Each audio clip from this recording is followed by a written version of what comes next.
Hello everyone, if you're new to my channel, consider liking and subscribing. It will make me feel wonderful if you do that. Thanks.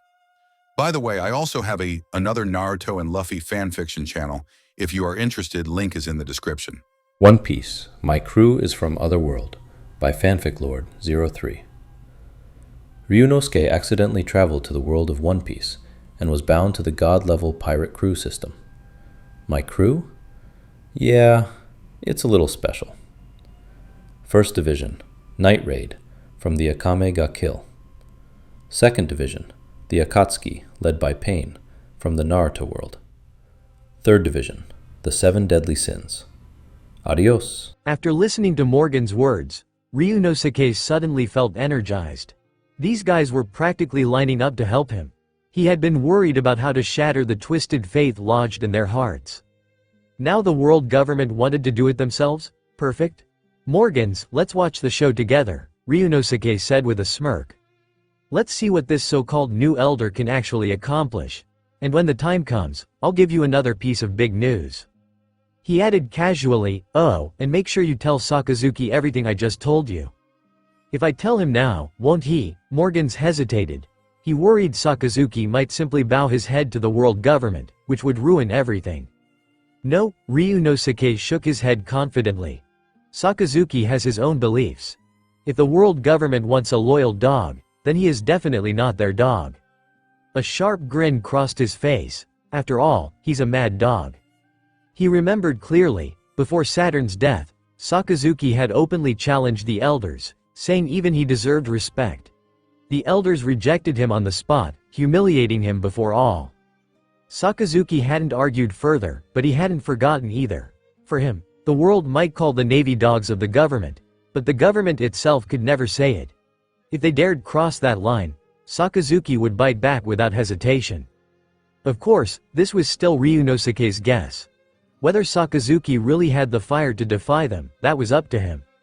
I see, Morgan said after a pause. Then I'll pass the word along. By the way, Captain Ryunosuke, the item I received from IM before, it's already arrived. It should be what you said, an infinity stone. Do you want to study it? I didn't dare use it recklessly. This was the real reason Morgans had called.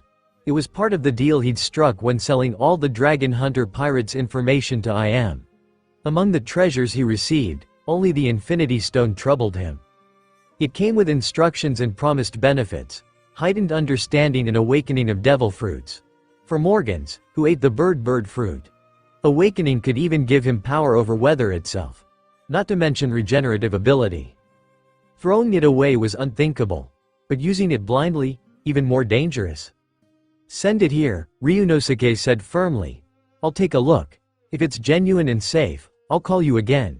You can have one of your newsbirds come collect it. From what Morgans described, it sounded like the infinity blue stone Enel had once used. As for whether the world government had tampered with it, that was another matter. Morgans wasn't stupid. He'd never risk such a thing on his own. Alright, I'll go inform Sakazuki then, Morgans said. By the way, you might want to adjust your course. At your current speed, you'll reach Findus in less than a day. He hesitated, then added slyly, also, where did you get that ship? Can you get me one too? If you join my Dragon Hunter pirates, you can experience it firsthand, Ryunosuke replied with a grin. Besides, my ship spirit is something you'd feel for yourself. A very cute ship spirit. He snapped a photo of Morgans before the journalist could respond. Morgans fell silent, then cut the line. Ryunosuke put away the Den Mushi and turned to the helm. Gaino, slow down and change course. Set our destination for Navy headquarters. Ask Nijiko to input the exact location. Yes, Captain. Gaino's voice rang cheerfully. He relayed at once. Sister Nijiko, the captain wants to change course.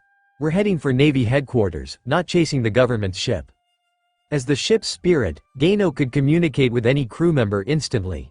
Under his control, the vessel shifted course smoothly, so subtly that most aboard never noticed. They still sped forward as if nothing had changed.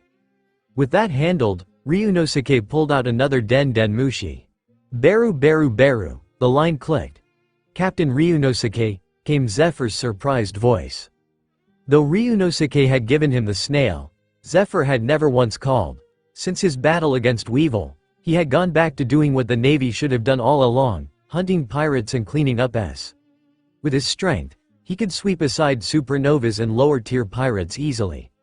The great emperors and warlords remained the government's problem. So when Ryunosuke's call came, Zephyr was wary. Had the dragon hunter pirates already decided to clash with the government again?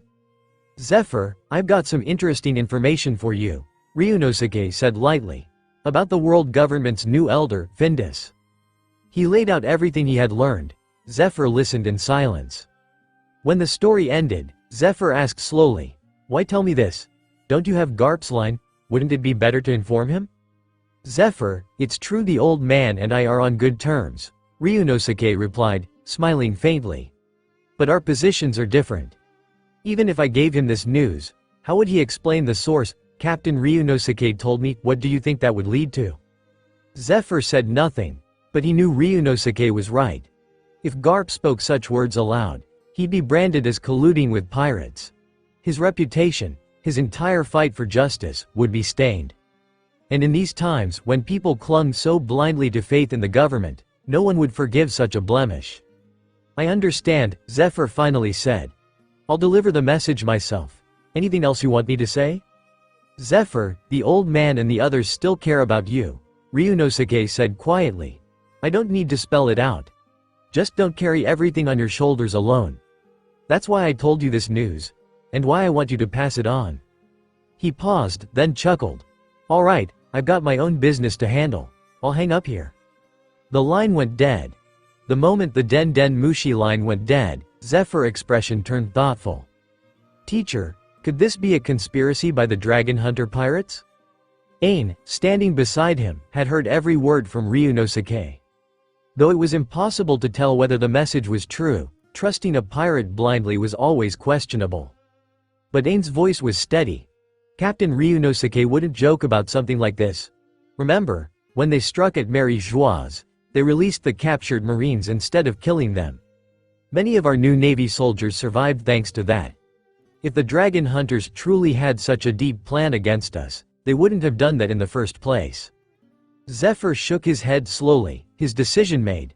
"I choose to believe him." Ain bit her lip but nodded. As much as she hated the dragon hunters, their actions had proven difficult to dismiss. In the absence of reliable intelligence, sometimes the choice was simply whether to believe or to ignore.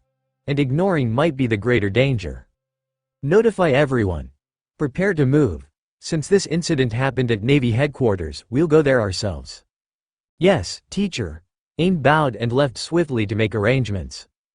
Zephyr remained still for a moment, before pulling out a Den Den Mushi that hadn't rung in years. The little snail had grown fat from inactivity, its shell collecting dust. Once, it had been busy every day. Now, it was almost forgotten. "Beru, Beru, Beru," finally, the line connected. "You old fool. Why aren't you minding your new Navy business and instead calling me a retired man?" Garp's impatient voice came through, crunching between bites of senbei. The sound of chewing was unmistakable. Zephyr's reply was curt. "Old bastard, this isn't a call to reminisce. The world government is preparing to move against the Navy." "What?" The sound of crunching stopped. Then, another voice joined in, calm, sharp, unmistakable. "Is the intelligence reliable?" It was Suru. So the two of them were together. It came from Ryunosuke, Zephyr admitted. His tone carried a hint of reluctance, but he pressed on. "We're heading to headquarters now. I don't believe the dragon hunters would fabricate this kind of information against us." There was silence on the other end before Zephyr finally exhaled. His shoulders eased, his spirit seemed lighter. Enough. Sitting still no longer suited him. If there was ever a time to act, it was now. Meanwhile, at Navy headquarters, why didn't Ryunosuke deliver the message directly to Garp? Sengoku frowned as he looked at his old comrade. Suru answered before Garp could speak. "Because he thinks Garp is unreliable. If this matter spreads without control, the damage to the Navy's reputation could be severe. That boy even considered that much?" Her tone was calm, but firm. "I don't doubt the authenticity of this information." The words stung Garp, who clenched his fists. Suru was right. Ryunosuke had deliberately avoided him. That truth was harder to swallow than senbei. Sengoku broke the silence. First, we should inform Sakazuki. He's the current fleet admiral. Regardless of my own preferences, that position deserves respect. Suru nodded. I agree. Besides, if even Zephyr knows, then Sakazuki surely has received word as well. Ryunosuke will have ensured it reached him. By means more credible than a personal whisper. Then let's see what Sakazuki intends to do. At last, Garp spoke, his voice low and heavy. But know this. If he tries to turn the Navy into nothing more than a tool for the world government, don't bother persuading me. I'll walk away. For Garp, the Navy's worth lay in its autonomy. If it became a puppet, bound to the celestial dragon's strings, then there was no reason for him to stay. Let's go, Sengoku began, but before they could move, a summons officer appeared at the courtyard. Advisors Sengoku, Suru, Garp, Fleet Admiral Sakazuki requests your presence. The three exchanged looks. So, he already knows, Sengoku muttered. Then let's hear his decision. At the same time, all officers above the rank of Rear Admiral at headquarters, excluding those planted by the world government, were summoned. What's Sakazuki planning now? A Rear Admiral sneered, lounging with a woman draped over his arm and a drink in hand. His subordinates had just informed him of the sudden assembly, but no summons had reached him. He scoffed. So he calls for others but not me? That's looking down on me, isn't it? No one knows, sir, one lackey muttered. Perhaps it's about the failure to abolish the 7 warlords. Maybe they're looking for someone to blame. But since you were placed here by the world government, Sakazuki doesn't dare target you. The Rear Admiral chuckled smugly at the flattery. Exactly. Let them worry about it, we'll drink instead. Around him, other government-backed officers laughed and raised their cups. To them, Sakazuki's constant fury was nothing but background noise. Soon after, the great conference room of Marineford filled with the highest-ranking officers of the Navy. Even officials from the world government arrived, demanding to attend. Sakazuki didn't stop them. He allowed them in, calmly, coldly. The air inside the room grew tense. Everyone knew something monumental was about to unfold. Everyone who should have come, and even those who shouldn't, were present. Sakazuki took out a phonograph shell and pressed the button.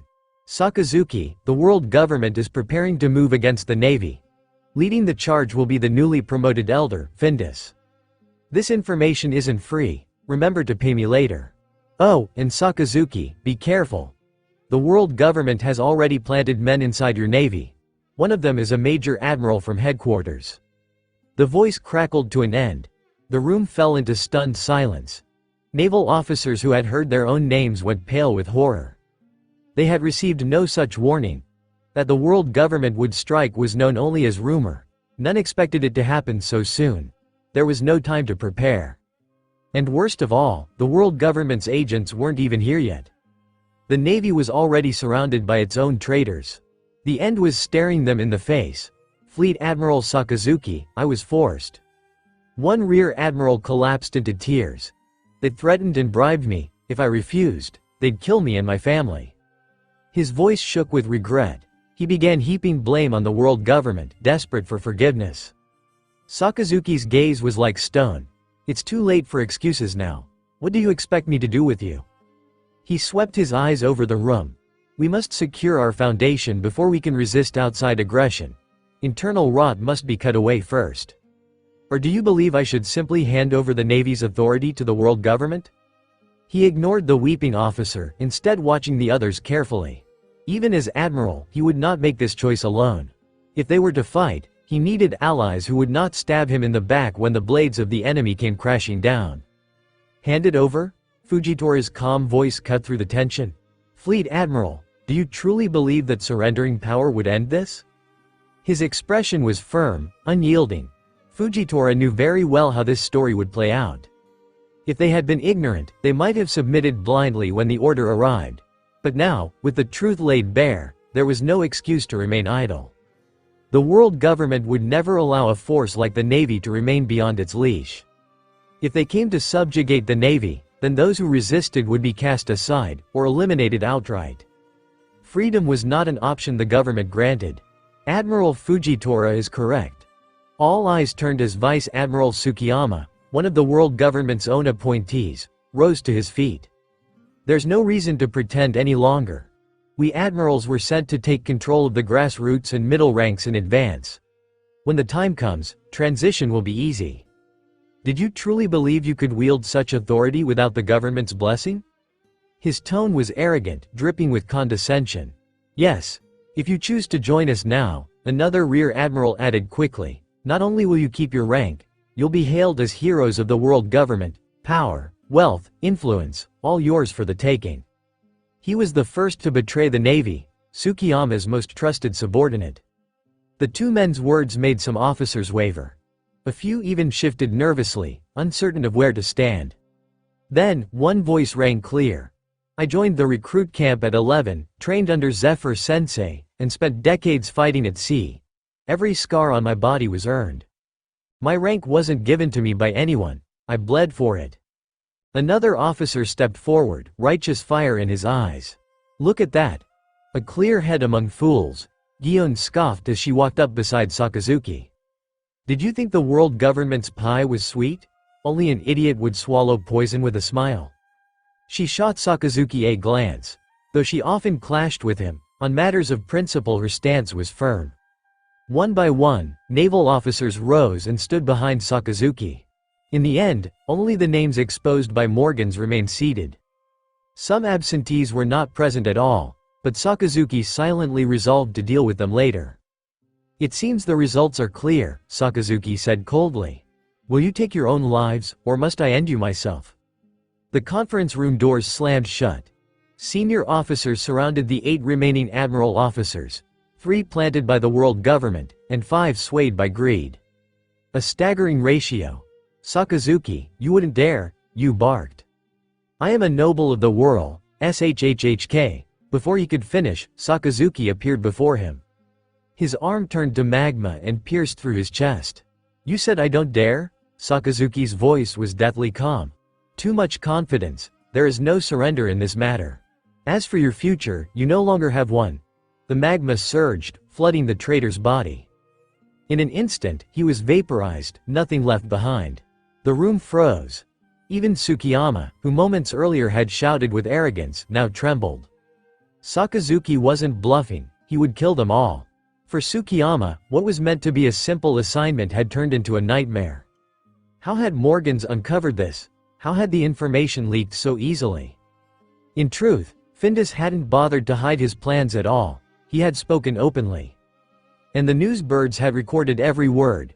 Vice Admiral Tsukiyama, Sakazuki said coldly. Your turn. Will you end yourself, or do I do it? There was no mercy in his tone, no hesitation from the kill he had just delivered. Among the traitors, Tsukiyama was the most senior, their strongest, their most reputable. Sakazuki never intended to let a single one escape. Sakazuki, wait, Tsukiyama stammered. But his voice was drowned out as Sakazuki's killing intent surged, filling the chamber. Everyone felt it. Sakazuki's Haoshoku haki had awakened. Tsukiyama, who still clung to a faint glimmer of hope, fell into despair the moment he felt the oppressive aura radiating from Sakazuki. Those who possessed such an aura were people with unshakable conviction. And conviction was something no threat could bend. Sakazuki, I'll die here today, Tsukiyama said hoarsely. But I'll be waiting for you in the depths. Mark my words. You're digging your own grave by doing this.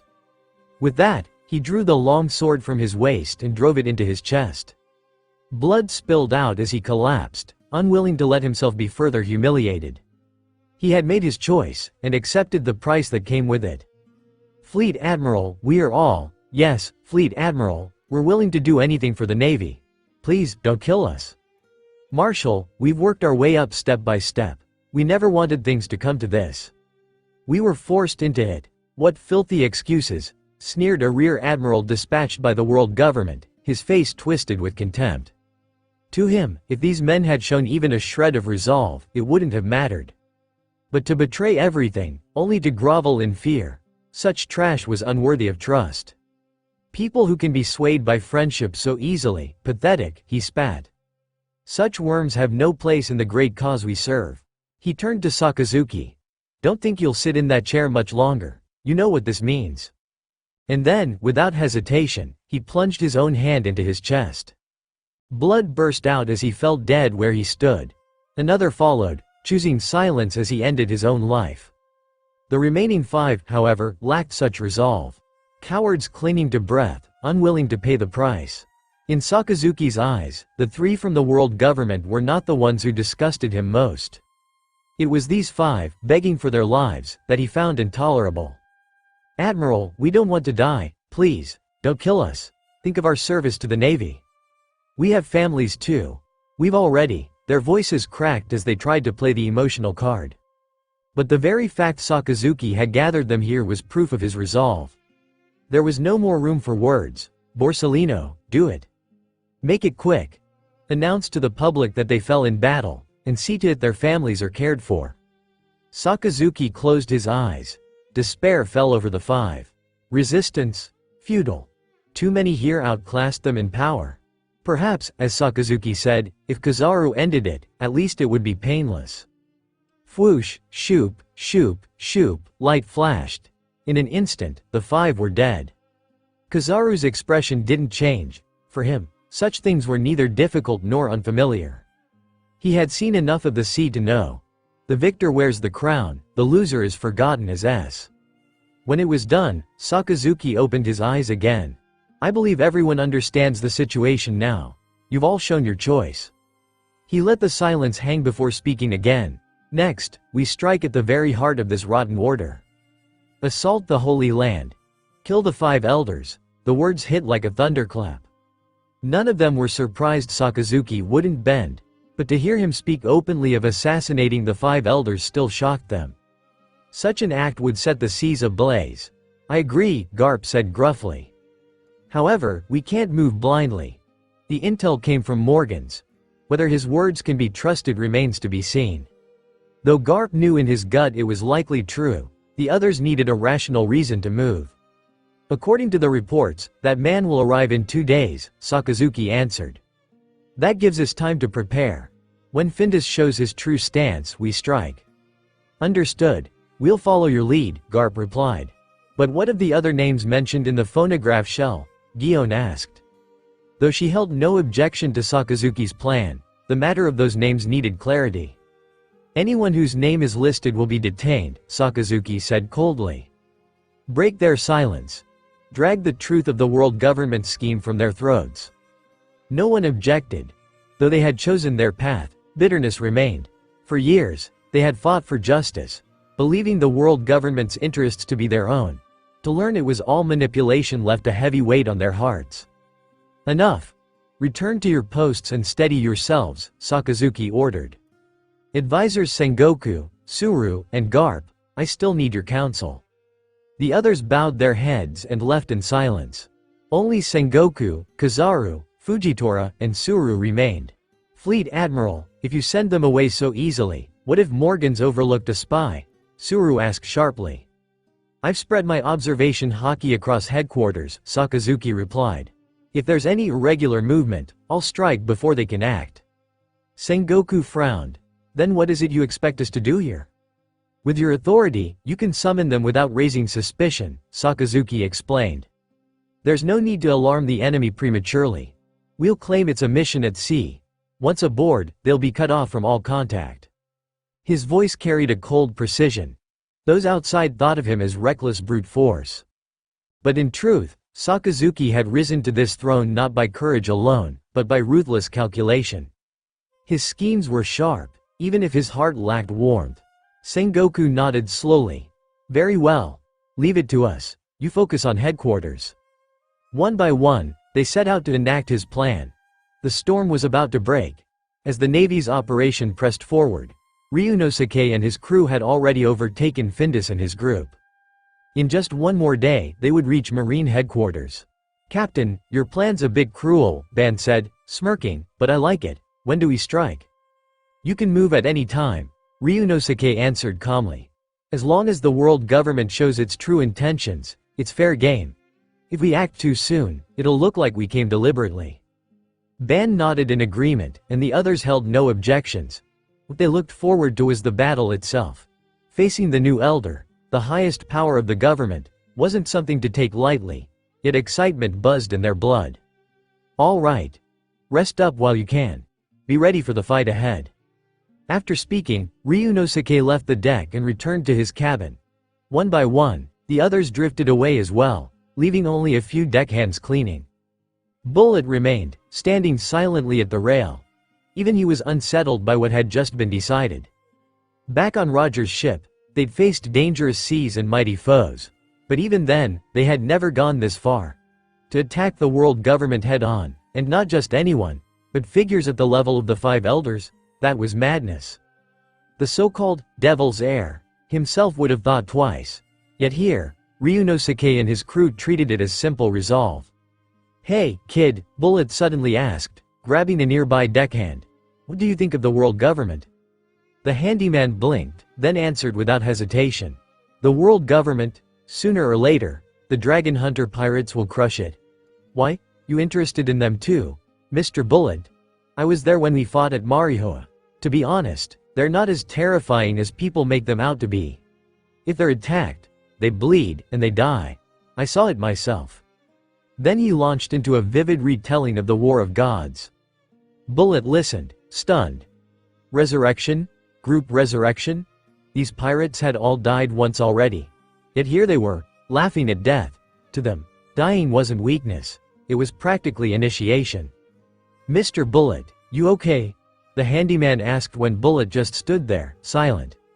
"Yeah, I'm fine," Bullet muttered, shaking his head. Satisfied, the deckhand turned back to his mop. Strange, such a strong guy, yet his mental endurance is so weak, he muttered under his breath. Then he went back to scrubbing. A day later, Ryunosuke's crew arrived at an island close to Marine headquarters. The ship of gods was submerged deep below the waves, hidden from sight. Instead, they sailed into port aboard a captured Marine warship. "Captain, how'd I look in this uniform?" Kuina asked with a playful grin. "Brother Ryunosuke, I finished changing too." Akame stepped out beside her, also dressed in Marine garb. Ryunosuke's eyes went wide. The sight of them left him momentarily speechless. If he'd seen these two in Marine uniform earlier, maybe Garp's suggestion to join the Navy wouldn't have sounded so ridiculous. "Perfect," he said at last, swallowing hard. If there hadn't been a battle waiting for them, Ryunosuke would have been sorely tempted to fight a very different kind of war right there. "Sister Akame, look, Captain's eyes are glued to you." "You're wrong, Kuina. He's clearly staring at you." Their teasing only pushed him closer to snapping. The next moment, Ryunosuke transformed into a beast. Then performed an act so indescribable it lasted 20,000 words. Meanwhile, aboard Findus's ship, "Sir, we can't reach our men," Ilok reported nervously. "None of them are answering." That was bad news. They still needed cooperation from inside Marine headquarters. Without it, their mission was at risk. Findus's expression darkened. "If those fools ruin my plan, I'll kill them myself. Even now, they can't restrain themselves." He already knew their habits. Back in Mary Joie's, they could be disciplined, but here, in Marineford, with the world government's identity shielding them, they indulged every vice. He'd tried calling them before. The background noise of women and drunken laughter had said enough. "Keep calling until someone picks up," Findus snapped. "Yes, sir." Ilok returned to the Den Mushi, though the irritation on his face said he already knew what kind of mess they were in. Even if this mission succeeded, punishment was inevitable. Then, suddenly, buru buru, buru buru, the snail finally connected. "Camis, what the hell are you? Who the hell are you? How dare you call our boss by his first name?" A drunken, arrogant voice cut him off. Ilok froze, stunned. He was the deputy commander of CP, and yet here he was being scolded like a low-ranking thug. "I am Ilok, commander of the CP organization. Tell Camis to answer, now," he barked, keeping his anger in check. "Commander of CP, huh? And I'm one of the 5 elders. Huh? Get lost, or I'll rip your head off and piss in it. Now where's that drink?" Click. Ilok slammed the receiver down, face flushed with fury. Those bastards, had they really fallen this far? But he forced himself to calm down. Findus needed to know, even if the truth was ugly. Findus was already furious after failing to reach anyone by phone. Now, hearing the exact reasons behind it, his rage boiled over completely. The veins bulging on his forehead revealed his truest thoughts at that moment. As for any further planning, he no longer cared. Right now, he had only one desire: to reach Marine headquarters as fast as possible and slaughter every last one of those fools. This kind of person left unchecked would only become a disaster later. Bang! At that instant, a massive sea king rose from the waters, its gaping jaws lunging toward the ship. Findus leapt into the air and drove his fist downward. With a single punch, the colossal creature was slain, crashing lifelessly back into the waves. Oddly enough, after killing the Sea King, his chest felt lighter, as though his fury had vented a little. Full speed ahead. Findus barked.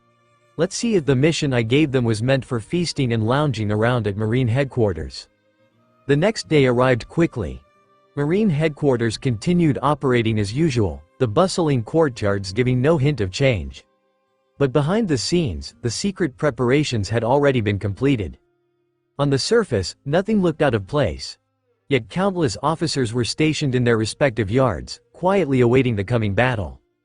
At the same time, Ryunosuke and Chrollo arrived outside one particular residence. If Garp and the others aren't here, then she's the one to find, Ryunosuke said calmly, eyes on the yard ahead. She should be the only one able to contact them without drawing suspicion. But why me? Chrollo pointed at his nose, bewildered. The one they had come to seek was Gion. Normally, it wasn't strange for Gion to request information. But Ryunosuke deliberately brought Chrollo along for a reason: Gion's lingering feelings for him. If they handled this wrong and attracted unnecessary suspicion from the Navy, their efforts would be wasted. Originally, Ryunosuke had intended to meet Garp and the others directly. But upon arriving, he discovered not only Garp, but Sengoku and Suru were gone as well. Left with no better option, he turned to Gion. After all, she was Suru's younger sister, and in such a sensitive situation, Gion was the least likely to arouse doubt when making contact. She'll listen to you more, Ryunosuke said with a smile. Go on, knock politely. Chrollo's expression soured. Captain, what kind of twisted humor is this? He felt this was even worse than just barging in. Still, he did as told, stepping forward to knock. Bang! The door slammed open. Who, inside? Gion had been waiting for Sakazuki's orders when the sound startled her. Two Navy men stood in her doorway, though clearly, her door hadn't survived the knock. But what unsettled her more was that she didn't recognize either of them. World government agents? Her eyes narrowed. Whose command are you under? Why destroy my door? Don't you can? Her words caught in her throat. That aura. Terrifying, suffocating, unforgettable. Her gaze snapped to the man in front. Captain of the Dragon Hunter Pirates 2nd Division, Chrollo. I've been recognized already? Chrollo groaned, humiliated. Captain, next time let Chelsea handle it. Her makeup skills still aren't sharp enough. Honestly, it'd be easier if I just used my telepathy to mask my aura and appearance. Ryunosuke glanced at him with mock disdain. You leaked your own aura, and now you're blaming Chelsea? The next moment, he shed his disguise, revealing himself fully. Gion froze, utterly shaken. It was bad enough that Chrollo appeared here, but now even the captain of the Dragon Hunters himself had come, at this precise moment. If the Dragon Hunters intended to attack the Navy as well, then Marine headquarters might truly be doomed. What do you want? Her hand tightened around her blade, every muscle tense. Confidence? She had none, but this was all she could do. I had Morgans tell Sakazuki the world government intends to move against the Navy, Ryunosuke said evenly. The intel is genuine. If I wanted to crush the Navy, I wouldn't bother sending warnings. Where is Garp? I didn't see him. Why should I believe you? Gion shot back. Because, Chrollo cut her off coldly, if we wanted you dead, we wouldn't waste time talking. His voice alone sent a shudder through her body. She instinctively stepped back, gripping her blade tighter. That fear, deep-rooted and unshakable, and he wasn't wrong. If the Dragon Hunters meant to attack, she'd already be a corpse. If all they wanted was to contact Garp, then perhaps. I understand. Forcing her breathing steady, Gion reluctantly raised her Den Den Mushi and placed the call. Guillaume? Garp's voice came through, surprised.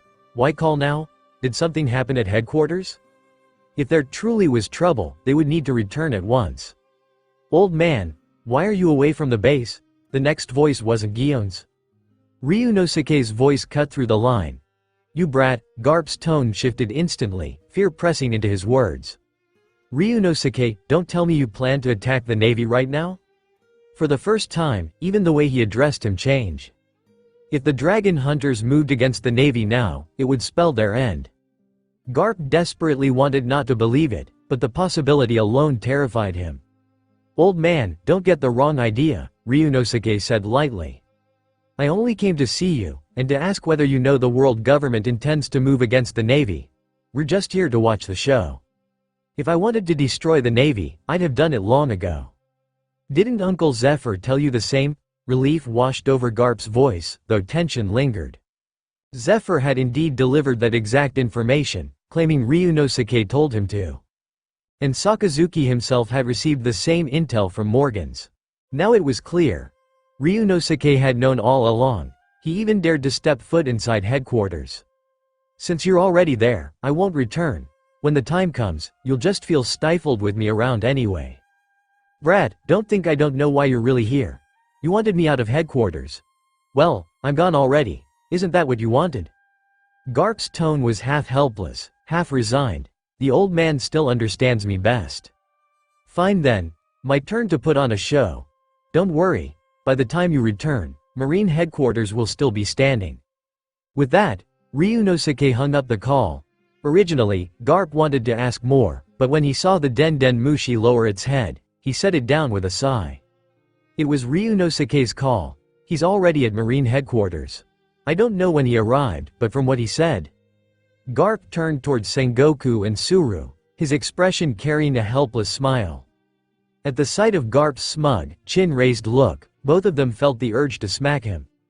Everyone already knew about his relationship with Ryunosuke. Did he really need to be that obvious? Well, with Ryunosuke's dragon hunter pirates here, and Sakazuki on base, there shouldn't be any problems. The real question is, what do we do with these ones now? Suru pointed to the prisoners kneeling under the sun. Among them were not only traitors from the Navy but also agents of the world government. The situation at headquarters was no longer theirs to worry about. But leaving these captives here or simply executing them didn't feel right either. Hold onto them for now, Sengoku decided, rubbing his temples. They might prove useful later. Back to Ryunosuke. After hanging up, he handed the Den Den Mushi back to Guillaume. Thanks. And, please don't mention what happened at headquarters to anyone else, he said with a smile. Guillaume froze. What did that even mean? She was a Marine. A pirate had just strolled straight into Marine headquarters, spoken directly to her, a vice admiral, and now asked her not to report it. How could she possibly agree to something like that? Cruel, stay here with Vice Admiral Guillaume as her personal guard. Ryunosuke instructed calmly. If she needs anything, assist her, and don't bully anyone. After finishing, he wiped his face with his hand, altered his appearance, and walked out of her courtyard without another word. Yes, Captain, Crollo replied before turning toward Guillaume. This is Marine territory, after all. What would you need from me? He tilted his head with a faint smirk. So, woman, how can I help you? At that word, woman, Guillaume's entire body stiffened. Her heart skipped a beat. I don't have anything, she managed. Then I'll find a spot to rest. If you need something, come to me, I'll handle it. In the next instant, Crollo vanished. Yet his presence lingered, a quiet aura surrounding her. He's really protecting me. A strange, unexplainable warmth stirred in her chest. Her cheeks flushed red. Crollo had just called her woman. For years, aside from Tokikake's constant pursuit, which she'd always despised, no one had approached her like that. Most Marines either respected her strength or kept their distance because of her rank. None had looked at her the way Crollo just did. And now, against all logic, her heart was racing for a pirate. Could it be, before she could finish the thought, Crollo suddenly reappeared in front of her. Are you sick? He asked casually. Before Guillaume could react, he leaned down, pressed his forehead to hers, and checked her temperature. His breath brushed against her face.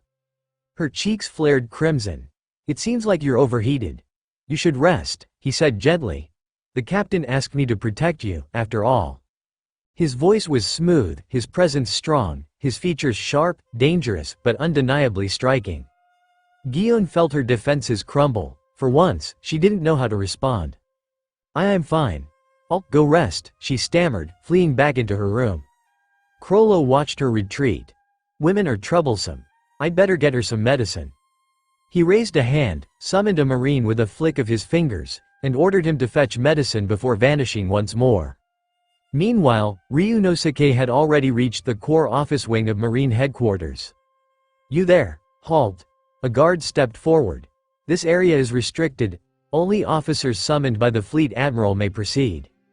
Beyond this point lay Sakazuki's office.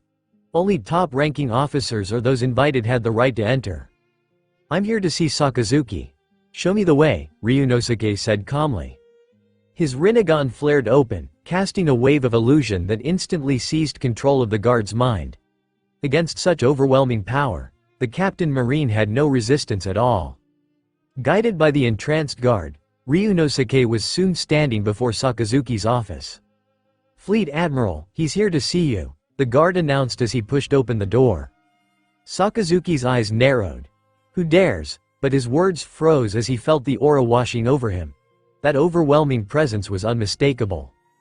"Ryunosuke, after all, I'm a guest from afar," Ryunosuke said with a faint smile. "Won't you let me sit?" For a moment, Sakazuki simply stared. Then his mind flashed back to Marihoa, the clash that shook the Holy Land. "Please," Sakazuki said at last, gesturing him inside. There was no point pretending. The world government already viewed him and his faction as little more than pirates. The moment plans to strike at the Five Elders had taken root, justice had blurred. "Marshal, you know why I'm here," Ryunosuke said once seated. "What's your plan? Do you want the Dragon Hunter pirates' assistance? If so, I can summon my crew immediately. If not, I'll leave now." His words were direct, without games or half-truths. Sakazuki fell silent. Agreeing meant the Navy had fully crossed into the same realm as pirates. Refusing meant that when the time came, and powerful allies were needed, there would be no one left to call. After all, few in this world dared oppose the world government directly, and of those few, none were within reach. Finally, Sakazuki's voice broke the silence. "What's the cost?" He had made his choice, because in this world, nothing came for free. Hearing Sakazuki's reply, Ryunosuke smiled in satisfaction. He had to admit, the man had made a wise choice. Now he understood why Sakazuki had risen to the position of Navy Fleet Admiral. Aokiji had better connections, a broader perspective, and a calmer personality. But if Kuzan had been the one sitting here today, he wouldn't have made a decision so swiftly. This wasn't about strength or ability, it was about character. Kuzan could carry the weight of an admiral, but he lacked the decisiveness required of a leader. "Price? No," Ryunosuke said firmly. "I only need the Navy's friendship. But are you prepared for what comes after this? Even if the world government doesn't sanction you directly, your financial and material resources will collapse." He spoke without hesitation. Running a massive organization wasn't something words alone could sustain. Military pay, rations, weapons, logistics, everything cost money. The Dragon Hunter pirates themselves were a superforce of tens of thousands. Najenda often spent days just balancing their monthly accounts, tracking expenses, planning future supplies, distributing spoils, and adjusting scientific research and logistics. Annoying, exhausting tasks. But thanks to Najenda's experience, management ran smoothly, so long as resources flowed steadily. The Navy, by contrast, had always relied on the world government's upper structure. Every branch and station survived on supplies handed down. If the government cut that chain, there would be no need for open punishment. Sanctions alone could strangle the Navy. "Thank you for your concern, Captain," Sakazuki replied after a pause. "Since there are no conditions, then please, simply act when the time comes. And leave the Navy's internal affairs to us." Ryunosuke gave a slight nod, then set down his Den Mushi on Sakazuki's desk. "If you need us, or if the battle calls for it, contact me directly." Without another word, he turned and vanished. Sakazuki stared at the Den Mushi left behind, his expression complicated. Never, from the beginning until this moment, had he imagined himself cooperating with pirates. Much less with the Dragon Hunter pirates, the very crew he had once fought against. Had he not lived it himself, he would have dismissed it as a fantasy. Actually, it's a good choice. The sudden voice drew his attention. Isho, who had been silent the whole time, finally spoke. Both Sakazuki and Ryunosuke had subconsciously overlooked him earlier. He had simply sat cross-legged on the floor, quiet and unassuming, his presence hidden like the darkness beneath a lamp. Even masters of observation haki had failed to notice him. "Admiral Isho," Sakazuki asked evenly, "can I take that as your support for this?" "Support," Isho confirmed with a smile. "To be honest, I only worried you might gamble the Navy's future for pride. If that were the case, I'd have walked away. But seeing you now, Fleet Admiral, you're a man of justice I can place my trust in." Hearing that, Sakazuki's stern expression softened into a rare, faint smile. At least someone in this world still understood him. "By the way, Fleet Admiral," Isho added, "should we inform the others? If we use the Dragon Hunter pirates wisely, we could minimize our casualties this time." "No," Sakazuki shook his head. "The list Morgans gave us isn't complete. If the Navy alone moves first, the world government will immediately notice. For now, the fewer who know, the better. When the battle begins, I'll contact Ryunosuke directly." At this stage, pride and dignity meant nothing, only survival did. If the Navy and the Dragon Hunters struck together, even the 5 elders themselves could be toppled. That would guarantee the Navy the highest survival rate. But Sakazuki knew that once this battle ended, the true struggle would begin. Facing the world government's pressure and filling the Navy's own shortages would demand immense manpower and resources. "I understand," Isho replied, bowing his head. "Then I'll prepare on my end." He turned to leave, but Ryunosuke's voice cut in again. "Oh, right. There's something I forgot to return." With a casual wave, he tossed a man to the ground. The figure groaned, battered but alive. "Long time no see, Isho," Ryunosuke added lightly. "This is your admiral. Sent by the world government to cause me trouble. He's still breathing, don't worry." Sakazuki's eyes narrowed as he looked down. Katsuki, Green Bull. So his mission for the government had been an attack on the Dragon Hunters. But Sakazuki's face showed no anger, no sorrow. Green Bull had always been a rogue element, disobedient even within the Navy. This result was his own doing. "Be careful," Ryunosuke warned casually. "Don't let the government take your people for experiments. By the way, do you know where Vegapunk is? If you tell me, I'll kill him for you." He said it with a smile, as though offering a favor. Both Sakazuki and Isho felt the same chill. That a man could make such a statement with such ease. The Dragon Hunter pirates were truly terrifying. "After the raid on Impel Down, Vegapunk vanished," Sakazuki replied. "Even we don't know his new location. But, the Navy has prepared something for you. Consider it a return gift." He pressed a button on his desk. The space before them shimmered, revealing a massive red stone and 4 perfect rubbings. Ryunosuke's eyes widened. A road poneglyph and copies? He hadn't expected this. Of course the Navy possessed historical texts, an organization that powerful had its ways of collecting them. But a complete Raftel coordinate? "Take the copies with you," Sakazuki said flatly. "Leave the original here. I've no interest in Raftel." "That would be disrespectful," Ryunosuke chuckled, slipping the rubbings away. This was a windfall. Unexpected, yet priceless. He already possessed an eternal pose to Raftel. But the poneglyph was more than just a signpost. It mapped seas, islands, and regions beyond the eternal pose's reach, information far greater in scale. A true treasure. Even now, it was Ryunosuke. Everyone thought Sakazuki's vision was extraordinary.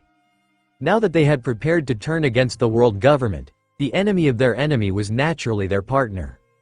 And a partner like Ryunosuke was more than worth investing in. His crew could directly provide overwhelming support. After leaving the fleet admiral's office, Ryunosuke arrived at an independent courtyard. This was once the captain's quarters aboard the naval ship they had captured. "Captain." The crew stood when he entered. Though dressed in navy uniforms with altered appearances courtesy of Chelsea, their aura was unchanged. Ryunosuke could still easily recognize his own people. "Good. The layout's complete," Ryunosuke said with a faint smile. "When the time comes, we'll participate as Navy. Don't reveal yourselves unless absolutely necessary, and as for me, I'll make the world government see just how strong the Navy can be." "Yes, Captain." With that, the crew dispersed to rest. Around noon tomorrow, Findus's ship should arrive. Meanwhile, aboard Findus's vessel, still no contact from those useless dogs? "Damn it. When we get there, I'll kill them all first," Iolok spat in fury. Each time he tried calling, either no one answered, a strange woman's voice picked up, or the background was filled with drunken noise.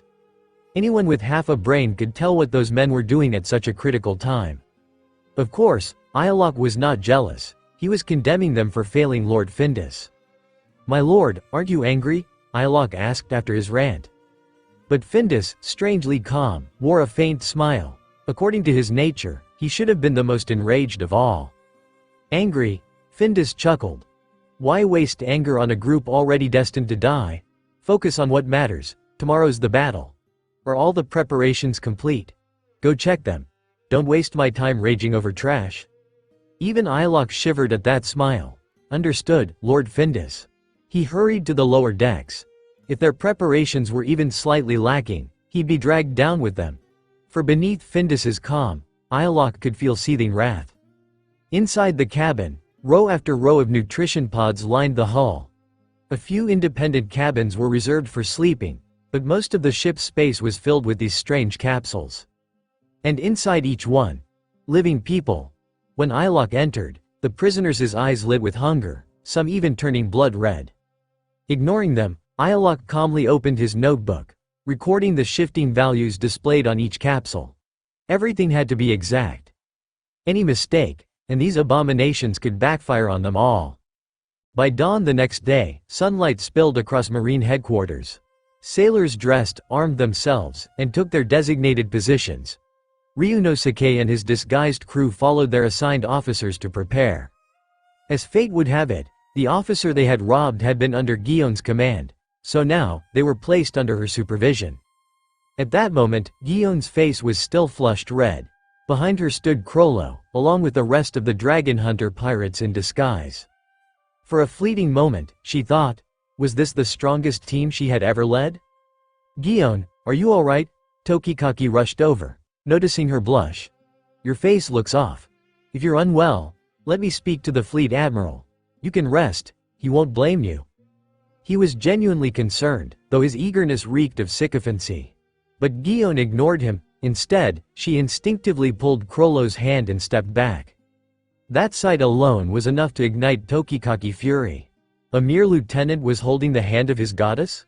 Even if others could stomach such insolence, Tokikaki could not. "Guyon, who is this man?" he demanded. Crollo stepped forward, voice calm but firm. "Vice Admiral Tokikaki, show some respect. Either address her as Vice Admiral Momosagi or Vice Admiral Guyon. Guyon is far too familiar for you." Though Crollo didn't know the full history between them, it was obvious Guyon disliked this man. His role here was simple: to resolve such troublesome distractions. "Ha! You think you're qualified to lecture me?" Tokikaki barked. "You're just a lieutenant. What gives you the right to stand at her side? Let's see what strength you have that makes Guyon hold your hand. Today, I'll beat you until you can't stand." He drew his long sword and slashed at Crollo. It wasn't that Tokikaki had lost his senses, it was that he couldn't stay rational in this moment. If the rival were stronger than him, perhaps he could accept it. But this man? Handsome, yes. Powerful? Surely not. Tokikaki prided himself on substance, not shallow appearance. One strike would be enough to show this pretender his place. Slice. His sword cut through Crollo's body, or so it seemed. The blade passed cleanly, as if slicing smoke. What?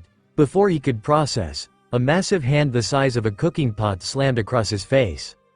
Smack! Tokikaki was launched into the air, his mind blank with disbelief. How could a mere lieutenant possess such monstrous strength? When had such a figure joined the Navy, and how had he not heard? Boom! He hit the ground hard. Though uninjured, the humiliation burned deeper than any wound, especially since it had happened in front of Guillaume. The sting doubled instantly. Bastard, no matter who you are, you're dead, even if the fleet admiral himself comes. What's going on here? Sakazuki's voice cut through the commotion. He had sensed Crollo's aura the moment the attack was made. It was clear. This was one of the dragon hunter pirates. And now, here he was, standing openly in Guillaume's unit. So this was Ryunosuke's arrangement. And now, with Tokikaki causing a scene, Sakazuki had stepped in personally. Hearing Sakazuki's voice, Tokikaki immediately stopped his attack. He knew very well how important today's mission was. If he truly pressed forward, Sakazuki would likely cut him down without hesitation. The realization hit him, he had let his anger blind him. How could the man in front of him, who had slapped him away with a single strike, be just a lieutenant? Impossible. That could only mean one thing. This man was a hidden trump card of the Navy. Though Tokikaki had no idea when such an arrangement had been made, that thought already burned in his mind. Fleet Admiral, get back to your place. Don't embarrass yourself further, Sakazuki cut him off sharply. Tokikaki clenched his fists. His pride stung. His face burned from the earlier slap, and bitterness welled inside him. But against Sakazuki's words, he had no choice but to leave, disgraced and humiliated. Please. Sakazuki glanced at Guillaume, spoke a single word, then turned and left. As his footsteps faded, Guillaume shifted her gaze toward Crollo. It was obvious Sakazuki's words weren't only for her, but for him as well. Which meant, Sakazuki already knew. The Marine headquarters was fully aware of the Dragon Hunter pirates' involvement. But then, why? Why was there no reaction at all? What exactly did you do? Suppressing the tension in her chest, Guillaume demanded directly. We are simply here to help. Crollo's answer was calm, almost dismissive, and we're helping as officers of the Navy. With that, he turned and led his men toward their arranged position. Guillaume gritted her teeth at the evasive answer, but followed in silence. Soon, everyone arrived at the designated site. It had to be said, the Navy's efficiency was terrifying. In such a short span of time, preparations were complete. Even if the dragon hunters hadn't come, Findus and his group would have been crushed the moment they set foot here. Next, follow the Admiral's orders. Ryunosuke's voice rang out, cold and commanding. The battle begins. Kill them with everything you have. After that, he said no more. The atmosphere among the gathered sailors was strange. Many were timid, their nerves stretched thin. To them, this all felt like a staged rehearsal rather than a life-and-death battle. Some, bored out of their minds, even sat down to play cards. Time crawled by. Slowly, the sun climbed high into the sky. Then, ships spotted, the lookout's cry shattered the lull. A loud bang, followed, the crack of a musket. The world government had arrived. Sakazuki strode to the port with Borsellino at his side, his expression unreadable. As for Green Bull, he was still recovering. Even if he wasn't, Sakazuki would never bring him here. 10 minutes later, the massive ship docked. From it, a procession descended. Lord Findus, Sakazuki greeted with forced civility. What brings you here so suddenly? He had met Findus before. That familiarity allowed him to speak directly. Findus, however, was unsurprised the Navy knew of their arrival. After all, they hadn't exactly tried to hide it. If the Navy hadn't noticed, they'd be useless. Given Findus' high standing, Sakazuki's personal welcome, with so many officers in tow, was already a sign of respect. Fleet Admiral Sakazuki, do you think this is the place for such talk? Findus said slowly. Forgive me. I'm not fully prepared. This way, please. Let's continue in my office. Though his tone was calm, a flicker of impatience crossed Sakazuki's face. Findus noticed it and smiled inwardly. A man who wore his emotions so openly was the easiest to deal with. Have Vice Admiral Tsukiyama and Vice Admiral Boka come as well, Findus added casually as he walked. There are things I need to discuss with them. Most of the names he listed had been mentioned in Morgan's intelligence reports. Some were not. Perhaps it was deliberate, an attempt to misdirect Sakazuki's suspicion. Fine. I'll have them summoned, Sakazuki replied flatly. Truth is, I can't control many of those men anyway. If you'd like to discipline them yourself, be my guest. The Navy can't afford such disorder." His disgust was obvious. Findus, watching closely, became more certain. Those so-called officers were nothing but freeloaders, living carelessly at headquarters. Yet again, he misunderstood. Only a handful were truly useless. The rest had been drained to exhaustion by Suru's endless oversight. By the way, Lord Findus, these people, Sakazuki's eyes swept over the hooded figures trailing behind him. Notably absent was Ilock, the deputy commander of CP. He had stayed aboard the ship. The hooded ones were clearly not notable figures. This alone puzzled Sakazuki. "They are my personal guards." "Why? Does the fleet admiral mind their presence?" Findus asked, amusement curling his lips. "Not at all." Sakazuki's smile was thin, no reason to mind. By now, they had entered the arranged encirclement. Findus and Ilock had split apart, exactly as Sakazuki intended. Confirmation. The target was indeed the Navy. No need for pretenses anymore. Tap. Tap. Tap. Step by step, naval admirals and their units appeared, blocking Findus' path. At once, his instincts screamed, something was off. "Fleet Admiral Sakazuki, what is the meaning of this?" Findus demanded. The entire ordeal had felt strange from the start. Messages unanswered. Sakazuki's constant feigned ignorance. And now, this. "The names you called just now. Those men cannot come," Sakazuki said calmly. "They've already been dealt with, for betraying the Navy." His smile widened. "So, no Fleet Admiral's office. Whatever you wish to say it here." Findus' eyes narrowed. "You dare to go against the world government?" Then, a mocking voice cut in. "The world government is moving against the Navy. And it will be led by the newly promoted elder, Findus himself." The words weren't spoken by Sakazuki. They came from a phonograph shell in his hand. Morgan's voice. Hearing it, Findus' composure shattered. Rage twisted his face. "Morgan's. You wretched vulture." In that instant, his fury nearly boiled over. Every operative he'd sent to Marineford, exposed, every plan, undone. All because of that damned bird's intelligence network. Now the Navy stood ready, their trap already sprung. It was as if the entire situation existed only to mock him. And Findus could feel it, mocking him it did. As Findus fell silent, the Marines raised their muskets as one, leveling them at him. Never in his wildest dreams had Findus imagined a bunch of dogs would dare point their spears at him. "Sakazuki, I'll give you one last chance," Findus growled, his voice deep and venomous. "Those who still stand with the world government may yet have a sliver of hope left." He inhaled slowly, steadying his fury. He knew a direct clash with Sakazuki here would lead to immense losses. The men he'd brought, those he had carefully chosen, were not all expendable. If he fought recklessly and triumphed only to leave the Navy a hollow shell, then what was the point? That outcome was unacceptable. "The Navy is no one's weapon," Sakazuki's voice thundered back, cutting through the tension like a blade.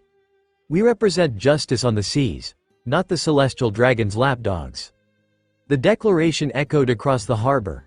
A second voice followed, powerful and familiar. At last, someone says it clearly. All eyes turned toward the sea. There, a fleet approached, the new Navy. At its head stood none other than Zephyr, the former admiral and chief instructor. Findus' expression darkened. Zephyr. Of all times, this troublesome old man had to show up now. If he'd known, he should have killed him back then.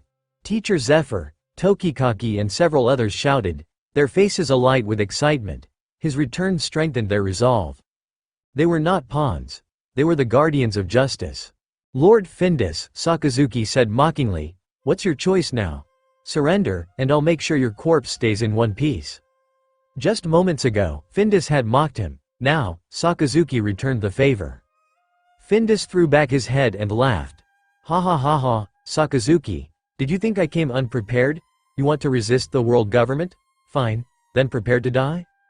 His aura exploded outward, a storm of killing intent that swept over the harbor. Sakazuki and Borsellino immediately stepped back, unwilling to meet the full brunt of a desperate man's wrath head-on. Above, the flapping of wings drew everyone's attention. "News birds," Findus spat, his eyes narrowing. Morgans, watch closely. If I don't die here today, I'll wipe your filthy news island off the map." The birds circled overhead, cawing loudly, as if mocking him. "Enough," Sakazuki roared. "No more hiding.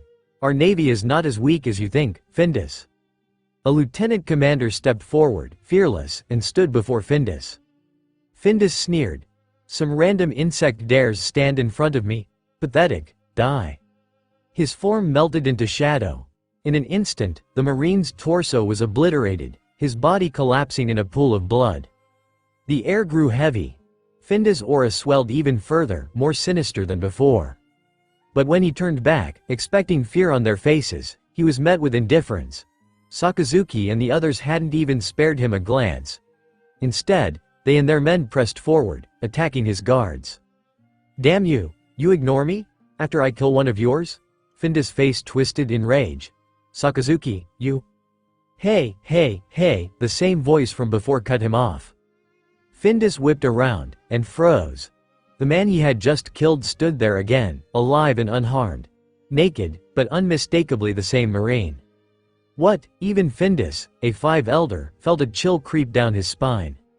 "Lieutenant Ben," the man said calmly, "now, fight me seriously."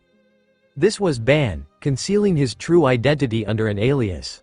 A black staff materialized in his grip, its aura pressing down on Findus with suffocating force.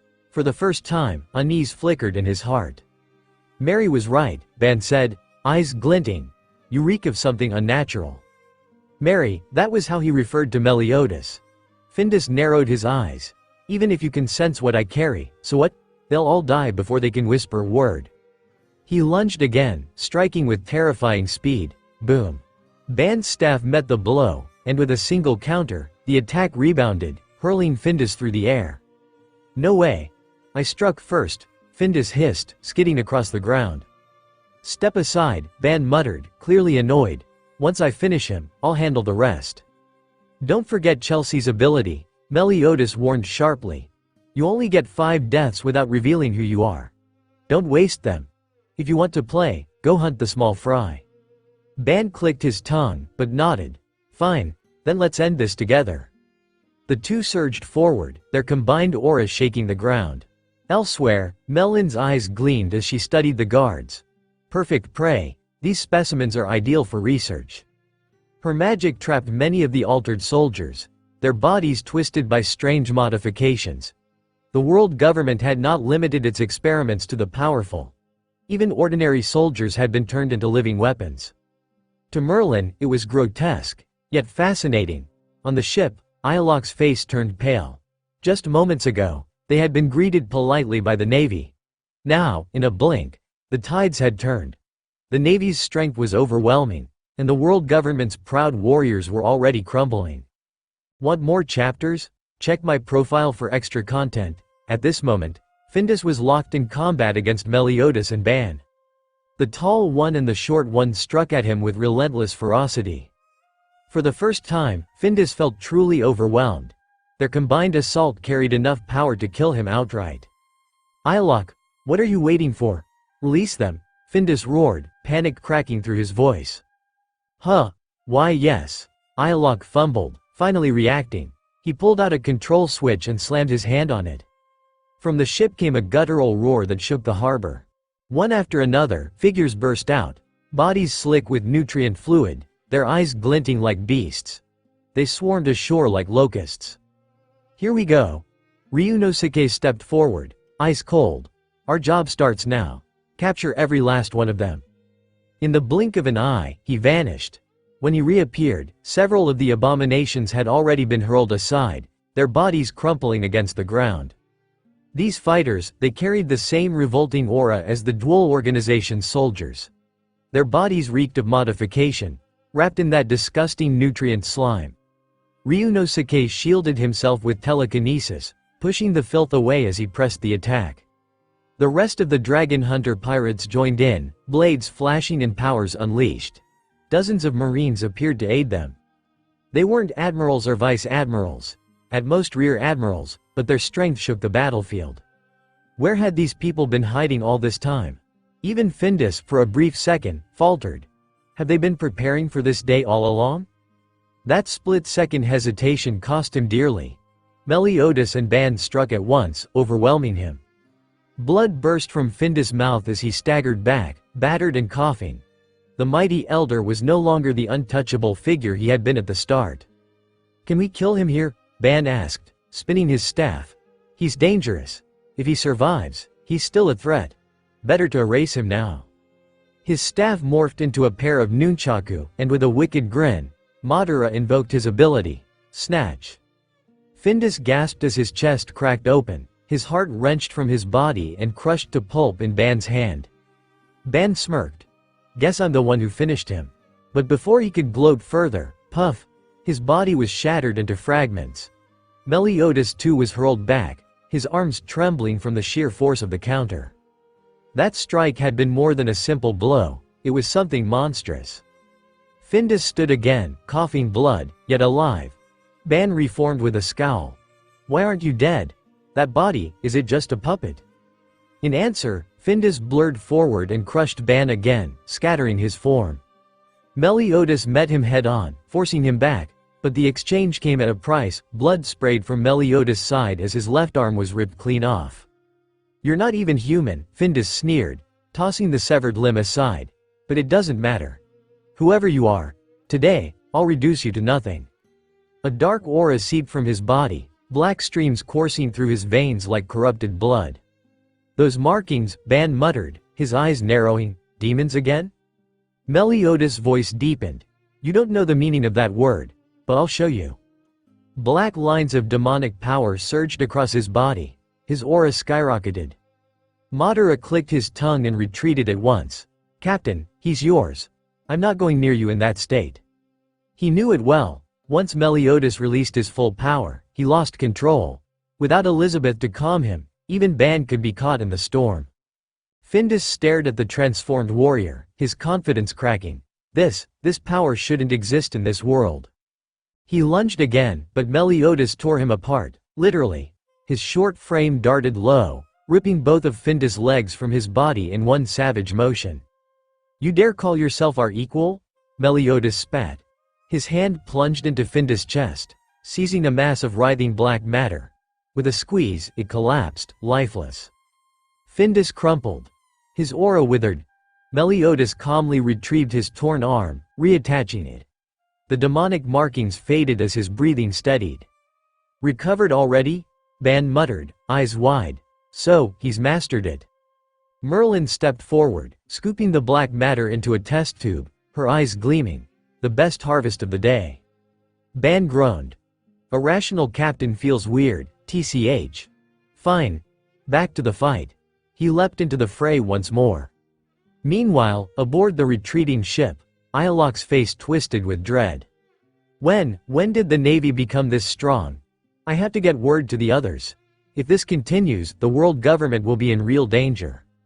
He pushed the ship to maximum speed, only to find his path blocked. An ordinary-looking warship drifted into view. "Get out of my way," Iolok screamed. "I'll kill you if I have to." But before he could act, golden light engulfed everything. The world turned white. An axe of pure brilliance cleaved through sea and sky, reducing Iolok and his vessel to nothingness. Escanor had arrived. With the enemy ship destroyed and Iolok erased by Escanor's blazing strike, the battlefield finally fell quiet. Only the stench of smoke and blood lingered above the waves. The fight had been brutal, but the outcome was absolute. Those who had crawled out of their nutrient tanks, twisted and dripping with foul liquid, had been formidable. But against the dragon hunter pirates, they were little more than fodder. With Ryunosuke, Ban, Meliodas, and Escanor present, monsters among monsters, the opposition never stood a chance. Ryunosuke himself had taken the lead in cleaning up, crushing wave after wave of the twisted soldiers until none remained standing. Once their command structure collapsed, escape was impossible. High above, the newsbirds circled. Their lenses captured everything: the collapse of Findus, the death of Iolok, the overwhelming unity of Navy and pirates alike. Naturally, Morgans would edit the footage, trimming the most sensitive truths. But the world would see enough: the roar of cannons, the fall of a Five Elder, the Navy standing tall against the world government itself. When the last body fell, Silence spread across the port. The Marines who had fought on the front lines stood still, muskets still raised, unable to believe their own eyes. They had faced horrors and lived. Are we still alive? One muttered, voice trembling. Not a single casualty, another whispered, scanning his unit. Indeed, aside from a handful caught in the crossfire with light wounds, not one Marine had died. Against all odds, they had achieved a miracle. Then came the wave of cheers. We won, we triumphed. This is the power of the Navy. The voices rose higher, stronger, until even the rubble seemed to vibrate with their cries. For the first time in years, the Marines felt not like pawns of the world government, but warriors of justice. Yet amid the celebration, Ryunosuke gathered his crew. Together with Vice Admiral Gion, they slipped away from the battlefield. This was Sakazuki's stage now. The admiral would take the spotlight, announce victory, and shoulder the consequences. Ryunosuke had no interest in fame. His purpose was sharper. To eliminate the 5 elders and uncover the secret of the black shadows writhing within their bodies. Glory could wait. Knowledge and survival could not. The dragon hunters regrouped at Gion's private quarters. Once the gates were shut, the disguises came off. Chelsea's makeup and illusions dissolved, and the familiar faces of Ryunosuke's comrades emerged. They had blended seamlessly among the Marines, but now the air in the courtyard shifted. The presence of pirates could not be hidden any longer. Najenda quickly began organizing supplies and injuries, her voice sharp but steady. She had run logistics for years, and her efficiency made even the hardened warriors obey like recruits. On the far side, Milan placed several glass tubes on the ground. Within them, black-gray shadows writhed, compressed and sealed with layers of magic. Their eerie presence made even the air feel heavy. Ryunosuke crouched beside her, eyes narrowed. Merlin, are these demons? He remembered the demons from Meliodas' world, parasites that corrupted men into monsters. But these creatures, they were uglier, darker, less alive yet somehow more malignant. They're different, Merlin replied, her voice calm, almost eager. These are void demons. Exiled long ago, they shouldn't even exist in this world. She tapped the glass gently. How they arrived here, I can't say. But for us, they're priceless research material. Her smile was unsettling. For Merlin, everything was an experiment, life, death, even extinction itself. Meliodas stepped forward, his expression grave. She's right. These aren't like the demons I knew. But they've absorbed power from this world. That's why they're strong. Stronger than they have any right to be. The weight of his words carried more than experience. He was, after all, the son of the Demon King. Ryunosuke folded his arms. How long will it take to break them down, to understand what power they're feeding on? Merlin raised her eyes. 1 month. That's enough to peel back their layers without destroying the essence. She paused, then added, if you want answers immediately, Captain, I can force it. But we'll lose the purity of the samples. She held one of the tubes up to the light.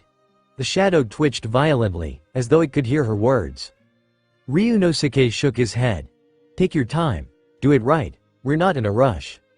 Merlin's lips curled into a pleased smile. By evening, the dragon hunters were ready to vanish once more. With Merlin's teleportation magic, the courtyard emptied in a shimmer of light. When the glow faded, only Gion remained, her hands brushing the air where Ryunosuke had stood. A squad of Marines, confused and weary, stumbled into the courtyard soon after.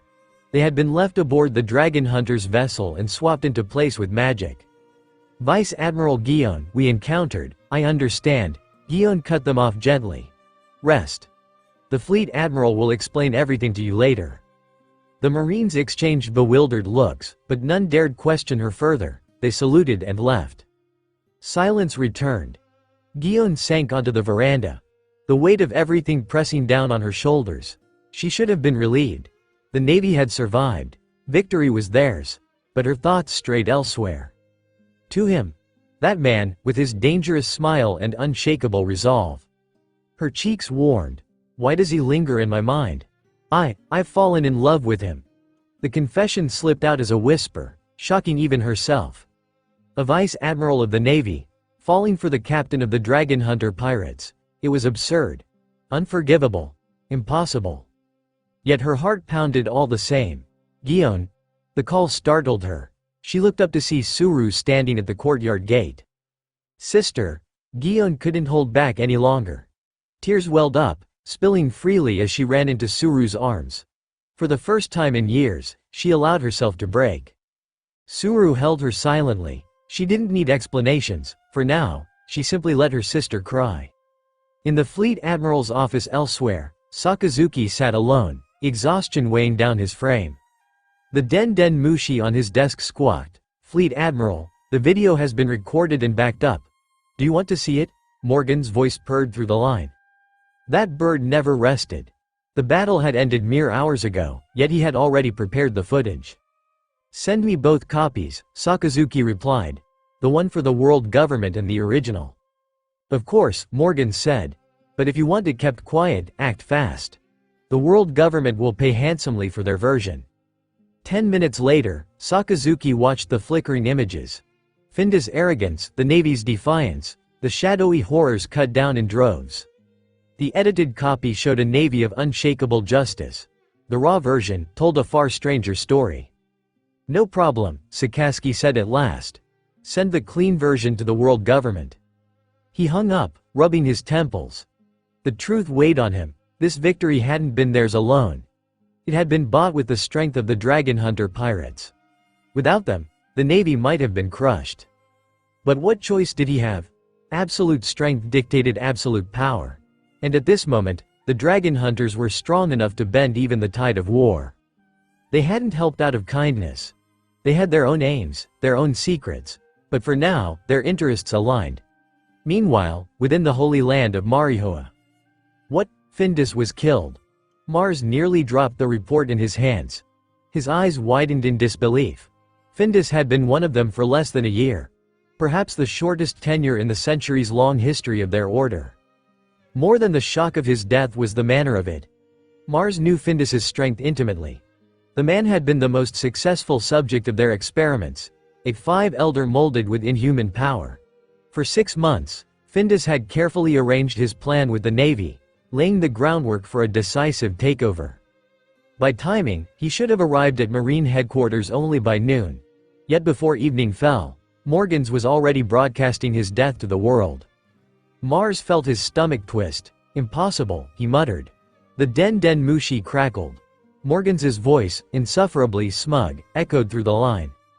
"I've recorded the video and sent it over. Quite the story, don't you think? And I imagine this piece of news is worth a small fortune. About time to settle the bill." Mars barely listened to his greed. His mind was already racing. Still, he forced out a clipped answer and ordered an aide to handle Morgans's demands. For now, money meant nothing compared to the storm that was brewing. He hurried through the gilded halls, clutching the recording shell, and soon found the other elders, Warkery, Ethenbaron, and Peter. "Findus was killed," Mars said bluntly, his tone clipped and heavy. "What? Was it the Dragon Hunter pirates?" Warkery asked immediately. Of all the factions on the seas, only they had the raw audacity to strike down elders so swiftly. But Mars shook his head bitterly. No, it was the Marines. The others stiffened. Marines killing an elder? That was unheard of. Yet Mars had seen the footage with his own eyes. Most of the officers who struck Findus down were unfamiliar faces, their power entirely unexpected.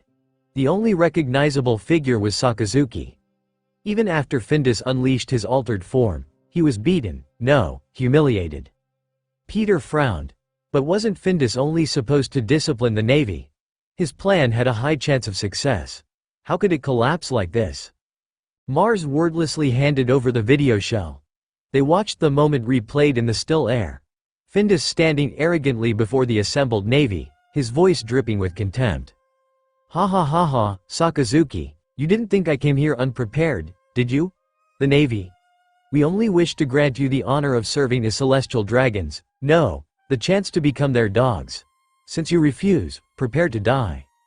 The recording fizzled. Peter's hands clenched. His expression was filled with fury, but also humiliation. "Idiot," he spat. Even if the world government views them that way, how could he declare it so openly? No one would accept such an insult. Not even the meekest officer. And Sakazuki is no meek man. Top man nodded grimly. With those words, he signed his own death. Mars exhaled, shoulders sagging. We must inform Lord I Am. The four elders moved swiftly to the secluded garden. Among the rare blossoms and trimmed hedges, I Am knelt with watering can in hand, tending flowers as if nothing in the world could disturb her. She looked up as they approached, her eyes narrowing. What is it? She asked calmly. The world government has made no major moves lately. Did the dragon hunters strike again? Her intuition was razor sharp. Even before hearing details, she suspected Ryunosuke's crew. Findus is dead, Mars reported grimly. Killed by the Navy. He handed over the recording. I Am watched in silence. When the scene ended, her expression darkened. Findus had been their most successful experiment, retaining his will and emotions despite his enhancements. I Am had promoted him to elder to test his integration, hoping he might be the first step in mass production. But the video revealed his fatal flaw. He had allowed arrogance to cloud judgment, spitting words that sealed his doom. Was the experiment still unstable? I Am thought coldly. Perhaps human will cannot be bound so neatly.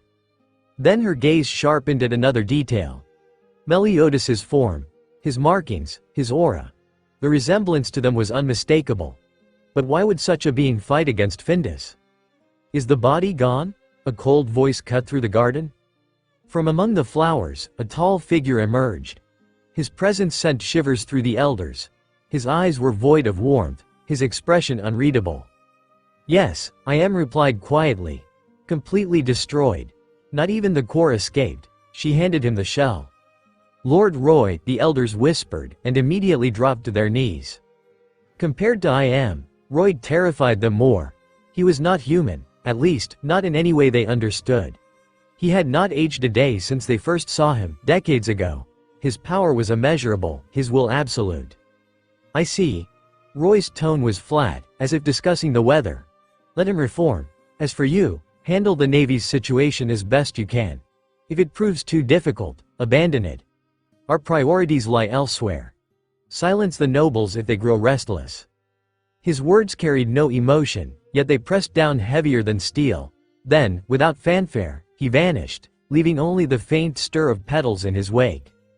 It was as though his appearance had been nothing more than a passing inspection. The elders bowed deeply, shaken but obedient.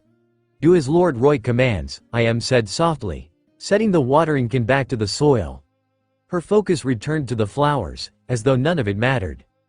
The elders bowed once more and withdrew, relief washing over them now that Roy's gaze was gone. But in truth, Roy had never left. A moment later, he reappeared behind I Am, his eyes narrowed in thought. The ones who fought Findus, they were dragon hunters, he murmured. That much is certain. Their strength, their timing, it cannot be coincidence. He clasped his hands behind his back. For now, leave the Navy entangled with them. Don't bind them too tightly, but don't indulge them either. They may be the key this time. Pieces on the board that can serve their purpose. His lips curved into the faintest trace of amusement. I Am looked up, hesitant. And what of Sevian and the others? They won't wait much longer. Jeff has already sent Sevian to find Kai. Roy's eyes glimmered faintly at the name. Kai, he let the syllables linger, tasting them. Then a smile, not warm, but sharp, crossed his face. It seems this game grows more interesting by the day. A month slipped quietly by. Captain, it's strange that the world government hasn't made any effective move until now. Najenda approached Ryunosuke, her expression tinged with suspicion. Logically speaking, someone at the level of a 5 elder was killed at Marine headquarters. There's no way they'd stay this calm, right?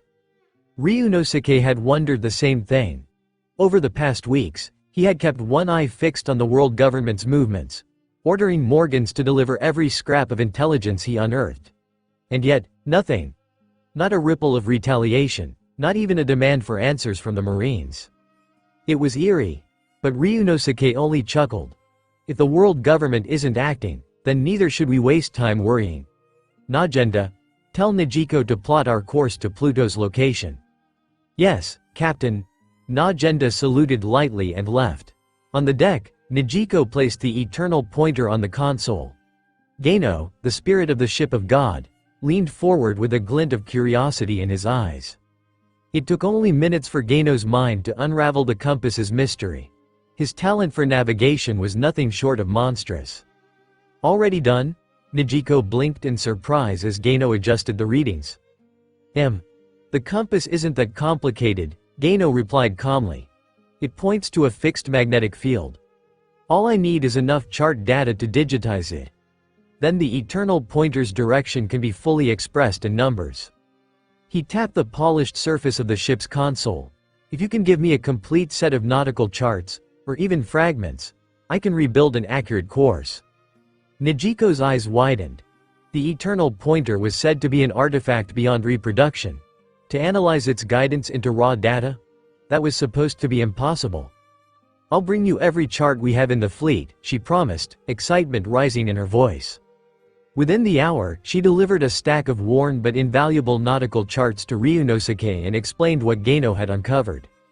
This boy really has such ability, Ryunosuke mused. Flipping through the charts, his eyes softened when they fell on Nijiko. But Nijiko, you're still the navigator of the Dragon Hunter pirates. She tilted her head, puzzled at his tone.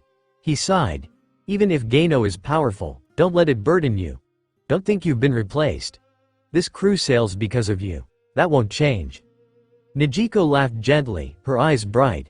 Captain, who would feel disappointed because their partner grew stronger? If Geino can help, then I'll just be happier. I'll work harder to keep up with everyone else. Her words eased his worries. Just as she turned back to her charts, Meliodas approached. Captain, why didn't you tell her the truth? He asked bluntly. She already feels the changes herself.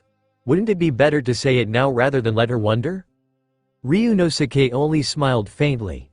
She'll tell me herself when the time comes. For now, give her time. Meliodas studied him for a long moment before nodding. There was no point pressing when the captain's mind was already set. Captain.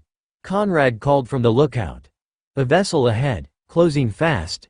Estimated contact in 10 minutes. Ryunosuke frowned. Whoever dares to charge the ship of God head-on isn't ordinary. Can you see them? He asked. Not clearly yet, Conrad replied. But the ship is small. Far too small to be moving at this speed on its own. When it finally came into sight, the Dragon Hunter's eyes widened. It was a daughter ship of the Marines.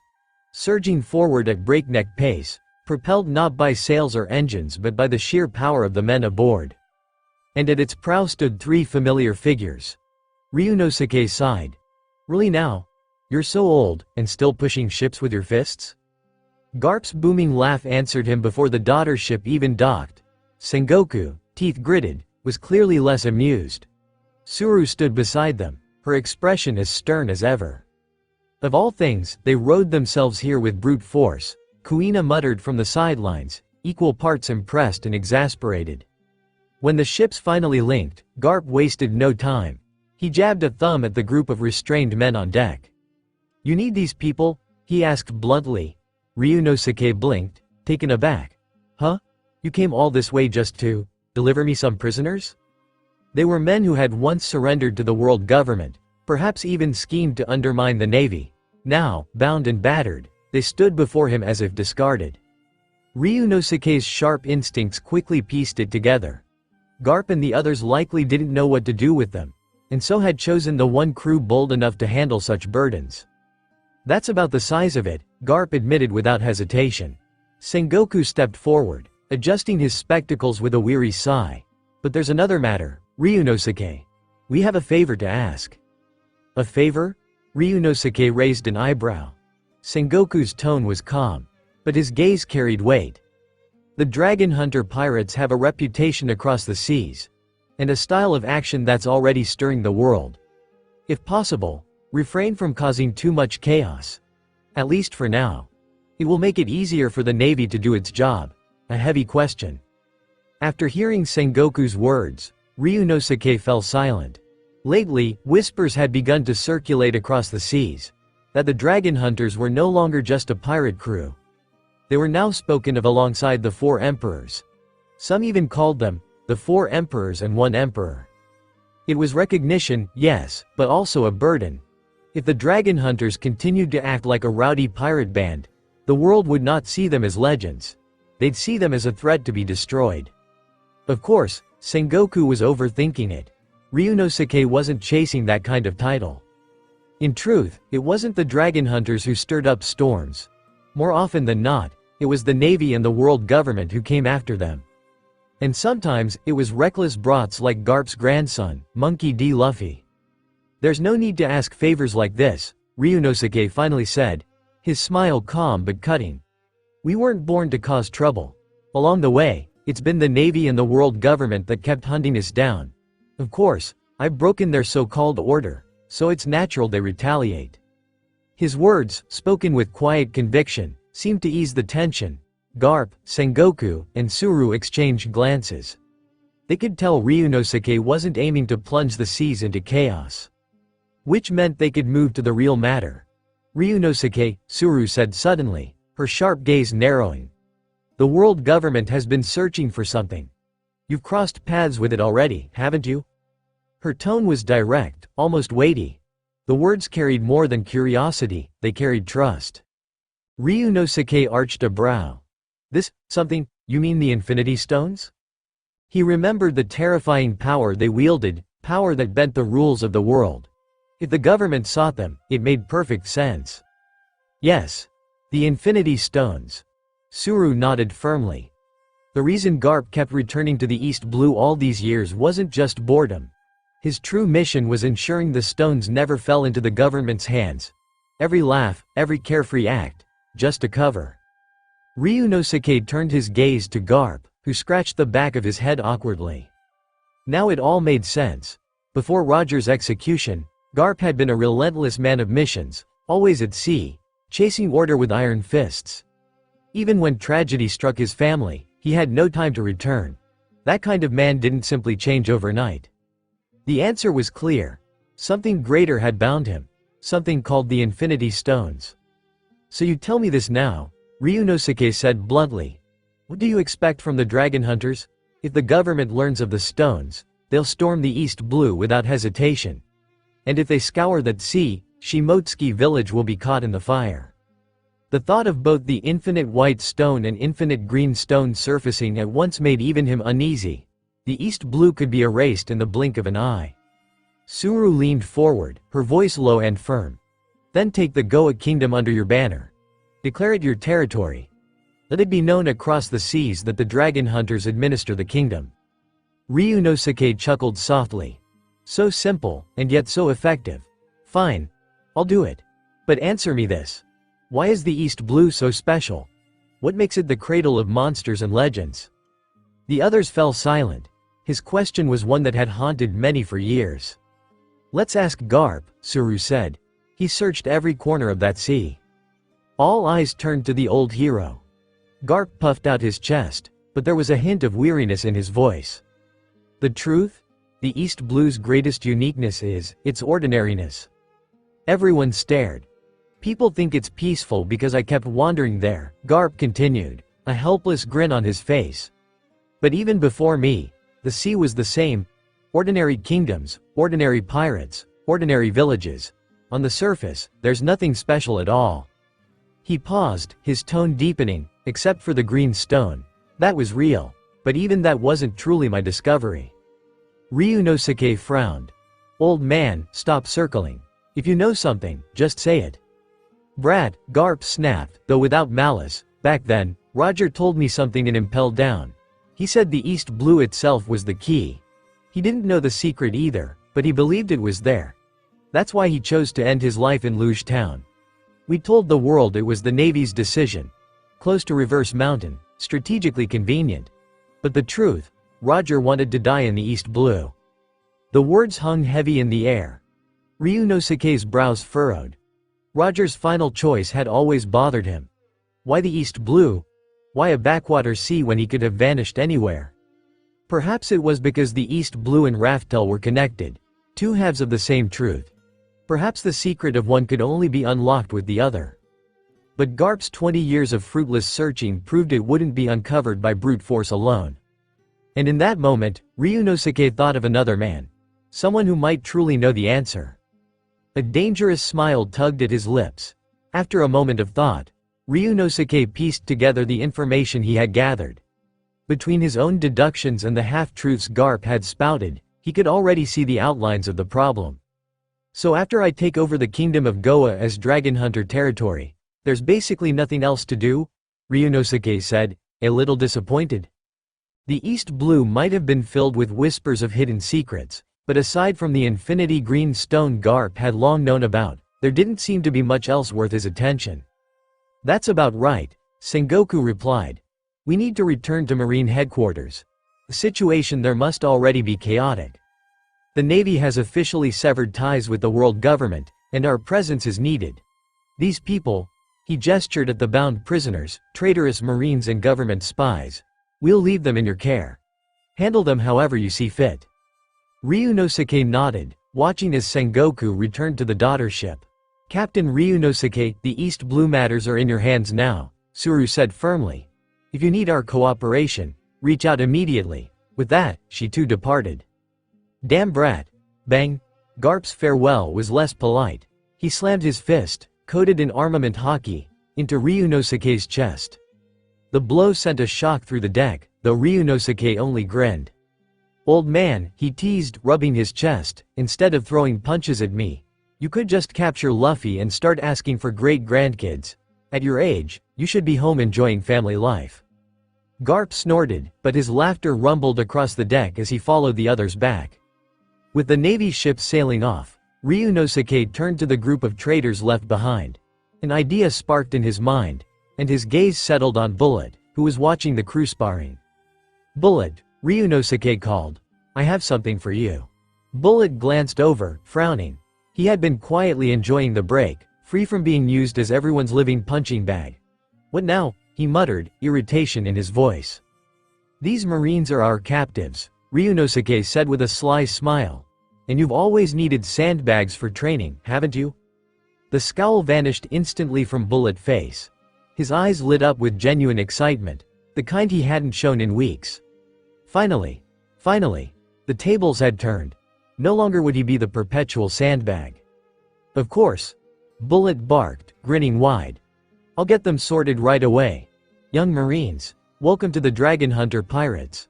Though, in your case, that's not much of a blessing. Laughing, Bullet herded the group across the deck, where the crew normally sparred. Tatsumi, Bullet called out as he dragged the prisoners forward. Tatsumi, who had been fiddling with his sword techniques, perked up. Bullet, you're here. Perfect timing. I just came up with a move to counter that ridiculous punch of yours. Want to test it out? Bullet smirked. Not today. There's something more fun. Look. He tossed the captured Marines at Tatsumi's feet. Tatsumi blinked. Marines? But didn't we just fight alongside them? Why attack them now? These ones are traitors, Bullet explained. The Navy didn't know how to handle them, so they handed them to us.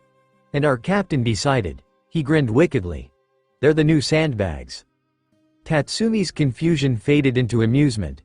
New sandbags, huh? Well then, he turned toward a woman quietly stitching Phaeton's wounds nearby. Maki, these are from the captain. Make sure they don't die too quickly. We'll be needing them for training. Without looking up, Maki gave a small smile. Leave it to me. I'll keep them alive, whether they like it or not. Bullet stiffened slightly. Wait. Did you just say new sandbags? Then what about the old ones? Tatsumi chuckled. On this ship, every one of us has been a sandbag at some point. Our battles were too fierce to go all out on each other, so we used whatever we had. These poor fools. They're the replacement sandbags. Enjoy your retirement, Bullet. The hulking man's grin faltered. Retirement? From being a sandbag? That didn't sound as glorious as he'd imagined. But as Tatsumi dragged the Marines toward Krollo and the others to discuss distribution, Bullet decided he could live with it. At least, for once, someone else would be taking the hits. Ryunosuke, meanwhile, ignored the commotion. His mind was elsewhere. The war with the world government had pushed the Dragon Hunter pirates' fame to unprecedented heights. Across the seas, their name was now spoken with both awe and dread. And with that fame came tangible power. The reputation points he had carefully accumulated had just passed 210,000. Enough to summon 2 members of the 7 deadly sins, or 4 from Night Raid. It was a tantalizing choice. The Sins brought overwhelming combat strength, while Night Raid added assassins and spies who could tilt wars in subtler ways. He leaned back, fingers drumming against the railing. First, decide how to use the points, he murmured. Then, decide where we go next. Raftel's location is within reach, and Pluto still waits to be uncovered. But what nagged him most was the silence. The world government had done nothing, no retaliation, no scheme, not even a token display of power. They weren't beaten. They were waiting, and the next move they made would be far more dangerous. Ooh, a familiar call echoed overhead. A newsbird swooped down, landing gracefully before Ryunosuke. From its pouch, it produced not a newspaper, but a small den mushi. For me? Ryunosuke muttered, surprised. He already had his own communication lines. Morgans had no reason to send him another. Which meant, someone else wanted to reach him. Berry. Before he could speculate, the den mushi rang loudly in his hand. Ryunosuke stared at it. A faint smile tugging at his lips. Interesting. Let's see who dares to call me this way. He reached out, and the receiver clicked into place. Chapter 407. New Sandbags. After a moment of thought, Ryunosuke pieced together the information he had gathered. Between his own deductions and the half-truths Garp had spouted, he could already see the outlines of the problem. So after I take over the kingdom of Goa as Dragon Hunter territory, there's basically nothing else to do? Ryunosuke said, a little disappointed. The East Blue might have been filled with whispers of hidden secrets, but aside from the infinity green stone Garp had long known about, there didn't seem to be much else worth his attention. That's about right, Sengoku replied. We need to return to Marine headquarters. The situation there must already be chaotic. The Navy has officially severed ties with the world government, and our presence is needed.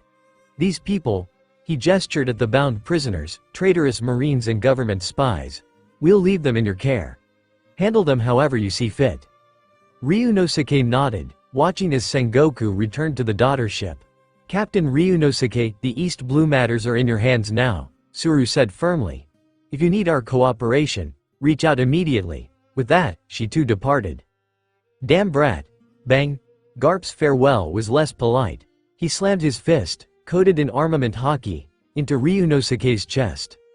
The blow sent a shock through the deck, though Ryunosuke only grinned.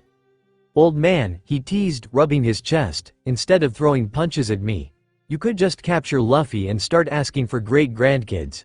At your age, you should be home enjoying family life. Garp snorted, but his laughter rumbled across the deck as he followed the others back. With the Navy ship sailing off, Ryunosuke turned to the group of traders left behind. An idea sparked in his mind, and his gaze settled on Bullet, who was watching the crew sparring. Bullet, Ryunosuke called. I have something for you. Bullet glanced over, frowning. He had been quietly enjoying the break, free from being used as everyone's living punching bag.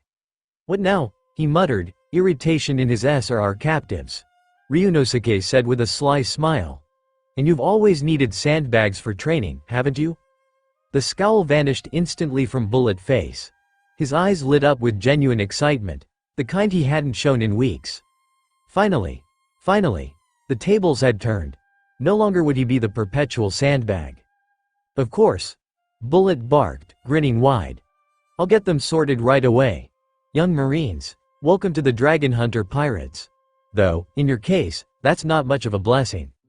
Laughing, Bullet herded the group across the deck, where the crew normally sparred. Tatsumi, Bullet called out as he dragged the prisoners forward. Tatsumi, who had been fiddling with his sword techniques, perked up. Bullet, you're here. Perfect timing. I just came up with a move to counter that ridiculous punch of yours. Want to test it out? Bullet smirked.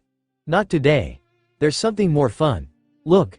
He tossed the captured Marines at Tatsumi's feet. Tatsumi blinked. Marines? But didn't we just fight alongside them? Why attack them now? These ones are traitors, Bullet explained. The Navy didn't know how to handle them, so they handed them to us. And our captain decided. He grinned wickedly. They're the new sandbags. Tatsumi's confusion faded into amusement. New sandbags, huh? Well then, he turned toward a woman quietly stitching Phaeton's wounds nearby. Maki, these are from the captain. Make sure they don't die too quickly. We'll be needing them for training." Without looking up, Maki gave a small smile. "Leave it to me. I'll keep them alive, whether they like it or not." Bullet stiffened slightly. "Wait. Did you just say new sandbags? Then what about the old ones?" Tatsumi chuckled. "On this ship, every one of us has been a sandbag at some point. Our battles were too fierce to go all out on each other, so we used whatever we had. These poor fools. They're the replacement sandbags. Enjoy your retirement, Bullet." The hulking man's grin faltered. Retirement? From being a sandbag? That didn't sound as glorious as he'd imagined. But as Tatsumi dragged the Marines toward Crollo and the others to discuss distribution, Bullet decided he could live with it. At least, for once, someone else would be taking the hits. Ryunosuke, meanwhile, ignored the commotion. His mind was elsewhere. The war with the world government had pushed the Dragon Hunter pirates' fame to unprecedented heights. Across the seas, their name was now spoken with both awe and dread. And with that fame came tangible power. The reputation points he had carefully accumulated had just passed 210,000. Enough to summon 2 members of the 7 deadly sins, or 4 from Night Raid. It was a tantalizing choice. The sins brought overwhelming combat strength, while Night Raid added assassins and spies who could tilt wars in subtler ways. He leaned back, fingers drumming against the railing. "First, decide how to use the points," he murmured. "Then, decide where we go next. Raftel's location is within reach, and Pluto still waits to be uncovered." But what nagged him most was the silence. The world government had done nothing, no retaliation, no scheme, not even a token display of power. They weren't beaten. They were waiting, and the next move they made would be far more dangerous. "Ooh," a familiar call echoed overhead. A newsbird swooped down, landing gracefully before Ryunosuke. From its pouch, it produced not a newspaper, but a small den-den-mushi. "For me?" Ryunosuke muttered, surprised. He already had his own communication lines. Morgans had no reason to send him another. Which meant, someone else wanted to reach him. Berry. Before he could speculate, the den-den-mushi rang loudly in his hand. Ryunosuke stared at it. A faint smile tugging at his lips. "Interesting. Let's see who dares to call me this way." He reached out, and the receiver clicked into place. Berry. The den-den-mushi on the table rang out, interrupting his thoughts. "Brother." The voice that came through was light, playful. "Sabo." "Sabo?" Ryunosuke raised an eyebrow. "Why did you ask Morgans to send me a den-den-mushi? You already have my frequency?" "Brother, I'm not calling for myself. I'm speaking on behalf of the Goa Kingdom." "The Goa Kingdom?" A faint smile spread across Ryunosuke's face. "Don't tell me, you've already taken it?" Sabo chuckled. "Exactly. The Goa Kingdom is now under the control of Sterling and his wife, and since you publicly declared it your territory, Sterling asked me to ask what kind of cooperation you expect from them." Ryunosuke leaned back, amused. So the revolutionaries had really moved this fast. "As for cooperation," he said slowly, "there's no need. On the contrary, if the Goa Kingdom needs anything, they can rely on us. But defensive fortifications must be built immediately. I'll have the Mondost pirates provide assistance, and the king's army must be trained properly. The days of nobles holding power are over. Power in one's own hands is the only true security." "Understood," Sabo replied. "We've already begun arming since taking over. But big brother, are you really planning to move into the East Blue? With the Dragon Hunter pirates in the New World already, shouldn't you be conquering further?" "I won't be returning for now," Ryunosuke answered calmly.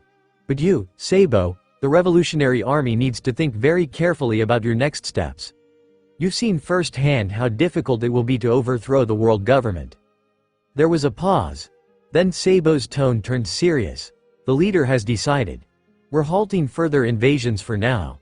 Instead, we'll form a united kingdom under the Revolutionary Army and focus on strengthening our foundation. We'll grow stronger, expand our influence, and wait for the right opportunity." Ryunosuke nodded to himself. Wise. A hasty advance would have only left them vulnerable. "Good. But be careful, Sabo. The world government will move soon, and their first target will likely be you.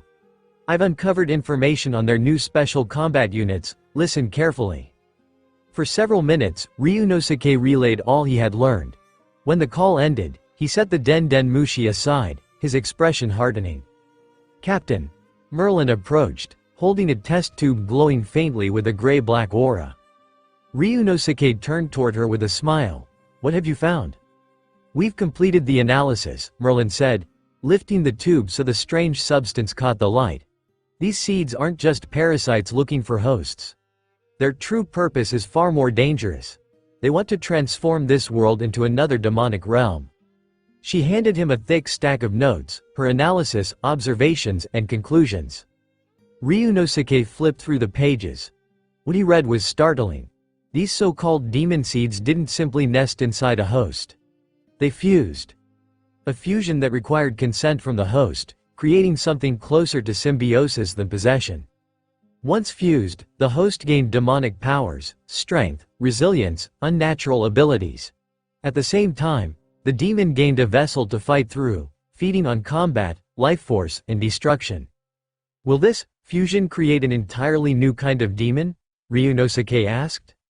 Exactly, Captain, Merlin confirmed. This is a cultivation method. Their goal is to create new demons. They're raising them, like seedlings, to eventually return to the demon realm and reclaim what they lost. Her smile was unsettling, her scholar's curiosity burning in her eyes. Remember, Captain, she added, I once studied demons far greater than these. Compared to Meliodas, the son of the Demon King, these little seeds are nothing. Still, the fact that someone is cultivating them here means this world is being prepared for something larger. After hearing Merlin's words, Ryunosuke's expression darkened. Meliodas and his companions might have joined this world, but they still carried their own magical attributes. Even so, the laws of this world bound them. Under those rules, only lower-level demons could clash with Meliodas and his ilk. Otherwise, the sheer oppressive might of higher-ranking demons would have immobilized the weaker ones instantly. But if these seeds allowed lesser demons to grow strong enough to slay higher demons, that was a serious problem. A terrifying thought gnawed at Ryunosuke. Merlin, can you continue analyzing these demon seeds? He asked bluntly. This fusion method is just the beginning, Merlin said with thinly veiled disdain. If you require it, Captain, I know of other, far more advanced, techniques. This research is nothing compared to what true demoncraft can achieve. Ryunosuke shook his head. I don't need something extraordinary. Just focus on one thing. Develop a method to break their fusion. If the world government plans to use them, we need a way to disintegrate it. Merlin's sharp eyes glinted. So that's your plan, I understand, Captain. She bowed lightly and turned, her footsteps echoing across the deck as she left to begin her work. 2 days later, Purururu, the Den Den Mushi's call broke the quiet. Crollo, what's wrong? Ryunosuke asked immediately. The man had only left the ship yesterday. Why was he calling already? Captain, our territory has been attacked. Crollo's voice came over the line, grim and steady. At the front of the New World, Kii village, on Aratov Island. We're on our way there now. Ryunosuke froze. Do you know who's behind it? He pressed. Not yet, but it doesn't appear to be the world government. I contacted Morgans, but even he has no intel. I'll investigate and report once we reach the site. Ryunosuke exhaled slowly. Understood. Handle it as you see fit. I'll await your report. He hung up. His suspicion had been right all along. With the dragon hunter pirates' territory spreading across the seas, they couldn't be everywhere at once. Their roster of top fighters was finite, while the sea was vast.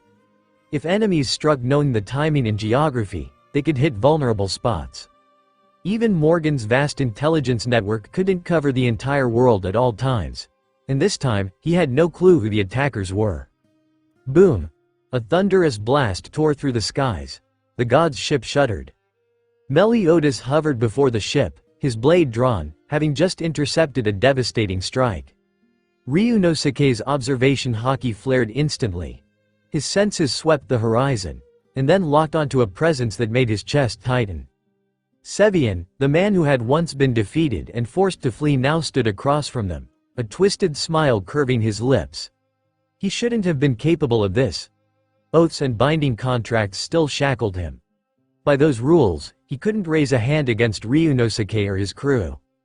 Yet here he was.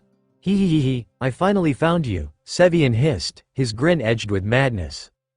Ryunosuke's eyes narrowed. Cleared, someone erased his oaths. Even in the hunter world, there had been specialists who could remove such constraints. Sevian must have found such a power. But what unsettled Ryunosuke more was the man standing on the deck behind Sevian. His aura was suffocating, far more dangerous than Seven's. The moment Ryunosuke sensed him, his instincts screamed threat. Ryunosuke, Sevian sneered, you didn't expect me back, did you? This time, I'll repay every humiliation in full? Symbols lit up across Seven's skin, strange patterns glowing as his aura surged higher and higher. This isn't the same as before, Ryunosuke muttered, he's changed. He stepped forward. If Sevian had come to fight, then fight they would. Defeated once meant he could be defeated again. Captain of the Dragon Hunter Pirates, isn't it?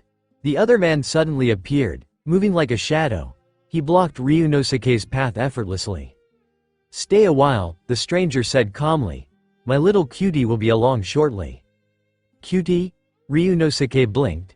Did he just call Sevian cutie? The man threw Sevian a wink. Seven's body stiffened in irritation, but he didn't protest. He simply nodded and dashed straight at Meliodas.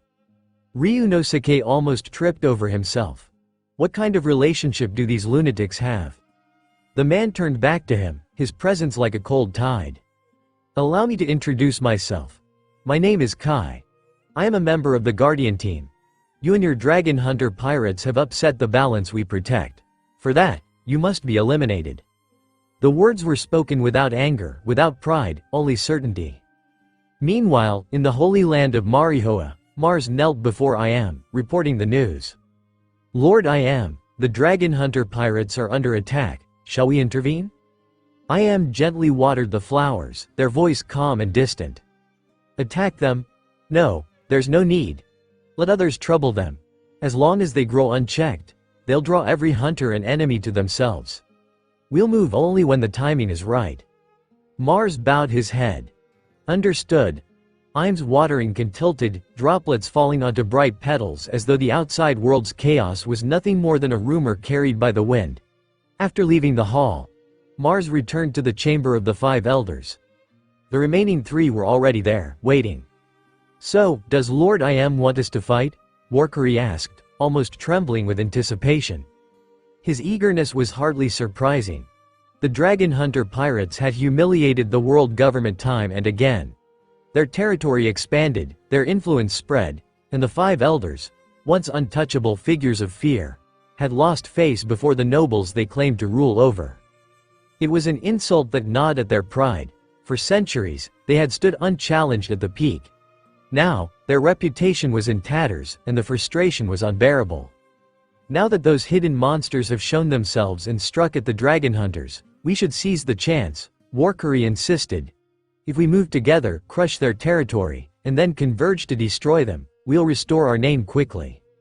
Mars shook his head. His silence alone was enough to darken the others' faces. So, Lord Iam rejected it? Topman muttered, his voice bitter. Indeed, it seemed Iam had dismissed the idea before it could even be raised. Whatever Iam's reasoning, the elders could not decipher it. They all thought the same thing. With the guardians already involved, wasn't this the perfect time to strike? Are we really just going to sit here and watch? Warkari growled. Morgan's reports show the dragon hunters are already fighting the guardians. If those guardians manage to weaken them, shouldn't we seize their territory while they're occupied? Peter's sharp eyes fixed on him. Warkari, have you considered why Lord Iam told us not to interfere? Perhaps those guardians aren't outsiders at all. Perhaps they belong to the same faction, or worse, to Iam's own designs. He let the words hang in the air. None of them dared speak further, but the implication was clear. If Iam trusted the guardians, then moving against them might be tantamount to treason. Topman crossed his arms. I agree with Peter. If Iam doesn't want us to act, then we stay put. Focus on stabilizing the government's internal affairs. For now, that is our battlefield. Mars finally nodded. Then we continue as before. Without another word, he turned and left. The others followed in silence, their ambitions stifled but not extinguished. Meanwhile, aboard the god's ship, Ryunosuke set a teacup on the deck table and poured himself a drink. The rest of the dragon hunters lounged across the ship. Bullet gnawed on snacks, Tatsumi leaned against the railing, and even the more hot-blooded fighters made no attempt to prepare for battle. To them, this fight was no different from another training session. If their captain had the leisure to sip tea, why should they treat it as anything more than entertainment? Kai's expression twitched. What are these people doing? By all logic, their enemies should be mobilizing every weapon they had. Instead, the dragon hunters relaxed, laughing and snacking as though this were a festival. Sevian, end this quickly, Kai ordered, excitement creeping into his tone. I can't wait to make these guys my little cuties. If not for his agreement with Sevian, Kai would have already leapt into the fray himself. His eyes gleamed as he studied the dragon hunters, his mind wandering to certain, unsavory thoughts. Some of the women, he mused, could be useful gifts for that man. The thought alone made his smile turn positively deranged. Captain, Tatsumi whispered nervously, is this guy a pervert? He's definitely a pervert, Ryunosuke replied, not missing a beat. He calls Sevian a little cutie. And Sevian doesn't even object. Not just a pervert, a powerful pervert. On the open sky, Meliodas and Sevian clashed violently. Strange magic lines glowed across Seven's skin, amplifying his strength and speed. For the first time, Meliodas found himself pressed back. Seven's laughter rang out as his strikes rained down. Nah. Is this all you've got? Where's that strength you showed last time? If you don't unleash it now, you won't get another chance? His voice was a mix of arrogance and fury. Even while suppressing Meliodas, he felt irritation gnawing at him. Meliodas wasn't panicking. He wasn't desperate. His calm expression infuriated Sevian. You think this kind of power will be enough against the dragon hunter pirates? Meliodas' voice cut through his assault like steel. Then you've misunderstood us. Full counter. The next instant, he unleashed his signature technique. A shockwave exploded outward, yet instead of being flung back, Sevian stood firm, grinning as the attack dissipated around him. He, so that's your trick. But I've already solved it. My strength and magic surpass yours now. You can't counter me anymore. Sevian roared, lunging again. His aura swelled to monstrous levels. The very air around him twisted, space warping beneath his power. Captain Meliodas isn't going to lose, is he? Bullet muttered, fists tightening. He had sparred with Meliodas before. Even then, the man's true strength had been terrifying. Now, to see him forced into using his power, was this foe really that dangerous? Merlin scoffed, arms folded. A mere contracted lower devil dares to think he can defeat our captain? Don't waste your worry. The other members of the 7 deadly sins nodded in calm agreement, their confidence unshaken. Bullet, however, couldn't help but feel uneasy. To them, this is nothing but a game, but to me, it looks like a storm brewing. From the thick haze of dust, Meliodas slowly emerged. His clothes were torn to shreds from the blast, but his aura hadn't weakened. If anything, it grew sharper, heavier, more oppressive. This is the confidence you bring to stand before us again? Meliodas asked, tilting his head with a nonchalant smile. That smile stabbed at Seven's pride like a dagger. His already fractured heart boiled with rage. You dare mock me with that smug face? Fine, if it's anger you want, then anger you'll have. Sevian snarled and hurled his fist forward. Bang! The impact roared like thunder, but Meliodas didn't budge. His hand clamped down on Seven's fist with unyielding force. Hey, is this the power you're so proud of? Meliodas sneered. I forgot to tell you, this body is only a physical clone. Since you abandoned being human, you'll never defeat me. Next, I'll show you what it means to face the power of a high-ranking demon. Power erupted from his grip, and with a sickening rip, Seven's arm was torn clean off. Seven's eyes widened. Fear replaced his arrogance. This creature, I can't win. Not even Lord Kai could. Puff! Before he could retreat, a massive spectral hand, glowing with crimson and violet energy, seized him. Bones cracked, blood seeped from the pressure, and Seven's screams echoed across the sea. But then, SHHHK. The energy hand was sliced apart in an instant. Era. A mocking voice drifted through the air. Kai floated above them, amusement gleaming in his eyes. If you crush my little cutie like that, I'd be heartbroken. I like him just the way he is. So, could you kindly not kill him? It was Kai who had severed Meliodas' magic. Another pest of this level? Meliodas growled. Before he could finish, Kai appeared in front of him, so fast it seemed he had stepped through space itself. His fist pierced straight through Meliodas' chest. Is this the blood of a high-ranking demon? Kai smirked, drawing his hand back with a handful of crushed organs. Honestly, it's not that impressive. In the demon realm, maybe I'd hesitate. But this isn't the demon realm. Here, I'm the strongest. Meliodas spat blood, his clone collapsing toward the ground. Merlin flicked her wrist, catching his body with a surge of magic and dragging him safely back to the ship. The captain's been taken down, she snapped. What now? Should I? I'll handle it. Ryunosuke stepped forward, eyes narrowing. He had seen enough. Curiosity burned within him, not only about Seven's transformation but about this mysterious guardian. To measure their true strength, he needed to face them directly. The moment he spoke, his holy wings unfolded in radiant light. The aura that spilled from him forced even Merlin to step back. She had no intention of interfering. When the captain moved, the rest of them stayed clear. Even she, brimming with demonic power, felt dwarfed. Ryunosuke's presence was bottomless, unfathomable, far beyond anything she'd ever sensed. Captain of the Dragon Hunter Pirates, Ryunosuke, right? Kai's lips curled in anticipation. Then allow me to greet you properly. You attacked my crew, Ryunosuke said coldly. Who gave you the courage? Was it your strength? Then prove it. In the next instant, Kai was sent hurtling backward.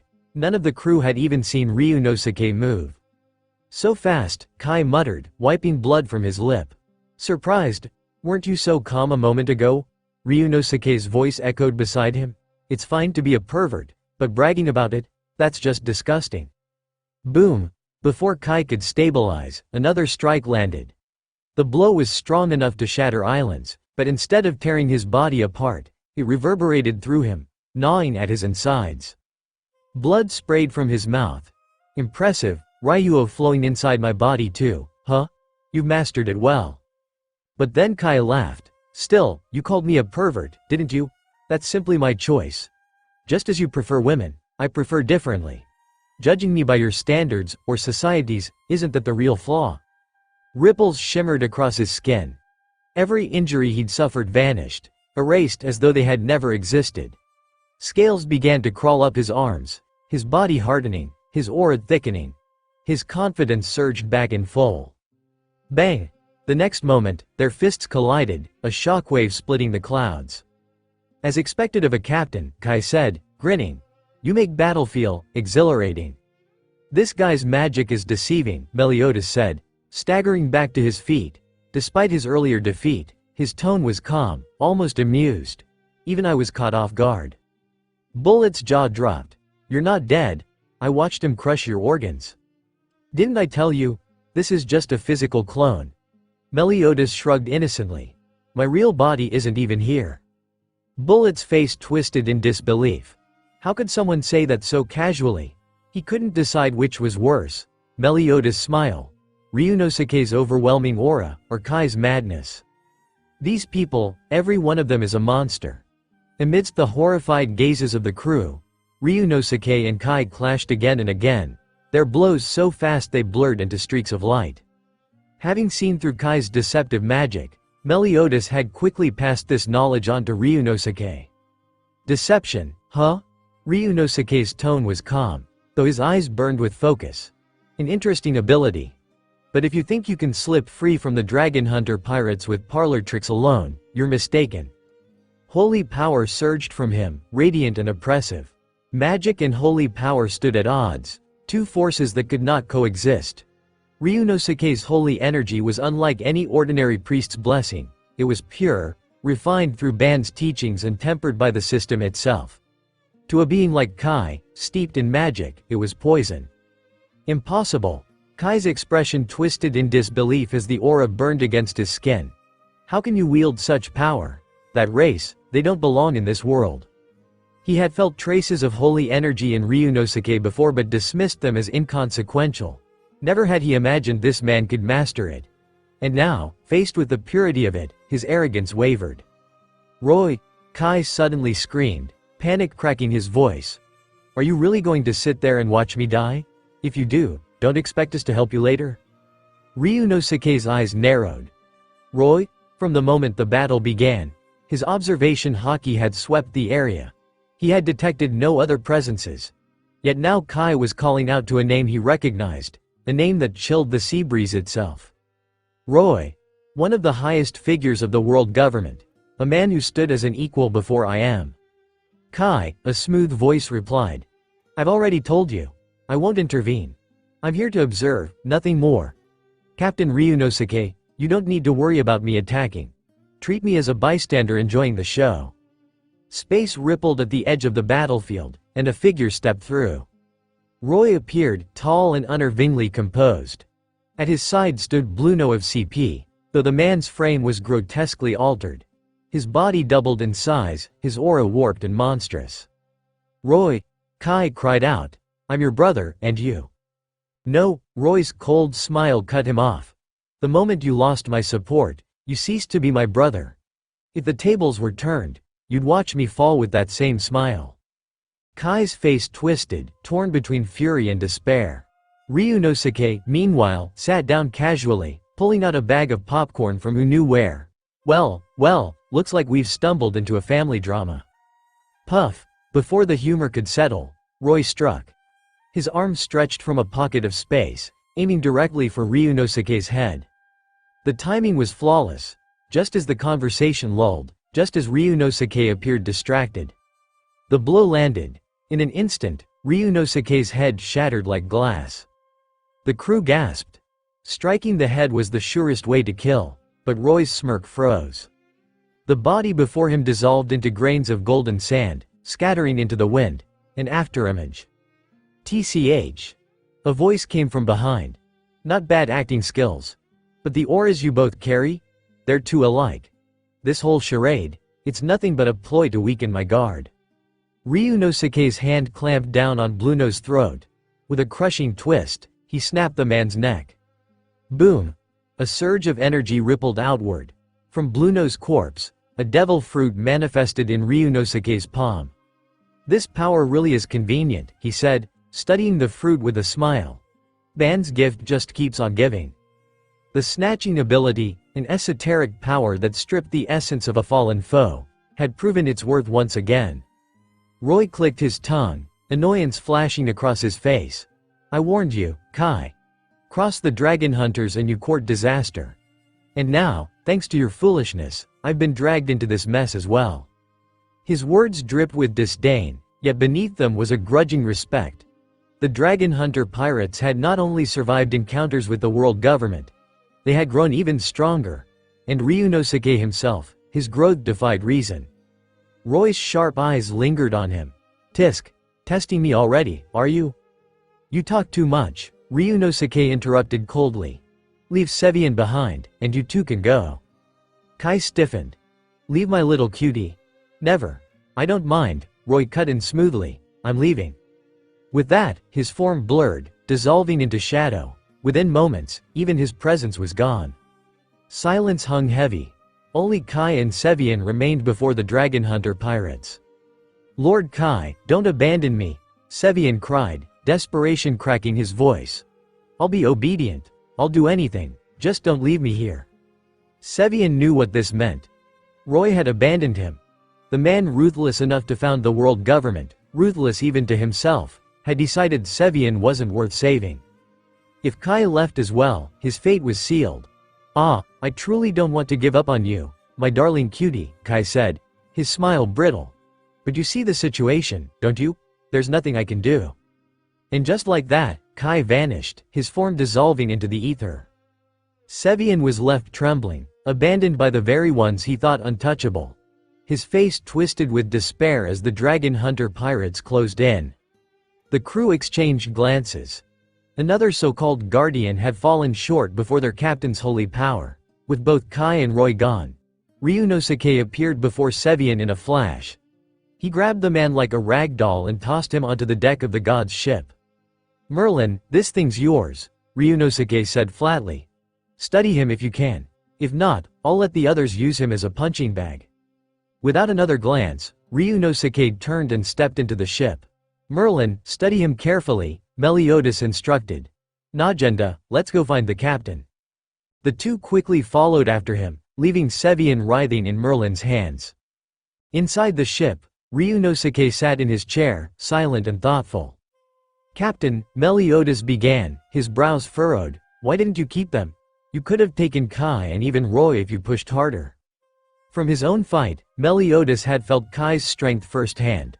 Roy's aura, too, had been on the same terrifying level. In Meliodas's mind, capturing them both was possible. Instead, Ryunosuke had only kept Sevian, the weakest link. Keeping them wouldn't have worked, Ryunosuke replied evenly. "They're old foxes. What you fought weren't their real bodies. Just physical clones. Maybe even parasitic shells. Destroying those wouldn't kill them. At best, it would cause pain." Meliodas and Najenda both froze. If that was true, then… "Think about it," Ryunosuke pressed. "What do you think they'd do if those clones were truly cornered?" Silence. Najenda finally spoke. "They'd fight to the death. And from what we saw, they've been holding back abilities. If they unleashed everything, even the dragon hunters might suffer heavy casualties." "Exactly." Ryunosuke nodded. "One reckless clash could cost us dearly." "But what about Jigokudo?" Meliodas argued. "Even if we lose people, Jigokudo can revive them." Ryunosuke's eyes sharpened. What if their real goal is Jigokudo? The weight of that question silenced Meliodas instantly. Until now, he had thought of every battle as training, painful, yes, but survivable thanks to resurrection. As long as Jigokudo was alive, there was no true death. But if their enemies were probing for Jigokudo, if they discovered his ability and targeted him directly, the dragon hunter pirate's greatest secret and lifeline would vanish, and with it, their future. Meliodas clenched his fists. "I see, I was careless. This world isn't only filled with brutes swinging fists," Ryunosuke said. "It's filled with schemers. If I'd pressed harder just now, I might have handed them the key to breaking us." He stood, his expression resolute. "With Sevian in our hands, Merlin can pry out some answers. Next, we move for Pluto. And then Raftel. We can't waste any more time." Far away, on a fog-shrouded island, a middle-aged man appeared. His presence was sharp, his mood foul. "Jeff," he growled, glaring at the dignified figure lounging on a chair, "where did you find such monsters?" It was Kai, the true one. The handsome, feminine man from earlier had only been one of his clones. And that clone had nearly been destroyed. The humiliation still burned. Jeff smirked. "Kai, I didn't expect you of all people to return empty-handed. So, you finally admit defeat?" "Defeat?" Kai's eyes blazed. "Don't twist this, old man. You tricked me, and now you dare talk down to me?" He clenched his fists, aura crackling with hostility. Kai was never one to hold his tongue or temper. He fought whoever he disliked, ally or enemy. Jeff sighed. "You, always so rash." He raised a hand, as if warding off the storm. "Fine. I'll tell you the plan." Jeff's words mirrored Ryunosuke's suspicions. The Guardians' true purpose wasn't to kill the dragon hunters outright. They wanted to eliminate a core member, force Ryunosuke to resurrect them. Through that resurrection, they would trace the power back to its source, Jigokudo. If they could kill or capture him, the dragon hunter pirates' immortality would crumble. Their greatest advantage would be gone. And that, Jeff finished, would reduce them to just another band of strong pirates. Kai's face twisted with fury. "So you used me as bait, set me in blind, knowing nothing of their tricks?" Jeff spread his hands innocently. "If I told you, would you have gone?" "Of course not," Kai barked. "Exactly." Jeff leaned back, unconcerned. "You old snake," Kai spat. "You still owe me. Seven's been captured, and I need a new little cutie. Find me one, now." Jeff's eyes hardened. "Find it yourself. No one here can spare anything." "You refuse me," Kai trembled, rage boiling over. Anyone who knew him would recognize the signs. Once he trembled, violence followed. Jeff's gaze flicked to the side. Diane. He's about to cause trouble, deal with him. At that name, Kai froze. His pupils shrank, his face paling. You freed him too. A cold snort escaped his lips. Then, with a swirl of shadows, Kai vanished from sight. Jeff exhaled slowly, his eyes darkening. Even among guardians, some partnerships are more curse than blessing. After Kai vanished, everyone present let out a quiet breath of relief. If that man had stayed, his presence alone would have made this place unbearable. Let me go out. Keisha suddenly stepped forward, her tone brimming with anticipation. If we want to quickly understand these dragon hunter pirates, then a talented and beautiful girl like me is exactly what we need. She had wanted to act against the dragon hunters earlier but had been stopped by Wade. In the end, Wade and Sevian had gone instead, and both had failed miserably. Now, with their losses piling up, Keisha felt it was her turn. If things were left to those fools again, disaster would only grow worse. Keisha, I know you want to move, Jeff said slowly, but you going out now is far too. Boss Jeff, why can't I take action? Keisha snapped, cutting him off mid-sentence. Her eyes blazed with indignation. Wade had failed. Sevian had failed. If the men couldn't handle it, then surely she, Keisha, would succeed. Keisha, do you even understand what it means to go out now? Jeff's tone hardened.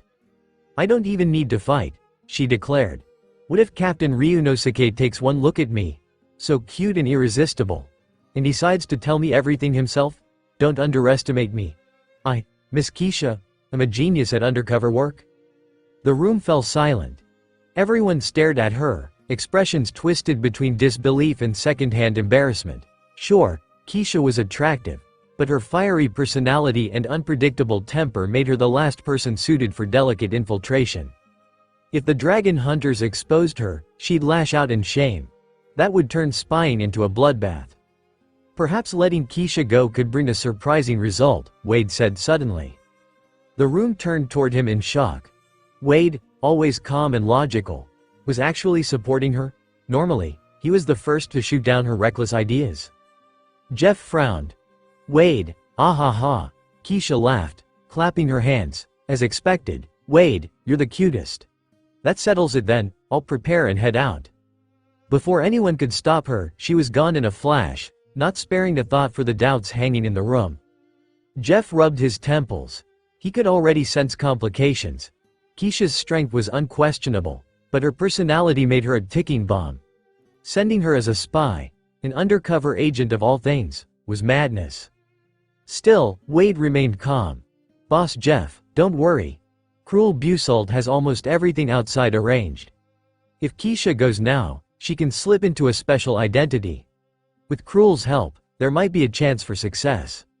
Even as he spoke, Wade wasn't fully convinced. But with the dragon hunters growing more dangerous by the day, they had little choice but to gamble. Jeff finally sighed. Fine. Let Keisha play her little game.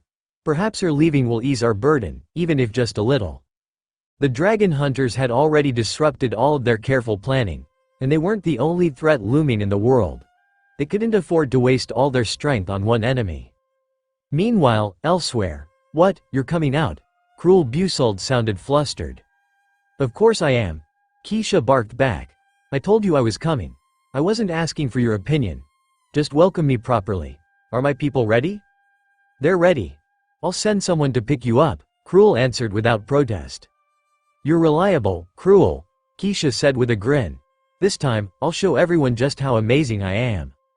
Not long after, the sea of the New World churned as a massive three-masted vessel loomed into view. The thriller bark docked at a deserted island. Captain, what are we doing here? Perona fluttered beside Moria, her voice eager. We're picking someone up, Moria said casually. Just then, a playful voice echoed from nearby. Oh, picking me up already? And here I thought I'd be bored waiting, huh? Why is it something as ugly as you? Oh, but this one, so cute. Keisha appeared before them, eyes lighting up at the sight of Perona. Who are you? Perona snapped. Her face flushed with anger as she sent a ghost flying at Keisha. The woman had just insulted Moria, after all. Ugly or not, he was the one she respected most. The ghost drifted straight through Keisha's body, but instead of collapsing in negativity, she merely smiled, intrigued. "Is that your ability? I like it." She waved her hand dismissively. "Alright, enough games. Take me to the dragon hunters." Perona blinked, startled. "The dragon hunters? You want to go to them?" She herself had only just left their ship. And now this stranger wanted to march right back, on Moria's orders no less. "Perona, listen to Kisha-sama," Moria said firmly. "She wants you to take her to the dragon hunters. I've already secured the area they're in. With this course, we'll catch up in about a week."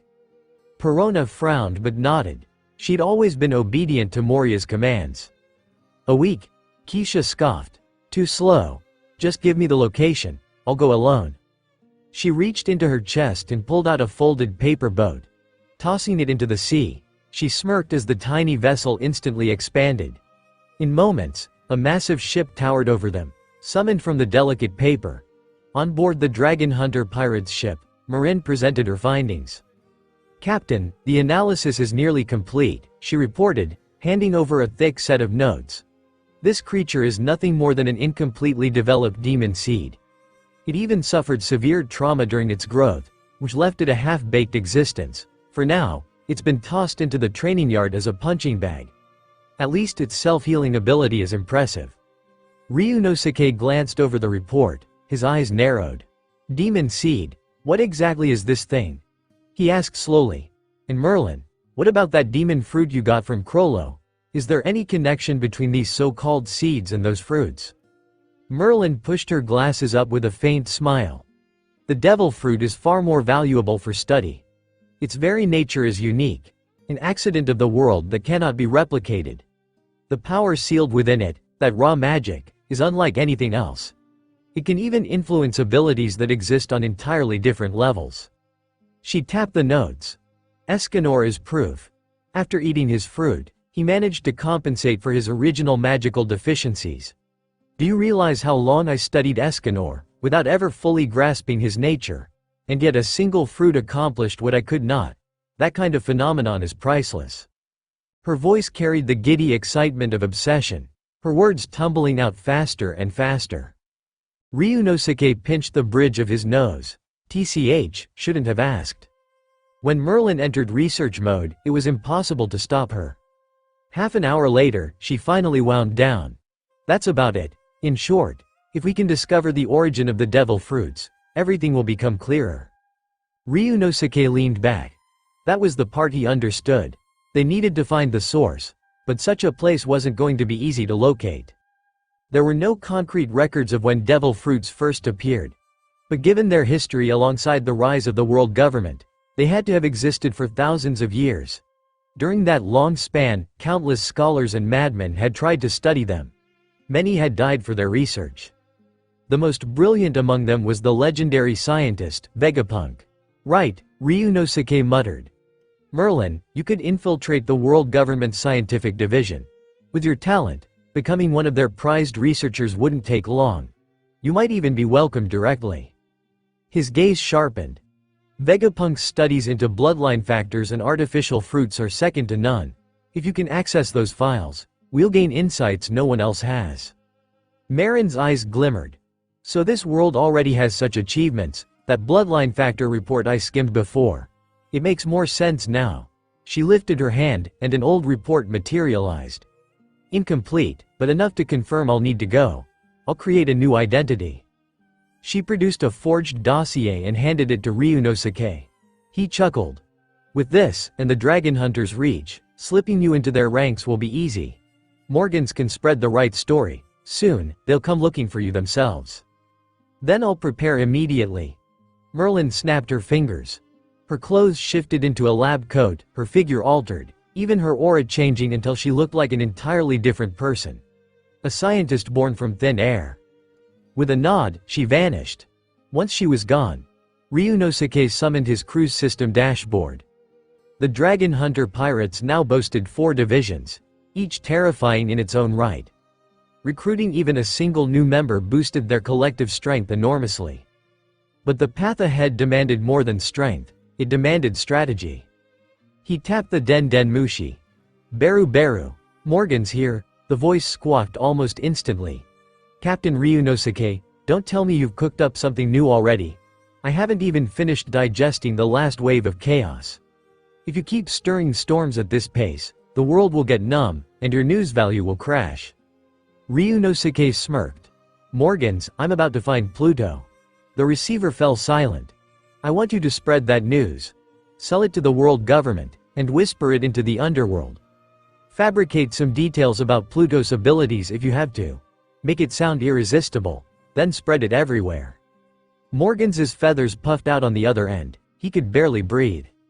Pluto. One of the 3 ancient weapons.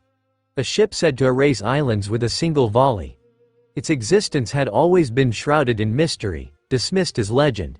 But if Ryunosuke truly intended to find it, the thought alone was enough to set the seas ablaze.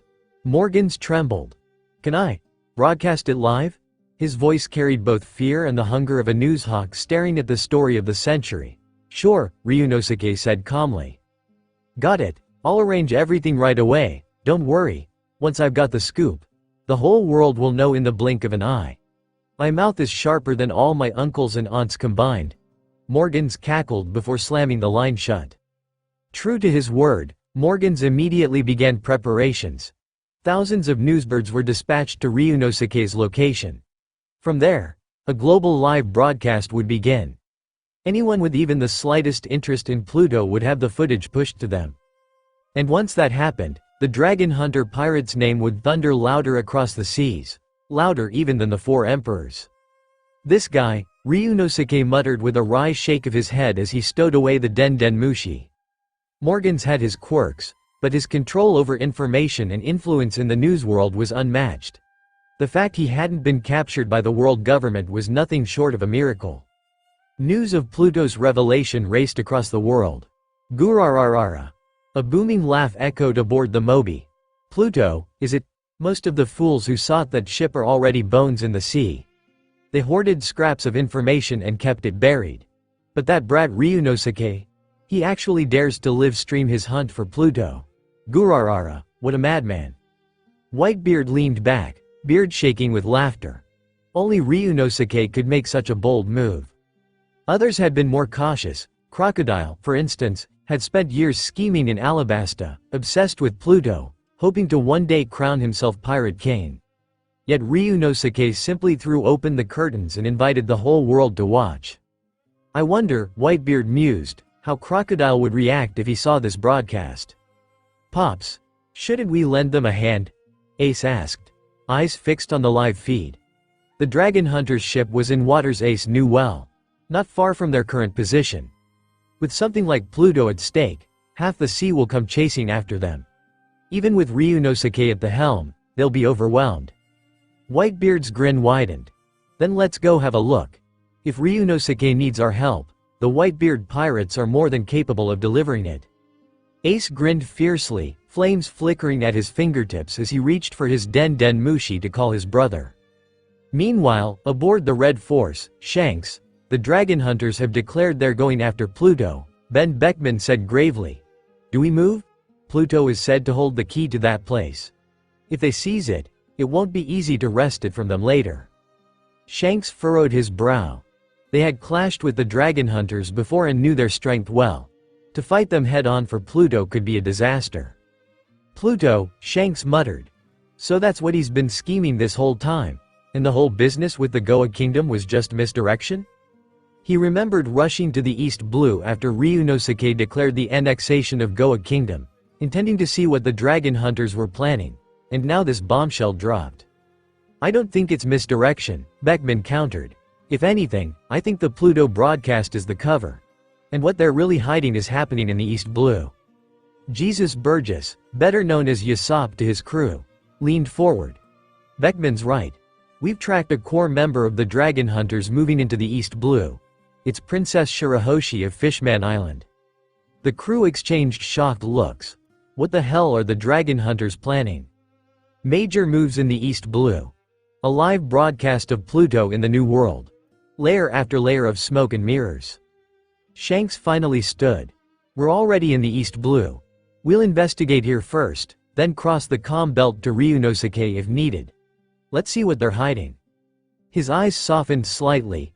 And Shirahoshi, she's too naive for this game. We'd better check on her before someone takes advantage. On the shores of Fuchsia village, a stir spread like wildfire. Villagers gawked at the towering, radiant figure who had arrived. Princess Shirahoshi. A well-dressed man approached, bowing deeply. I am King Sterli of Goa. This is my wife, Princess Seaver. Lord Ryunosuke informed us of your visit. Please, is there anything we can do for you? His tone carried respect, and a hint of fear. The dragon hunters had claimed Goa Kingdom as their territory. For Sterli, arrogance was no longer an option. Hello, Princess Shirahoshi, Seaver added gently, curtsying. Shirahoshi tilted her head shyly. I'm only here to take a look, nothing serious. Princess Shirahoshi, may we speak privately? A voice cut in. Ben Beckman stepped forward, his presence heavy, his words polite but firm. Shirahoshi blinked innocently.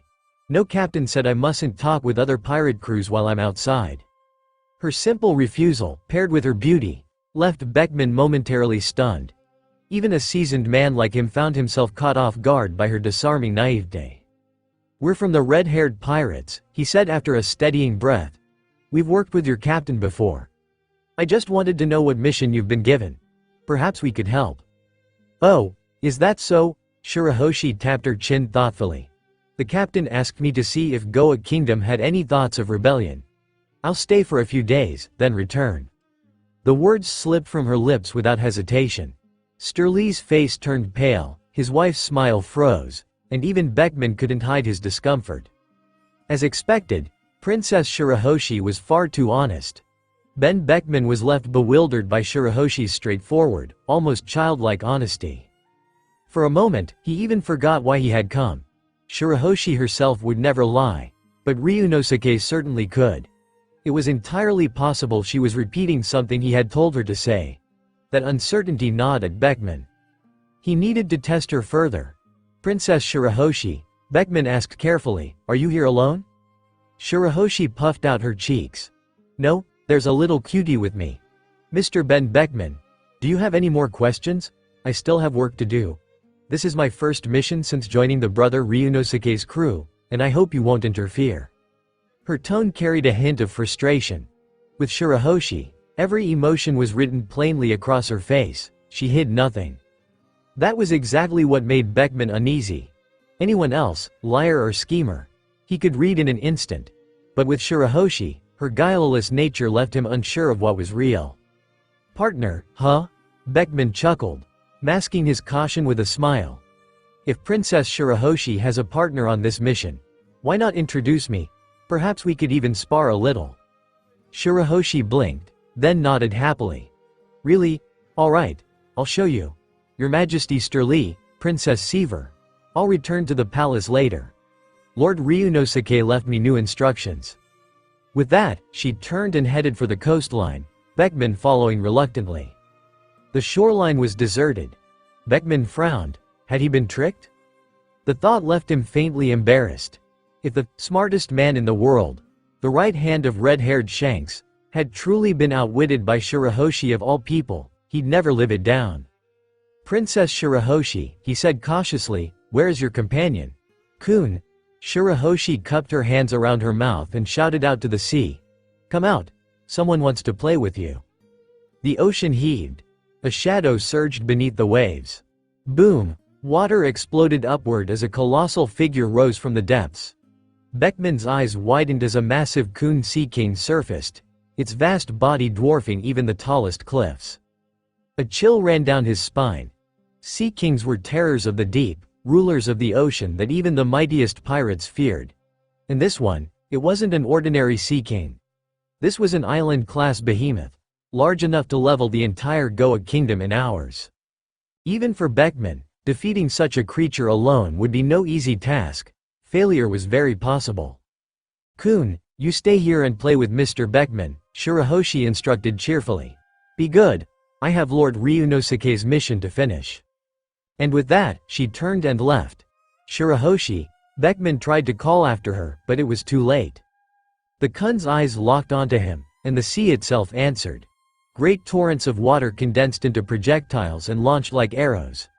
To the Sea King, it was play. To Beckman, it was a storm of destruction. Damn it, he drew his pistol, armament hockey coating his bullets, and fired into the incoming barrage. Bang bang. The shots struck, but not even a scratch marked the Kun's hide. Beckman grimaced. Even with his hockey, his bullets couldn't pierce the beast's natural armor. A Sea King of this caliber was untouchable. While Beckman was forced into a deadly game with Kun, Shirahoshi returned to Fuchsia village. Sterling and his wife escorted her under heavy guard to Mount Kalubo, where the Dayton family lay hidden in the forested hills. Standing before the gates, Shirahoshi called politely, "Miss Dayton, Lord Ryunosuke sent me to see you." The doors creaked open, and Dayton herself stepped out. "Princess Shirahoshi, come inside. I already know why you're here. Old Garp warned me in advance," Dayton said gruffly. "Thank you very much," Shirahoshi replied with a polite bow. "This way. We'd better talk underground." Dayton led her into the basement, where she unlocked a massive hidden door. A wave of energy rolled out, thick with life force. Shirahoshi gasped. As a sea princess with the power to sense the ocean's will, she could feel it, an ancient primal aura. Descending into the chamber, her eyes widened. Dozens of gleaming crystals shimmered in the torchlight. Among them stood a single emerald stone, shining brighter than the rest. "The infinity green stone," she whispered in awe. Dayton crossed her arms. "I've been guarding this place for years, but even I don't know what these stones really are. If it wasn't for Garp roping me into this," she grumbled, shaking her head. Shirahoshi carefully took out her dragon hunting order. Channeling her power, she relayed the discovery directly to her captain. Aboard the ship of gods, Ryunosuke was casually watching his dashboard, where his reputation points ticked steadily upward. As expected, the announcement of Pluto's search had thrown the world into chaos. Then his dragon hunting order glowed. He lifted it, brows raising. "Shirahoshi, what's wrong?" Reading her message, his expression shifted. According to the mission he had given her, Shirahoshi should have already secured the Infinity Stones quietly. Why contact him now? Shirahoshi quickly relayed everything she had seen to Ryunosuke. At the same time, she activated the Dragon Hunting Order's video function, transmitting the images directly to him. "This is," Ryunosuke's eyes narrowed as the emerald green stone shimmered on the feed. Recognition sparked. He had once obtained a Heart of Eternity in Shimotsuki village. After fusing it with the Ship of Gods, that artifact had awakened Geino, the ship spirit, giving him form and unlocking abilities long sealed within the vessel. Could this emerald stone be another Heart of Eternity?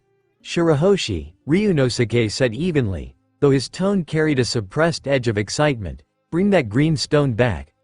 Take a few of the others with it. Your mission is complete. Return at once." "Understood, Captain Ryunosuke," Shirahoshi replied, smiling brightly as she turned to Dayton. "Miss Dayton, may I take these stones with me?" That smile was so dazzling, even Dayton herself froze for a few moments before replying. "Fine," Dayton muttered, waving her hand. "If you can carry them, they're yours. I've been stuck guarding them for that old fool long enough. Maybe now I can finally get some peace." Grumbling about Garp under her breath, she helped Shirahoshi prepare the stones. Wano country in Onigashima, King approached Kaido's chamber. "Captain, should we involve ourselves?" he asked carefully.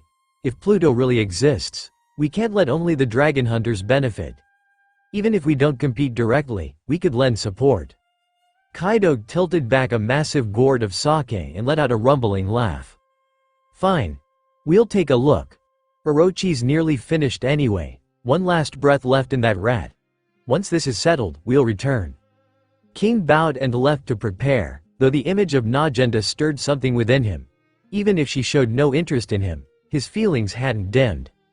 Todo land on Whole Cake Island, Katakuri stepped forward. "Mother, the dragon hunters have gone public with their search for Pluto. They claim to know its location. Shall we act?" Because Katakuri had handled matters with the dragon hunters well in the past, his influence within the crew had only grown. "Pluto," Big Mom mused, licking her lips. "Morgan's already called. We'll participate, but don't get too greedy." She was in rare good humor. In the past, she would have stormed out to seize the weapon. But when it came to the dragon hunters, even Big Mom knew better than to provoke them directly. All across the seas, factions stirred. Pirates, emperors, governments. Everyone turned their eyes to the dragon hunter pirates. Meanwhile, on a deserted island along Ryunosuke's projected route, a shadowed group gathered on the beach. Their mood was dark. Why would the dragon hunters suddenly make such a move? One man asked bitterly. Do they really know where Pluto is? This was none other than Dazra, commander-in-chief of CP0, the world government's most secretive arm. Originally, he had intended to lead his forces in covert strikes against the dragon hunter pirates' bases. But the memory of the dragon hunters' devastating war with the world government still lingered. Another reckless provocation could spark a full-scale conflict they could not win. So the world government had given him a new mission: locate Pluto. With Uranus already under their control, Pluto remained the missing key. Yet their intelligence had been vague. Dazra had only recently uncovered a possible lead, only to see the dragon hunters announce, live to the world, that they had already secured an eternal pointer to Pluto's location. The timing was infuriating. "Commander, what should we do?" Lucci asked grimly. "If we rush them now, we'll only become their stepping stones. They'll use us to showcase their power." He spoke with bitter experience. During the Barrett incident, he had clashed with the dragon hunters' first division. Even their ordinary members wielded abilities beyond comprehension. Tatsumi's golden mecha alone had pushed Lucci to his limits. If they engaged the full crew directly, annihilation was all but guaranteed. Dazra's brow furrowed.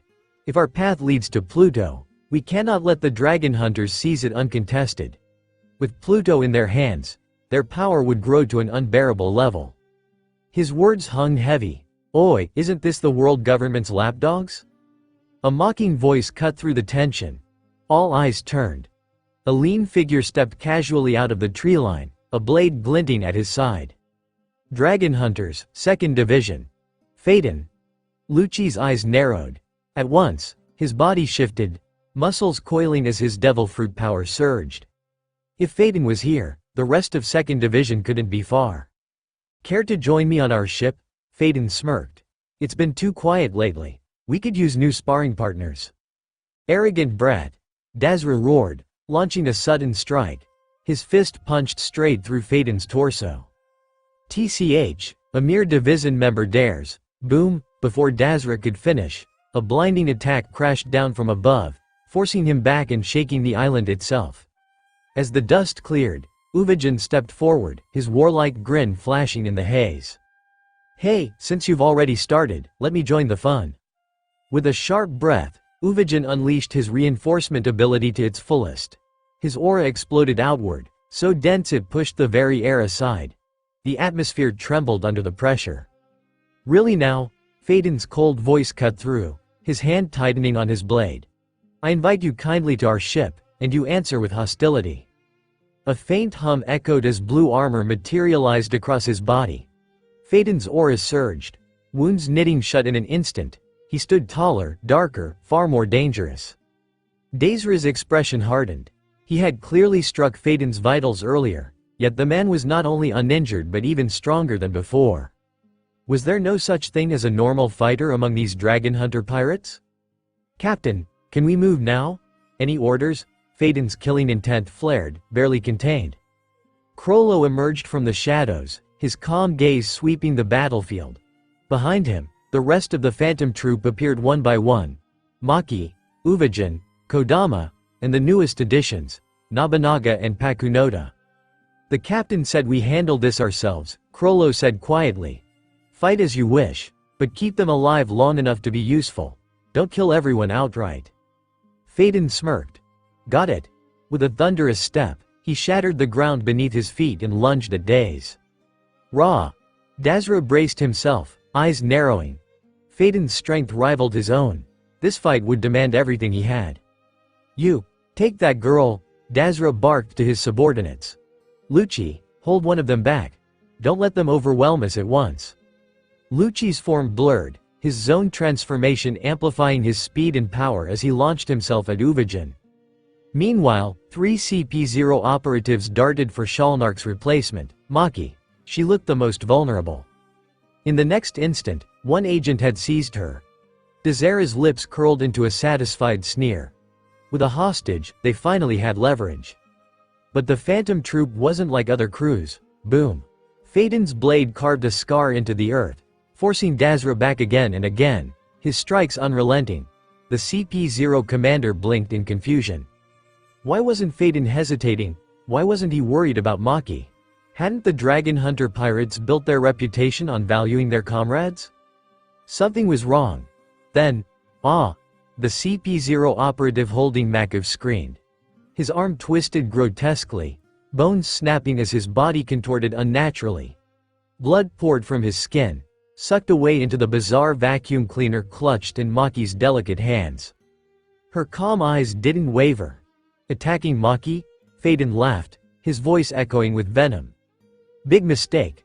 Her ability is one of the most lethal in the spider. Above them, a massive blue sphere began to manifest, heat radiating from its surface. A miniature star. A hellish sun. Faye, stop! Dazrid tried to flee, instincts screaming at him to run. But the pull of Phaeton's conjured planet was already dragging at his body, pinning him down with unbearable gravity. Too late. The blue star crashed down. Boom. The entire island detonated under the weight of Phaeton's sun trees, beasts, stone, all vaporized in an instant. The landmass itself fractured, half sinking into the raging sea. On the Dragon Hunter's ship offshore, the troop regrouped calmly, as if nothing extraordinary had happened. TCH, Uvajin muttered, brushing off dust. Every time, Phaeton turns the battlefield into rubble. Can't even finish a proper fight. It's like sparring inside a collapsing house.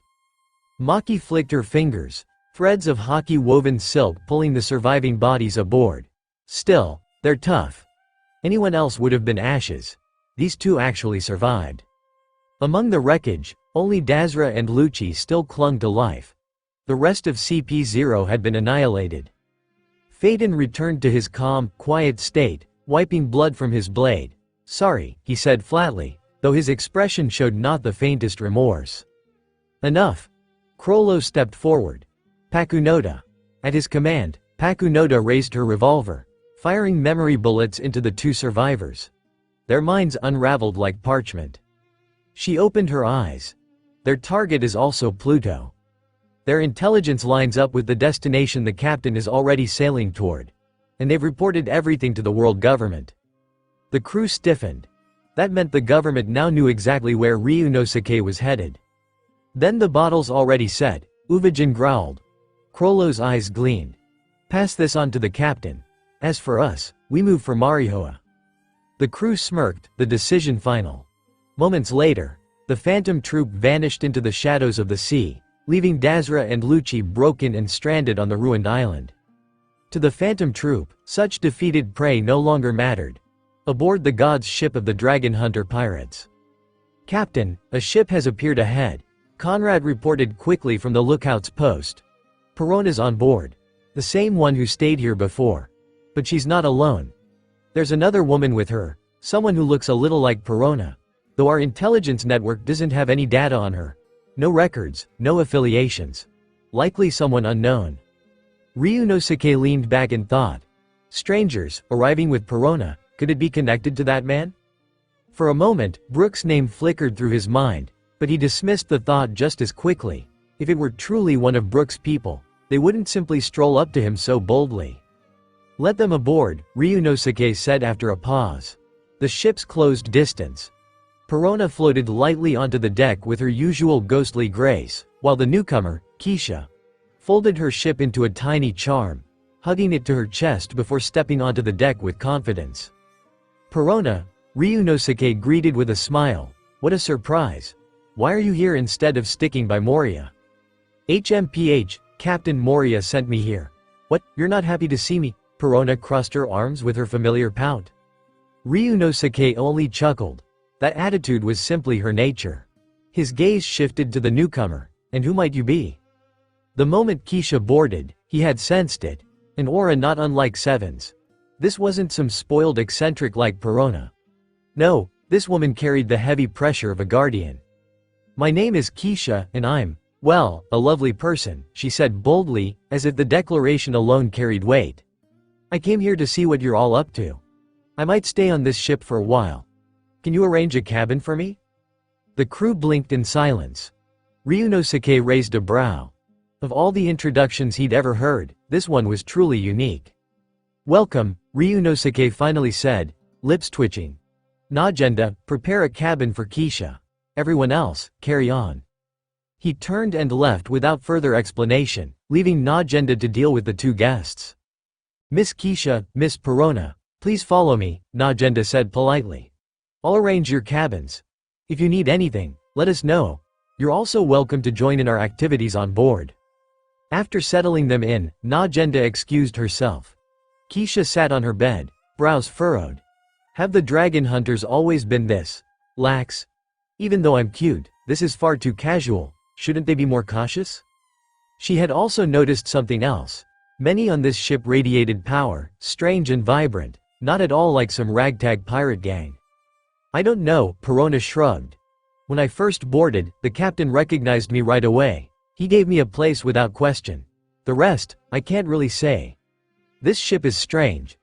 The people here laugh, train, fight, feast. It doesn't feel like other crews. Strange, huh? Kisha muttered, intrigue flashing in her eyes. I'll see for myself. Maybe they'll reveal something to confuse us. In the control room, Nijiko frowned. Captain, isn't it improper for us to be listening in on a woman's room like this? Through Geino, the living spirit of the ship of the gods, every sound aboard the ship reached them. Kisha and Perona's words were no exception. Ryunosuke's face remained unreadable. They're testing us. That much is clear. For now, we ignore it and continue our plan. Leaving the control room, he stepped onto the deck. The crew had just finished training when Ban stretched and called out lazily. Captain, can we have some wine? Nothing refreshes after battle like a drink. Ryunosuke smiled faintly. Prepare a banquet. We'll reach our destination soon enough. Another battle awaits, so enjoy yourselves while you can. Cheers erupted, and the deck was quickly transformed into a lively feast. When Kisha finally emerged, the party was already in full swing. Long tables groaned with food, mugs clashed, laughter boomed across the deck. So this is a pirate banquet? Kisha muttered, unimpressed. It doesn't seem that special, just a noisy meal, hardly dignified. Nobility and guardians didn't indulge in such crude chaos. Surely, someone as refined as her wouldn't lower herself to join. I'll get something first, Perona said brightly. The dragon hunter's food is delicious. You'll see. She floated off into the party without hesitation. Kisha's eyes flicked toward the laughter and chatter. The warmth, the cheer. It was unlike anything she had ever seen among the guardians. Is it really that fun? She whispered to herself. No, I'm Lord Kisha. I couldn't possibly. Have a drink? She froze. Ryunosuke stood before her, holding out a glass of wine. Kisha blinked, flustered. What's so good about this? I suppose, let me try. She raised the glass, took a sip, then coughed. So bitter. This is wine? It tastes awful. But soon, after another hesitant sip, then another, her cheeks turned rosy. Ha ha ha. Kisha suddenly laughed, swaying slightly. So this is drinking? They never let me try before. This is actually kind of fun? The banquet roared on. Laughter, clinking glasses, and drunken shouts filled the deck. A tipsy Kisha blended into the party almost too easily. She was already charming, and her willingness to drink made her stand out even more. Ryunosuke had made it clear that everyone aboard could join in the Dragon Hunter pirates' activities, and the crew welcomed her without hesitation. Captain, if this keeps up, something bad might happen, Najenda murmured, eyes narrowing at Kisha's flushed face. She hadn't forgotten. This girl was from the Guardians. No one knew what tricks she might unleash. What if her powers went out of control? Ryunosuke smirked. No, if she does, that's exactly what I want to see. It'll give us a chance to learn what she's hiding. Before Najenda could reply, the sound of glass shattering rang out. Bang! Kisha collapsed to the deck. A sudden buzz filled the air as a violent aura erupted from her body. The crew instinctively leapt back, clearing space around her. In the center of that pressure stood Kisha, her expression dazed, eyes flickering with confusion. "Where is this place?" she asked, voice distant. Her gaze swept across the faces surrounding her, her expression darkening. Everyone here radiated terrifying strength. She was surrounded, and she didn't like it. If they all attacked at once, even she might not endure it. Ryunosuke stepped forward. "Let's make this simple. You're aboard the god's ship of the Dragon Hunter pirates. I am Ryunosuke, their captain. The rest are my crew." "Ryunosuke, pirates? You're pirates?" Kisha muttered, frowning as if the word itself felt foreign. "Where are the others? Am I the only one here? Your people aren't here," Ryunosuke replied evenly. He explained how she had boarded and what had happened earlier. Kisha blinked, then laughed lightly. "So I'm drunk, huh? Hey, well, this doesn't seem so bad. But you're enemies, aren't you?" Her face twisted. Black lines crept across her skin, her pupils blazing red. A suffocating killing intent flooded the deck. As expected, Ryunosuke muttered. He turned to his men. "Ban, she's yours. Everyone else, break out the snacks. Sit back and enjoy the show." The crew grinned, scattering to grab seats as if watching a play. "Oi, why me?" Ban grumbled, still clutching his wine jug. "I just wanted to drink, not fight." But he stepped forward all the same, swaying slightly, jug in one hand. His eyes locked on Kisha. "You made me spill my wine. For that, you're dead." He lifted the jug for another sip, only for a blood-red spike to lance through both the jug and his chest. Wine and blood splattered across the deck. "You call yourselves guardians, yet you have no manners," a cold voice hissed. "Did no one ever teach you not to interrupt someone else's drink?" Bang! Ban moved in an instant. He ignored the spikes still protruding from his body, his divine staff flashing into his grip. With one devastating swing, he sent Kisha crashing across the deck. Ban's eyes were as hard as stone. For him, mercy was reserved for Elaine alone. Kisha staggered upright, fury igniting. Crimson spikes erupted all around her, dripping with gray-black mist that spread like poison through the air. Ban's eyes narrowed. "So it's that disgusting energy again, Kisha, was it, then?" Puff! Before he could strike again, skeletal arms burst from Kisha's chest. They yanked her backward, pinning her to the deck. The crew blinked in confusion. What is this, performance art?" Even Ban glanced at Ryunosuke, silently asking if he should continue. But Ryunosuke's eyes hardened. That's not her aura. The power radiating from those bones didn't belong to Kisha at all. Someone, or something, was interfering. And it was using her body as a vessel. "Ban, hold off," Ryunosuke ordered. His observation haki flared outward, sweeping the seas. His gaze snapped to the horizon, where a massive, three-masted bark was cutting through the waves toward them. So, it's them. Could this be Moria's doing? But his ability was tied to shadows, not this. Then a familiar voice rang out from Kisha's lips. "Cruel Busold, what are you doing?" she cried out, struggling against the skeletal arms. "If you attack me now, Boss Jeff won't forgive you." The name made Ryunosuke's eyes sharpen. Cruel Busold, Brook. And sure enough, moments later, the massive ship loomed alongside the god's ship. Brook appeared on deck, his skeletal form unmistakable. Behind him stood Moria, oddly subservient. Ryunosuke frowned. Brook inclined his head politely. "They won't notice. You shouldn't have been here in the first place, Kisha. I'm simply bringing you back to normal." He turned to Ryunosuke and bowed. "Captain Ryunosuke, forgive the intrusion. May I lend my aid aboard your ship?" Ryunosuke chuckled darkly. "A little late to ask, isn't it? You've already attacked one of my guests. Still, if you explain your reasons, maybe I'll let you continue. Otherwise," his voice dropped like a blade, "you'll regret it." Brook's flame-like eyes glowed. "The truth is simple. The one you see is not Kisha. She's been possessed. I argued to kill her immediately, but my superior believed this was a unique chance. So I waited until now. Causing this here, aboard your ship, makes it more believable. It looks like nothing more than a drunken quarrel. Natural, isn't it?" He adjusted his hat, his tone calm yet heavy. "In short, this isn't her, and if we don't act now, what's inside her will spread." Ryunosuke finally understood. Brook had been preparing this for a long time. Why he would attack his own comrade was another matter, but to Ryunosuke, it wasn't necessarily a bad thing. "This is a matter between the two of you," Ryunosuke said evenly. "I won't interfere, but don't attack on my ship." As he spoke, a powerful aura surged from his body. He strode toward Brook, making his position clear. Brook's hollow eyes flickered. "Captain Ryunosuke, you're putting me in a difficult spot. I've restrained her. Give me 1 minute, and I'll end this. The real Keisha will remain. I'm not killing her, only removing the soul inside her body. Surely that doesn't count as killing?" His tone was almost pleading, but Ryunosuke didn't withdraw his aura, his will pressed harder. If Keisha broke free now, she'd lash out at Brook instantly. He could handle it, but the chaos would stain the deck of the god's ship. Brook's best option was to finish her here and now.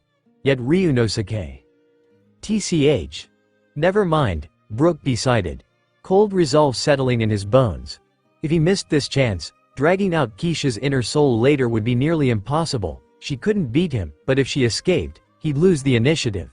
If she exposed his secret, it could ruin him. Brook's staff blade flashed, wreathed in cold. The strike was so swift that most of the crew saw only a blur. Ding! The blow stopped short, met by the yellow springs packed in Ryunosuke's hand. Waves of chilling energy spread outward, frosting the deck itself. "Brook," Ryunosuke said coldly, "get off my ship before I lose my temper. Next time, I'll cut you down." The soul power within his weapon surged, a tide of the underworld itself. Even Brook, the Soul King, staggered back beneath the pressure. Yo-ho-ho-ho-ho, Brook chuckled lightly, masking the strain in his bones. "Very well. If Captain Ryunosuke wishes to protect her, I won't press further. But if you ever do kill this woman, at least let me take one last peek at her panties. Yo-ho-ho-ho-ho." With that grotesque laugh, his skeletal frame dissolved into cold mist. The arms pinning Keisha to the deck vanished along with him. Keisha sprang to her feet, rage twisting her features. "Out of my way. I'll kill him myself." Her aura flared, unstable and furious. But Ryunosuke stepped into her path, voice steady. "You helped me earlier, and for that, I'll thank you. But if you raise your hand against me while chasing him, I won't hesitate to cut you down." Keisha's breathing grew ragged. She wanted nothing more than to tear Brook apart, but his words struck like hammer blows. "Think about it. If he dared strike at you here, it means he's already prepared. Even if you chased him down now, you'd fail. You know his strength. If you still want to go, I won't stop you, but don't expect an easy victory." Ryunosuke turned away, settling himself on the steps with a pouch of seeds and nuts. He cracked one open lazily. Perfect chance to sit back and watch the show, don't you think? The casualness of it made Keisha falter. Slowly, her aura dimmed. He was right. Brook wouldn't have attacked unless he was certain. And as much as she hated to admit it, Brook was stronger than her. She clenched her fists. "Ryunosuke, why did you stop him just now?" Her voice was quiet now. She knew his excuse about keeping the ship clean was only half the truth. He had intervened to save her. Ryunosuke answered without hesitation. "Why? Because I want information. If I can drive a wedge between you and Brook, you might slip and tell me something about the Guardians. Even if you don't, maybe you'll drop your hostility toward me. That alone is worth the effort." The honesty in his tone left her speechless. She couldn't decide whether to curse him for manipulation or laugh at his bluntness. "No need to answer now," he said, waving the thought aside. "For now, let's continue the banquet. If you want to fight, spar with Ban or Meliodas. But on this ship, the feast comes first." He raised his hand, and the seeds and nuts in his palm shifted into a glass of wine. "The banquet continues." The crew roared with approval. "Captain, the duel isn't over yet. Let's keep drinking." "Ban, stop brooding and finish half your glass. Oi, eat something too. This roast is amazing." Rem and Akame outdid themselves this time. The atmosphere shifted instantly. Moments ago, Keisha had been ready to massacre them. Now, the pirates feasted as though nothing had happened. It wasn't disrespect. It was simply their way. Carefree, reckless, utterly unshaken. Keisha stood frozen, glass in hand, staring at their laughter. "Come on," Ryunosuke said, raising his drink toward her. let's drink together." Her pride wavered. "I am the noble Lady Keisha. I won't be defeated by something like this." Yet she took the glass, she clinked it against his, then drank, cheeks flushed. Perona blinked in surprise. Clearly, she hadn't known anything about Keisha's secret. That dazed innocence only confirmed her distance from the matter. But the feeling of the moment, the warmth, the chaos, the simple bond of shared cups, sank into Keisha's heart. She finally began to understand the strange thing Perona had spoken of. This reckless joy, this unshakable bond, the romance of pirates. The banquet lasted 3 full days. 3 days later, the dragon hunter pirates arrived at the shattered island where the phantom troop had clashed with Dazra and his forces. "Captain," Nijiko reported quickly, "2 more days until we reach the destination. And Morgan's just sent word. The world government is moving as well. And, they've deployed the Uranus." After hearing Nijiko's report, Ryunosuke gave a slow nod. "The world government moving is expected," he said calmly. "But this time, I doubt their goal is just to recover Pluto's wreckage." His eyes sharpened. "Prepare for battle. Any world government agents we encounter, strike them without hesitation." He strode out onto the deck. The crew was hard at training, as they had made it a daily ritual. Ban, especially, thrived in this environment. A man born for war, he seemed almost too comfortable when surrounded by constant fighting. Keisha, too, had adapted quickly. What had begun as awkwardness turned into seamless integration. To an outsider, she already looked like a proper member of the Dragon Hunter Pirates, another fighter in their ranks. "Najenda, send word to all nearby crews. Tell them to prepare for action," Ryunosuke ordered with a grin. "It's time we finished what we left undone last time." "Understood, Captain." Najenda hurried to the control room, carrying a cluster of Den Mushi to contact the division commanders. Aside from the 1st and 4th Divisions and Conrad's scouting squad, the rest had already dispersed to their missions. The Dragon Hunters' public hunt for Pluto wasn't only about ancient weapons. It was a distraction, an open spectacle meant to drag the world's attention squarely onto them. Meanwhile, somewhere on the Grand Line, "The Dragon Hunters are moving," Sabo reported with excitement. "Captain, shall we begin as well?" He had wanted to join Ryunosuke's Pluto hunt, knowing how much glory such an act carried. But Ryunosuke had stopped him, insisting there was something more important. This was their moment to strike. "Yes," Dragon said firmly. "Send the order. Contact the kings of every allied kingdom. Have their royal armies march, and announce it proudly. The world must see." Dragon's face betrayed a rare flicker of excitement. This wasn't just another campaign. Today marked the first true step toward their revolution's ultimate goal. "Understood." Sabo dashed from the chamber, contacting commanders and generals across their territories. Messages spread swiftly, igniting armies into motion. Soon, warships began to set sail, each with a single destination. The Holy Land of Marihoa. Not from Sabaody, where the world government expected intruders, but by carving a new path through the Red Line itself. Stealth and shock were their allies. At that very moment, Crollo and the Phantom Troop had already infiltrated Marihoa. They climbed using the remains of colossal trees left from an earlier battle. The scars of war still marred the landscape. For the world government, clearing them had proven too costly, especially against the vitality of the Sea Kings and the deep-sea clans who lingered there. The scars became permanent features, and the troop exploited them. Crollo paused, breathing in the air. "When I first came here, I felt it. There's something unusual about this place, now I'm sure." "Captain, do we start now?" Uvijin asked, cracking his knuckles. His grin was hungry. "Last time wasn't enough. This time, I want to go all out." "Go wild," Crollo replied with his usual calm smile. "The captain gave us no restrictions this time. Just remember, when the Revolutionary Army shows up, we coordinate. Our job is support, not to steal their thunder." The bandit's secret book glinted in his hand as he raised it. "We're pirates, not bandits. Paknota, Maki. Begin with silence. Strike before the enemy knows we're here." At his signal, the troop vanished into the shadows. Patrols in this area were sparse. The previous battle had already broken the world government's grip here. The land itself bore too many scars to bother with constant guards. Far away, on a secluded island, the three kings have appeared, Feng Yue said grimly. And yet you all sit here, doing nothing? His voice sharpened. The dragon hunters aren't something we can control. Don't you think it's time to act? The others lounged without urgency. Jin, reclining with arms crossed, looked at her in confusion. Feng Yue, what's gotten into you? You've been different since your last voyage. Is it because of those pirates? To him, no matter how fierce the new generation of pirates became, they were still transient. Guardians existed to keep the seas in balance. No upstarts could threaten them for long. But Feng Yue shook his head. You're blind.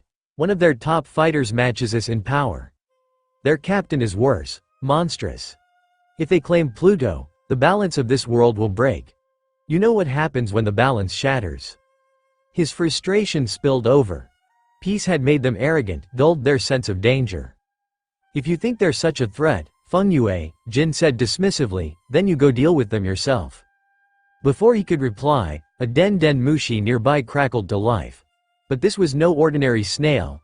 It was a rare, ancient breed, one that could live for centuries. Failed. The voice on the line was dull and heavy, only one word, failed. Jin stiffened. What, didn't you say it was guaranteed? His voice sharpened. Why, how did it fail? The answer was bitter. Because of Ryunosuke. I accounted for him, but I didn't expect he'd side with Keisha. That ruined everything. The speaker's voice belonged unmistakably to Brooke. Feng Yu's eyes narrowed. Jin's arrogance faltered. The dragon hunter pirates had once again turned the tide. And now, even the ancient powers of the world had no choice but to admit it. This crew was becoming a threat none of them could ignore. Ryunosuke's movements had shaken the seas. Every major force, both hidden and overt, began to converge on his location. 2 days later, the dragon hunter pirates reached their destination, a colossal island. It was a strange sight. Despite its size, not a single tree grew there. No lush forests, no greenery. Just mud, gravel, rivers, and rolling hills. The climate was not desert-like, yet life was absent. Only scattered ruins and traces of habitation hinted that people had once tried to settle here, before abandoning it, or perishing. Captain, this is the place, Nijiko reported, uncertainty in her voice. But, it doesn't look like it hides treasure. On the surface, she wasn't wrong. The barren island revealed nothing of value. Ryunosuke, however, pointed forward with a knowing smile. We're in the right place. Look, over there. A peculiar pirate ship bobbed against the shore, and aboard that ship were familiar faces.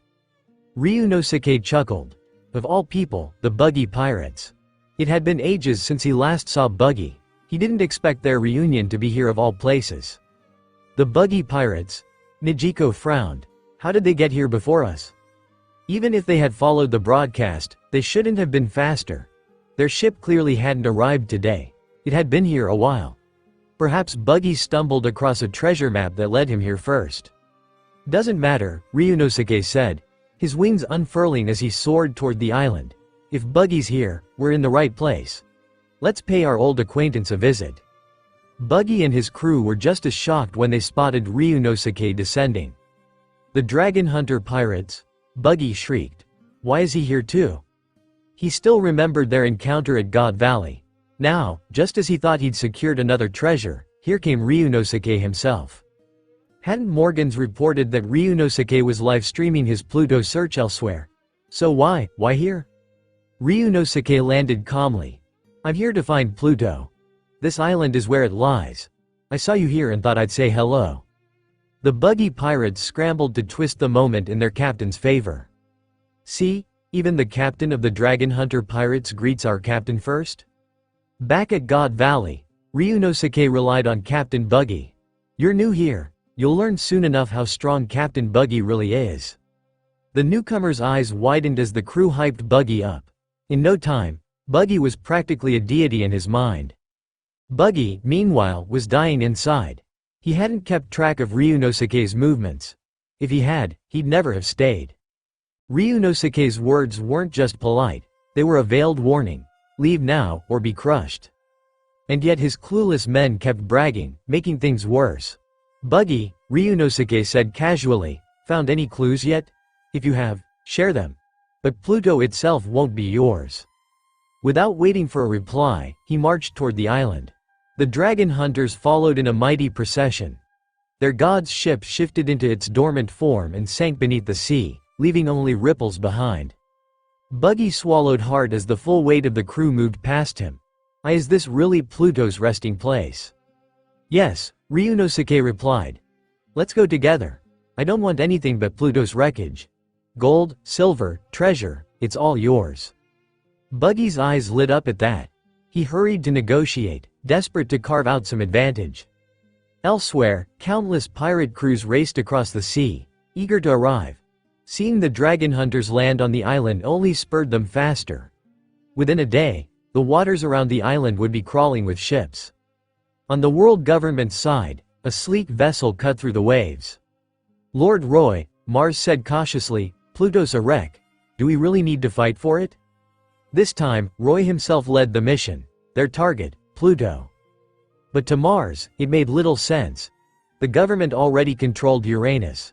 Facing the dragon hunters here was an unnecessary risk. Roy's eyes narrowed. Pluto isn't just an ancient weapon. It's a key. The dragon hunters have come this far.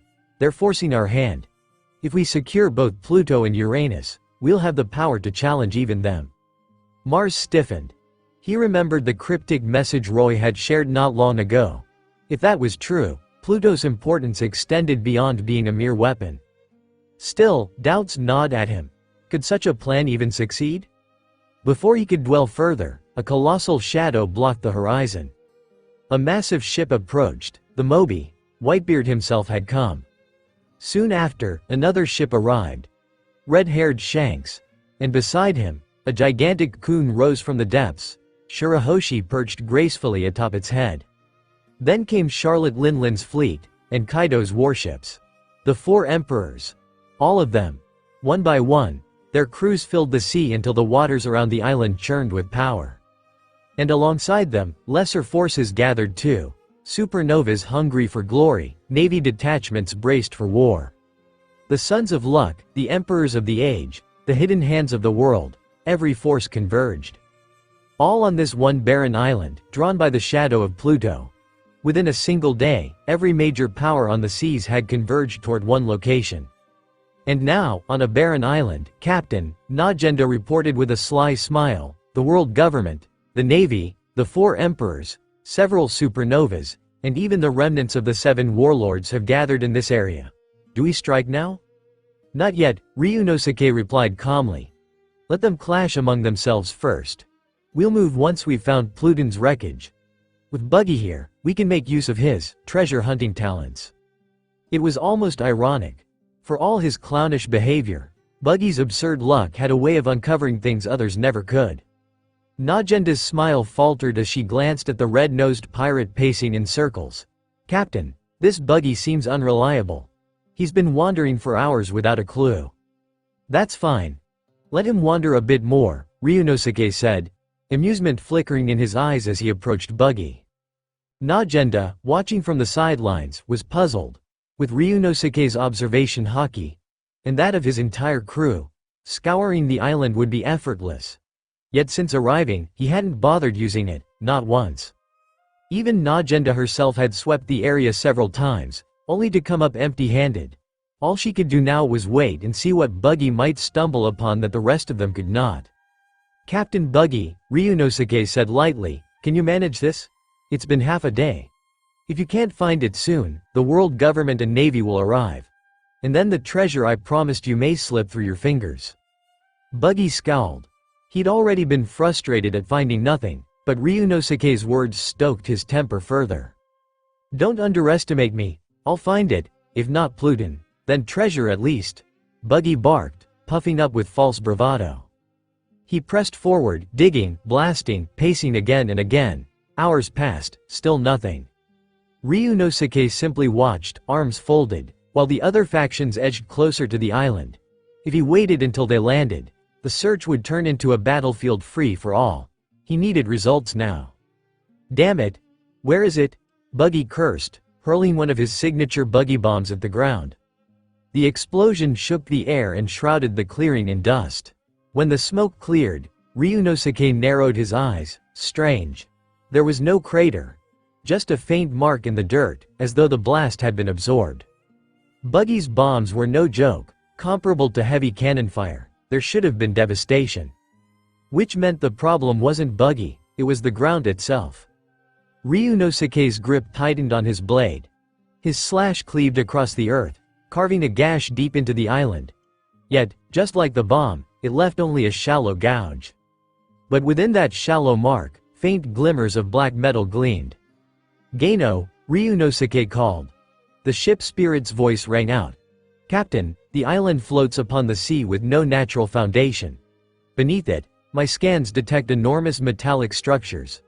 Black in color, Captain, this island itself may be Pluton." Ryunosuke's lips curved into a grin, as I suspected. He turned to Buggy. "Well done. Here, 2 treasure chests, as promised." He tossed the boxes at Buggy's feet, plunder from previous raids. The dragon hunters had wealth to spare, and Buggy's blind luck had served its purpose. Buggy didn't question it. He knew when to take the prize and run. Gathering his crew, he hurried off the island.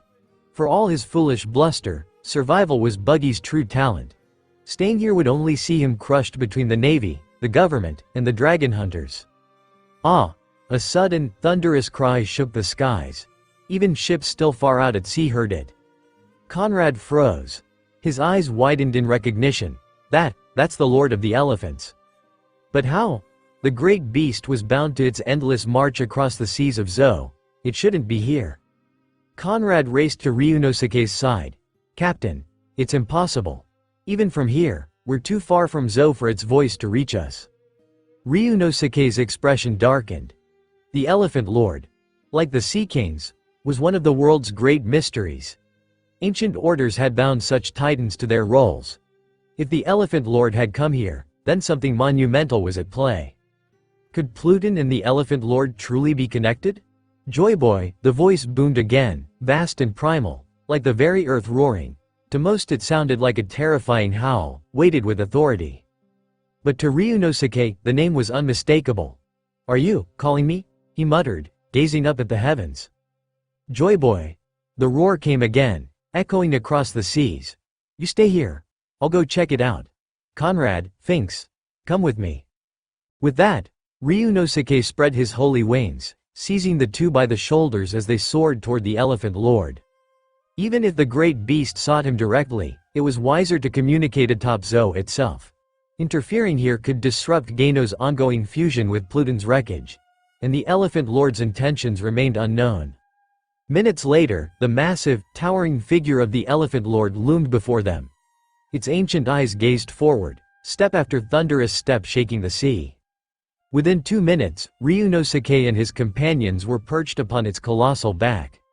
"Let's head to the whale tree," Ryunosuke said, vanishing in a flash of speed.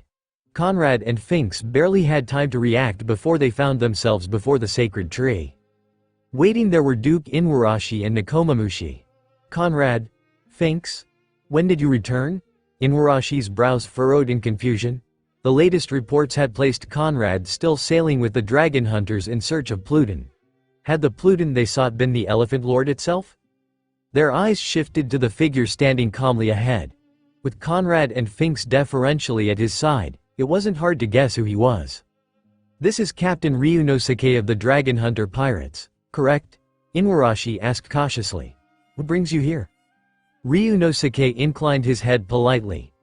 "Duke Inuarashi, Nekomamushi, Conrad and your tribe have joined the Dragon Hunters.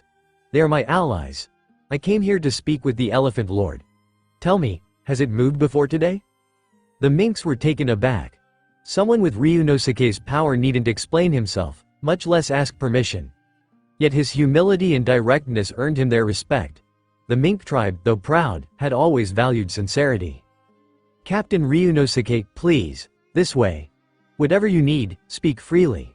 Our tribe will not forget the kindness you've shown our people," Inuarashi said with genuine gratitude.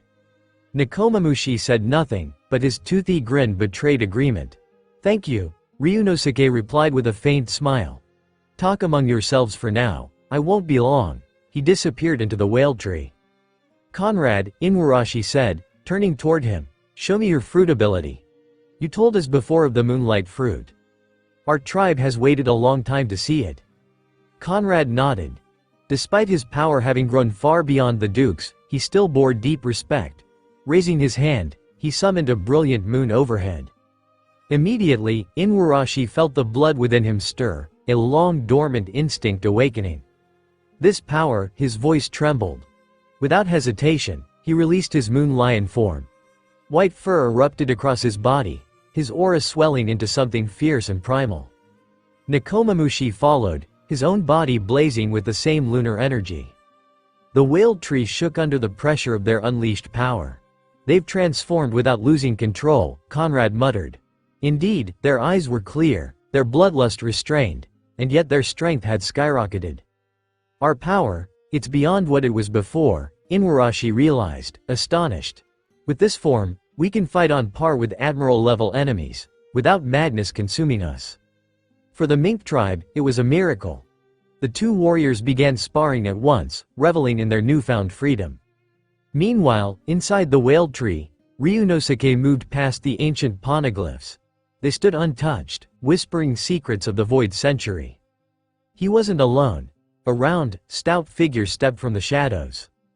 "Who are you?" Raizo of the Mist demanded, eyes wary. Ryunosuke raised a brow.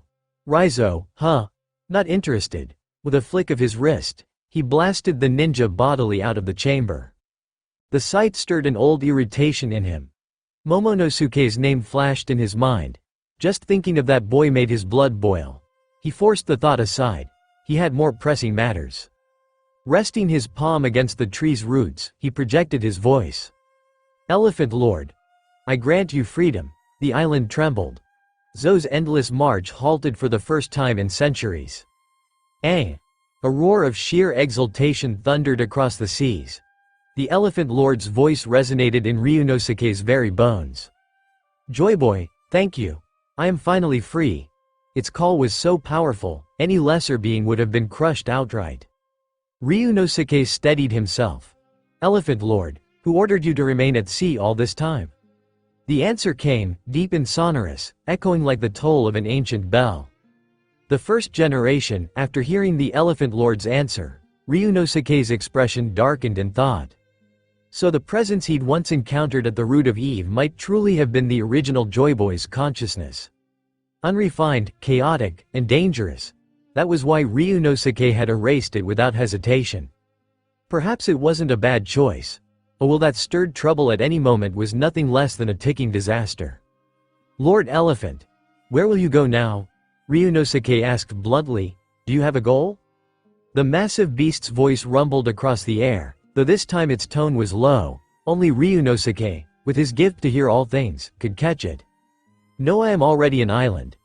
My duty is to carry and protect the races within me. Until they no longer need me, I will remain as I am. But, Joyboy, if you have need of me, command it." Ryunosuke folded his arms. "Needs? I have none. But tell me, were you present when the three ancient weapons clashed? What happened in that battle?" The Elephant Lord fell silent, then began to recount memories from an age long gone. It spoke of Poseidon and Pluton standing against Uranus, which at that time was not under the control of the world government. The battle was cataclysmic. Armies of colossal sea kings shattered landmasses. Continents broke. And from the depths, a towering red line rose, dividing the battlefield and splitting the seas. A mysterious force descended, leaving behind a perpetual calm, a windless belt. From that day, the four seas as the world knew them were born. The revelation shook Ryunosuke. So this ocean wasn't always divided. The red line itself hadn't been a natural barrier, but a monument of war. A story so fantastical it bordered on myth, yet here was a witness. "I understand," Ryunosuke said at last. "Then, Elephant Lord, live as you will. If you ever need aid, you may call on me." He left him behind. Outside, Raizo stood stiffly, wary eyes locked on him. Ryunosuke glanced at the ninja, then dismissed him with a wave. "Raizo, forget it. Talking to you is pointless." The shinobi stiffened, but Ryunosuke was already gone. On the plains, a chaotic scene unfolded. Dozens of albino minks brawled fiercely, their howls echoing across the island. Even Inuarashi and Nekomamushi had joined the frenzy. Ryunosuke rubbed his temple. "Conrad, what am I looking at?" Conrad scratched his cheek, embarrassed. "It's fine, Captain. They're just experimenting. For the first time, they can enter Sulong form without losing control. They're excited." Ryunosuke exhaled, half amused, half exasperated. "Then let them come down with us. They'll need a battlefield to burn off that energy." Conrad nodded and relayed the order. Ryunosuke had already vanished. "Are we going to help the dragon hunters fight?" Nekomamushi bellowed, baring his fangs. "Come on, you mangy dog. Let's see who takes down more enemies." His sharp grin taunted Inuarashi. The duke's fur bristled. "You flea-bitten cat, challenge me, will you? Fine, I'll show you true strength." Inuarashi bolted like lightning. "You cowardly mutt. You ran off before we even started," Nekomamushi snarled, racing after him. The rest of the tribe followed, claws digging into the elephant lord's hide as they vaulted down toward the sea. "Brother Conrad, move," Finks shouted. "If you're not with them, their moon lion forms won't last, they'll collapse before reaching the island." Conrad's eyes widened. Right. His moonlight fruit glowed, casting its silver aura over the minks. With their energy stabilized, he leapt after them. Together, the mink tribe bounded down from the elephant lord's back, electricity sparking with each step. Their paws skimmed the water's surface as they charged across the waves. Ryunosuke, watching from the deserted island, blinked in disbelief. He'd expected them to remain on Zou until he sent for them. Instead, they came barreling across the sea themselves, eyes red with adrenaline, like a herd drunk on battle lust. For a moment, he half feared catching their red-eye madness. Inuarashi reached shore first, laughing triumphantly. "Ha ha ha. Did you see that, cat? Not even my tail in sight. Admit it, I'm faster?" "You cheating mutt," Nekomamushi hissed. "Running ahead doesn't make you faster. Let's settle this properly."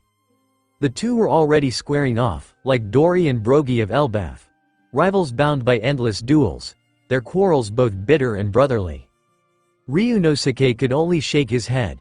"Captain," a childlike voice spoke in his mind. "Geino, spirit of the gods' ship. It will take 5 more hours to complete my fusion with Pluton's remains. I must enter dormancy to evolve. This process cannot be disturbed. Captain, I entrust it to you." 5 hours? Ryunosuke's gaze drifted to the horizon, where fleets already massed. He smirked. "That won't be a problem. We'll simply make sure the battlefield isn't here. You two, stop arguing." Ryunosuke's voice cut through the clamor, cold and commanding. As he stepped forward, frost spread beneath his feet, freezing the sea itself. The minks silenced their bickering.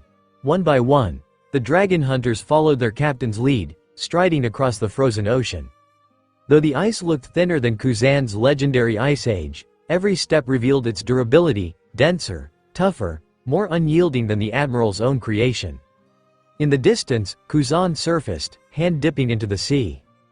Ice Age, his power surged, freezing the waves for miles. "Kuzan, too?" Roy murmured from the bow of a world government warship, a grin tugging at his lips. "Interesting. Seems everyone's come out to play."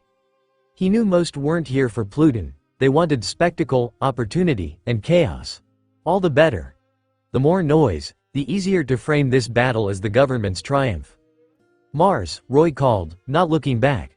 "Take your men. Keep the stragglers away from this fight." "As you command." Roy leapt from the ship, soaring across the frozen sea, blade and aura locked on Ryunosuke. At last, the confrontation he'd avoided was here. Ryunosuke's smile sharpened. "So you stopped running. Good. Let's make it count." Their clash erupted, shockwaves cracking the frozen sea. All around them, chaos spread. The 5 elders unleashed their might, engaging the 4 emperors. Titans collided, Big Mom's homies roaring, Kaido's thunderous club swinging, Shanks's blade singing, and Whitebeard's tremors splitting the horizon. The world government was formidable. Only they had the gall and the strength to face so many monsters at once. Farther off, Kuzan's gaze shifted. "Captain, are you certain about this?" Beside him loomed Marshal D. Teach. Blackbeard's dark aura writhed, tendrils of void mist coiling around him. Zihahaha. Of course. The world government and the dragon hunters will tear each other apart. Our prize is elsewhere. His grin widened, teeth glinting. Our target is Whitebeard. At his order, the Blackbeard pirates charged. The Whitebeard pirates were already embattled with former owner Saturn's Dwell organization. Blackbeard's sudden arrival turned the tide. His eyes locked on one man. Edward Newgate. The tremor fruit. He still craved it. If he could claim it, his path to supremacy would be sealed. Teach. Ace's fury blazed as he hurled himself forward, but ice swallowed him whole. Kuzan stepped in, palm pressed to the frozen flame. Ace, he muttered. The younger man's body strained, fire bursting free. Kuzan. So the Navy's traitor crawls under Blackbeard now? Fine, I'll burn you myself. Blue fire erupted skyward, coiling into a dragon. It lunged for the Admiral. Icehawk. Kuzan's hand swept, an eagle of ice answering the flame's charge. They collided, explosion, mist, roaring steam. Ace clapped his hands together. Thanks for the cover. Now, ice flame explosion. His flames condensed, a storm of azure fire spiraling above. The sea boiled. Even Kuzan's eyes narrowed. 2 years ago, Ace had been far weaker. Now, his fire rivaled Kuzan's ice. Blue flames burned through glacial walls. His conqueror's haki flared, woven into the very blaze itself. Boom! The heavens lit, ice shattered, the sea hissed. Blackbeard swallowed the incoming flames with his darkness. Zihahaha, still reckless, Ace. But a fist cracked against him before he could gloat. Whitebeard's strike. Ignoring Mars's blade piercing his flesh, the old titan swung with quake-shattering power. Both he and Teach were hurled back, coughing blood. Mars's eyes widened. Whitebeard had taken the blow just to land his own. Teach writhed, shrieking, though his wounds were shallow compared to the quake tearing through him. Whitebeard's body bore the worse. Father. Marco's wings beat as he intercepted Mars's next strike. Flames of the Phoenix burned bright, holding him at bay. Marco knew he couldn't defeat Mars, but he could stall him. Whitebeard forced down a vial of life essence, healing light sealing his torn flesh. TCH. Didn't think I'd use this here. His eyes burned with renewed fury. But Teach, I'll settle this now. He surged forward. Tremor-laced blows pounded Teach into the ice, each quake splintering the battlefield. Teach gagged blood, his laughter turning ragged. Kuzan moved again, intercepting Whitebeard's next strike. He couldn't allow Teach to die, not yet. Too much of his undercover work would unravel. But Ace lunged too, his flames clashing with Kuzan's ice. Mist swallowed the battlefield. The war between white and black blurred into a storm of fire, ice, quake, and shadow. Elsewhere, the fight raged less clearly but no less fiercely.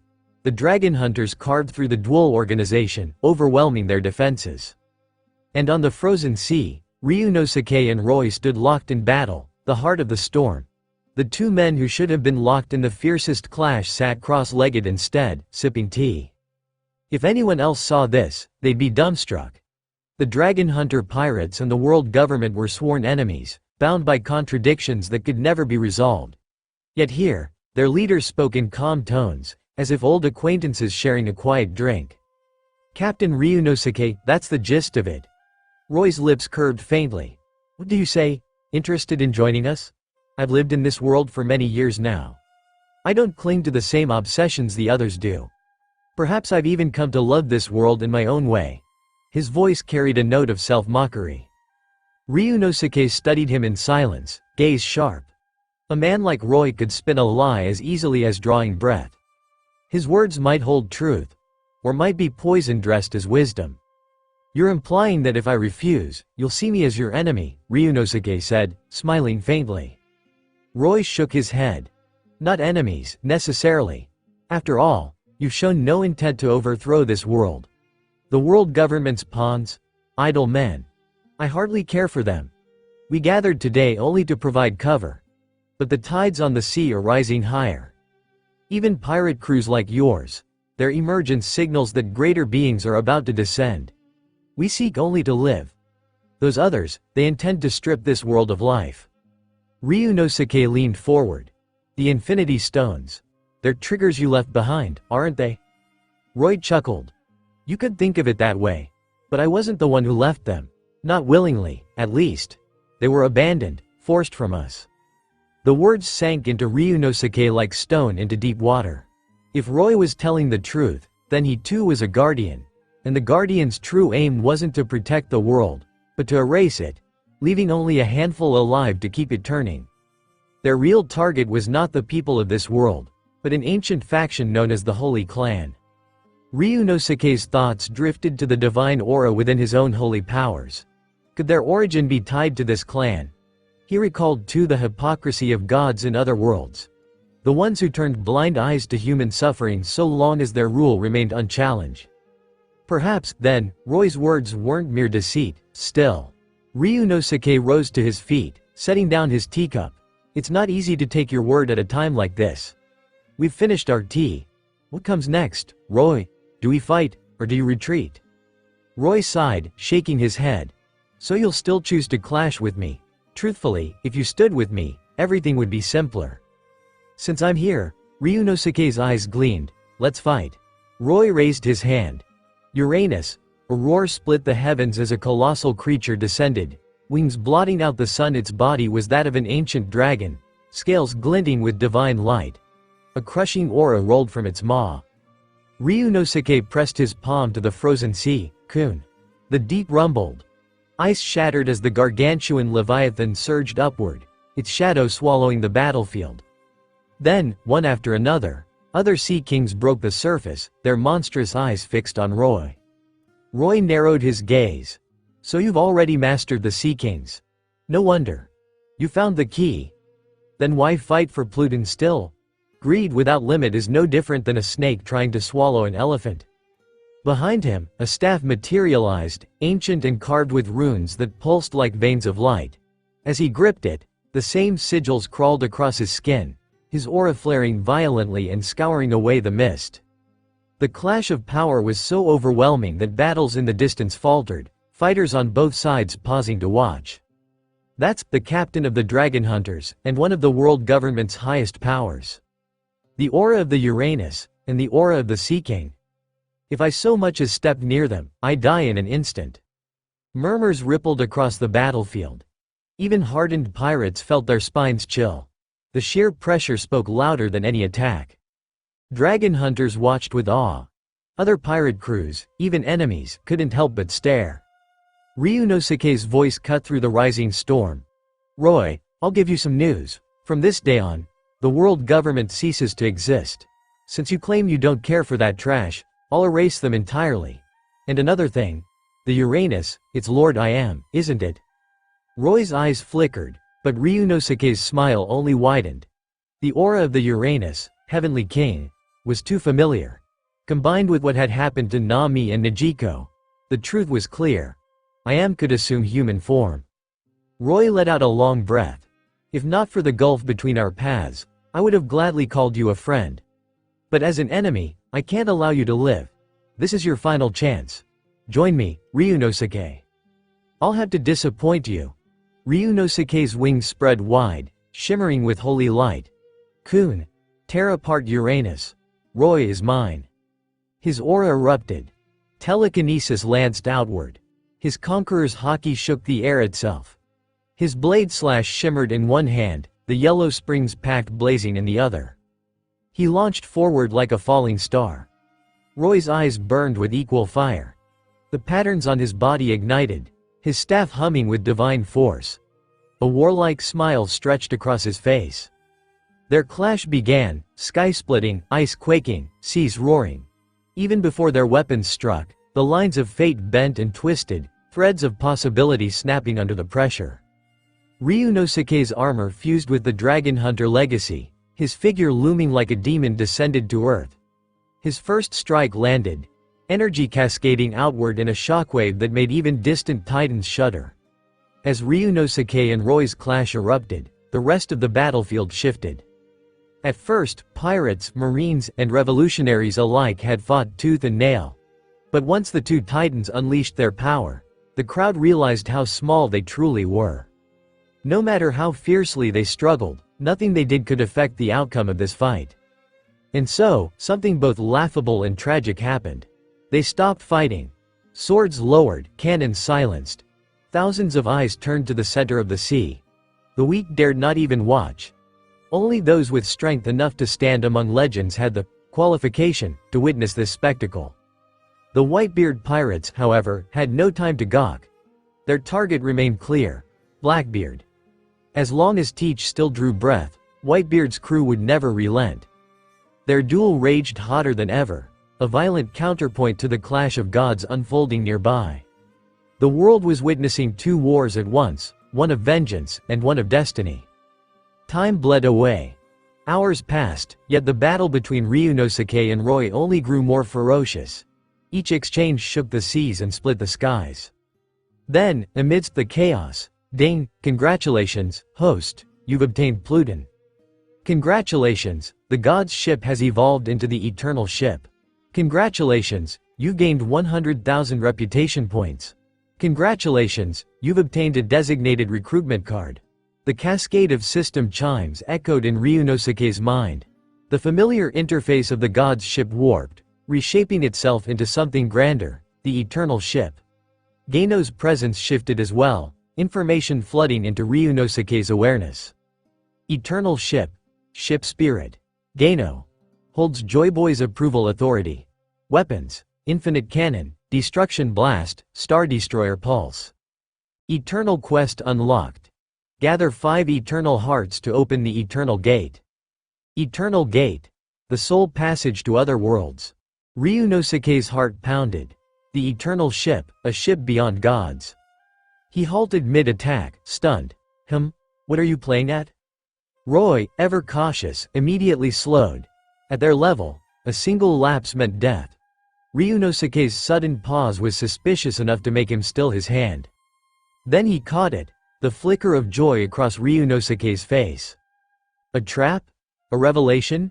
Either way, Roy dared not act rashly. Kun, return. Ryunosuke's voice boomed. His lips curled into a strange smile. You wanted Pluton, didn't you? Then watch closely. I'll show you Pluton. Roy's eyes widened. No, when did this?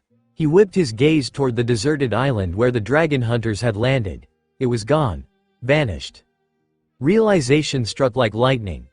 Ryunosuke hadn't been fighting for dominance. He'd been buying time. The dragon hunter pirates had subdued Pluton while Roy was locked in battle. But how? Every crew member had been visible on the battlefield. Who, then, had commanded Pluton? Roy's mind reeled. Unless, their ship itself. The ice shattered. From beneath the waves rose a leviathan of steel and stone, a ship the size of an island.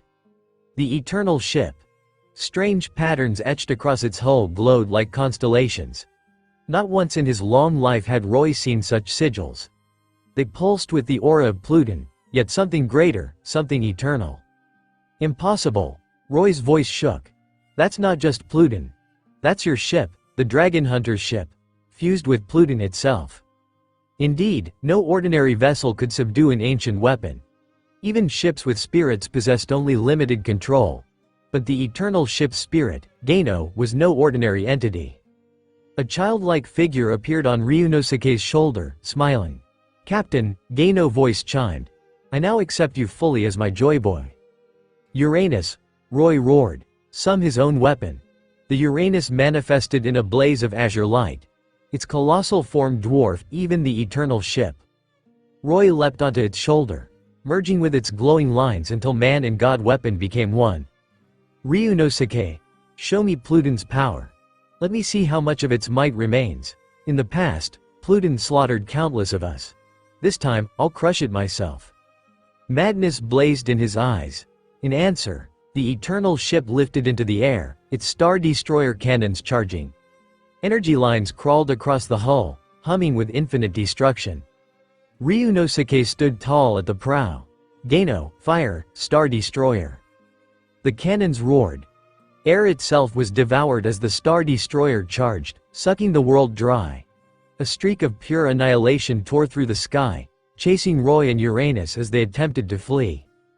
Too much, this power is worse than before, Roy muttered, his confidence faltering.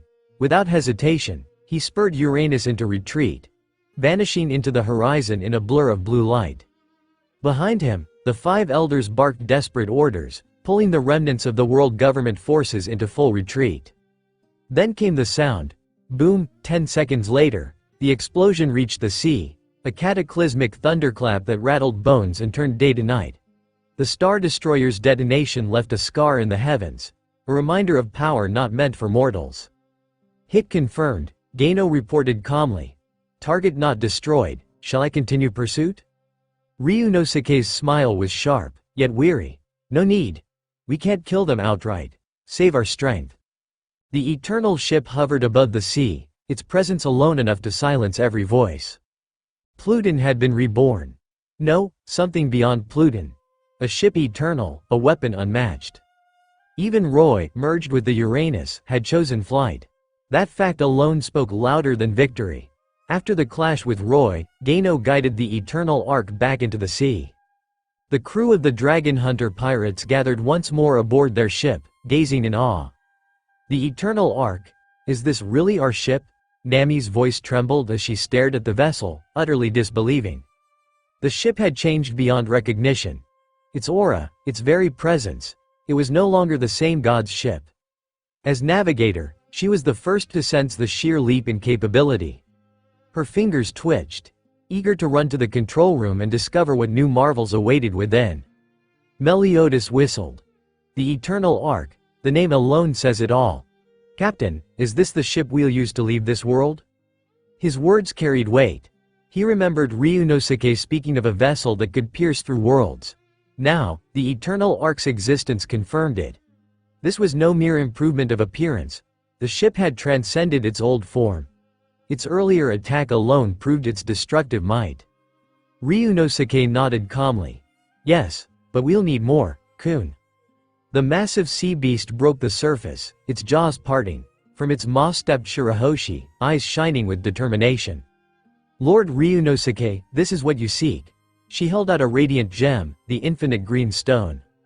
Gano's small figure appeared, eyes wide. The second eternal heart. System prompts echoed in Ryunosuke's mind. He now held 2 of the 5 eternal hearts required to open the eternal gate. With them, the path to Raftel, and to other worlds, began to take shape. The infinite blue stone, he suspected, lay on the infinite continent, likely tied to Enel. As for the black stone and the last, still unknown heart, those answers would come later. Captain, shouldn't we help your brother first? Najenda asked, her gaze turning toward the battle raging nearby. Ryunosuke's expression hardened. Ace and the others are still fighting Blackbeard. Gano, stay alert. If his men try to escape, kill them. In an instant, he soared toward the battlefield, the rest of the crew following to encircle their prey. Big brother, Ace shouted with relief as Ryunosuke arrived. Kuzan, crouched on the ice, frowned. He knew immediately the tide had turned. With Ryunosuke here, Blackbeard's fate was sealed. Even Kuzan himself might not leave unscathed. Ryunosuke studied the clash ahead, Whitebeard and Blackbeard locked in brutal combat. Should I intervene, or will you handle this yourself? Whitebeard's family matters were not his to claim. He could aid, but not take over. Ace answered for him. Brother, help me keep this one busy. I'll assist Pops. He darted toward the battlefield, leaving Ryunosuke standing before Kuzan. Kuzan, Ryunosuke said evenly, are you going to fight, or will you wait quietly for the result? It was their 4th encounter. Once, Kuzan had been a serious threat. But those days were gone. The gap in strength now was vast. Kuzan's lips pressed into a thin line. Captain Ryunosuke, there are things you don't under. I don't care. Ryunosuke cut him off. If Blackbeard dies here, every scheme he spun dies with him. Silence stretched. Then Kuzan sighed, sank onto the ice, and pulled a bag of snacks from his coat. Suit yourself. The battle was no longer his. On the field, Whitebeard, revitalized by the life essence, pressed Blackbeard to the ground with raw might. Ace joined him, flames roaring. Blackbeard writhed, coughing blood, his body failing beneath quake and fire. Go to hell. Teach, Whitebeard's hand closed over Blackbeard's head, a quake charging in his other fist. Panic twisted Blackbeard's face. Pops, don't, I'm your son, please, Pops. His pleas fell on deaf ears. Let me finish it, Ace shouted. He was my subordinate once. Let me be the one to end him. A colossal Entei loomed behind Ace, mirroring his gesture. When Ace pointed his burning finger downward, the Entei pressed its fiery digit as well. Heat beyond imagining engulfed the battlefield. Even Whitebeard, seasoned warrior that he was, turned aside from the blaze. Blackbeard did not escape. Og! His screams echoed as Entei's incineration finger burned through him. Flesh, bone, and darkness itself seared away. Whitebeard turned his head, unable to watch. No matter how far Teach had fallen, he had still once been a son. And to kill one's own son, the weight was unbearable. His voice rumbled like the sea. Teach, if you had told me you wanted the dark fruit, I would have given it to you. Even the tremor fruit. If you had proven your worth, your ambition, I would have made you my heir. But it's too late. Ace's flames roared higher. Blackbeard's final cries dwindled into ash.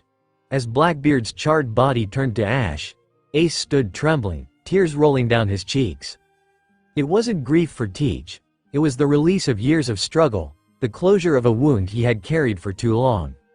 Ace, I'll leave the rest to you, Whitebeard said calmly. His eyes met Ryunosuke's for a brief moment before he turned and disappeared into his cabin.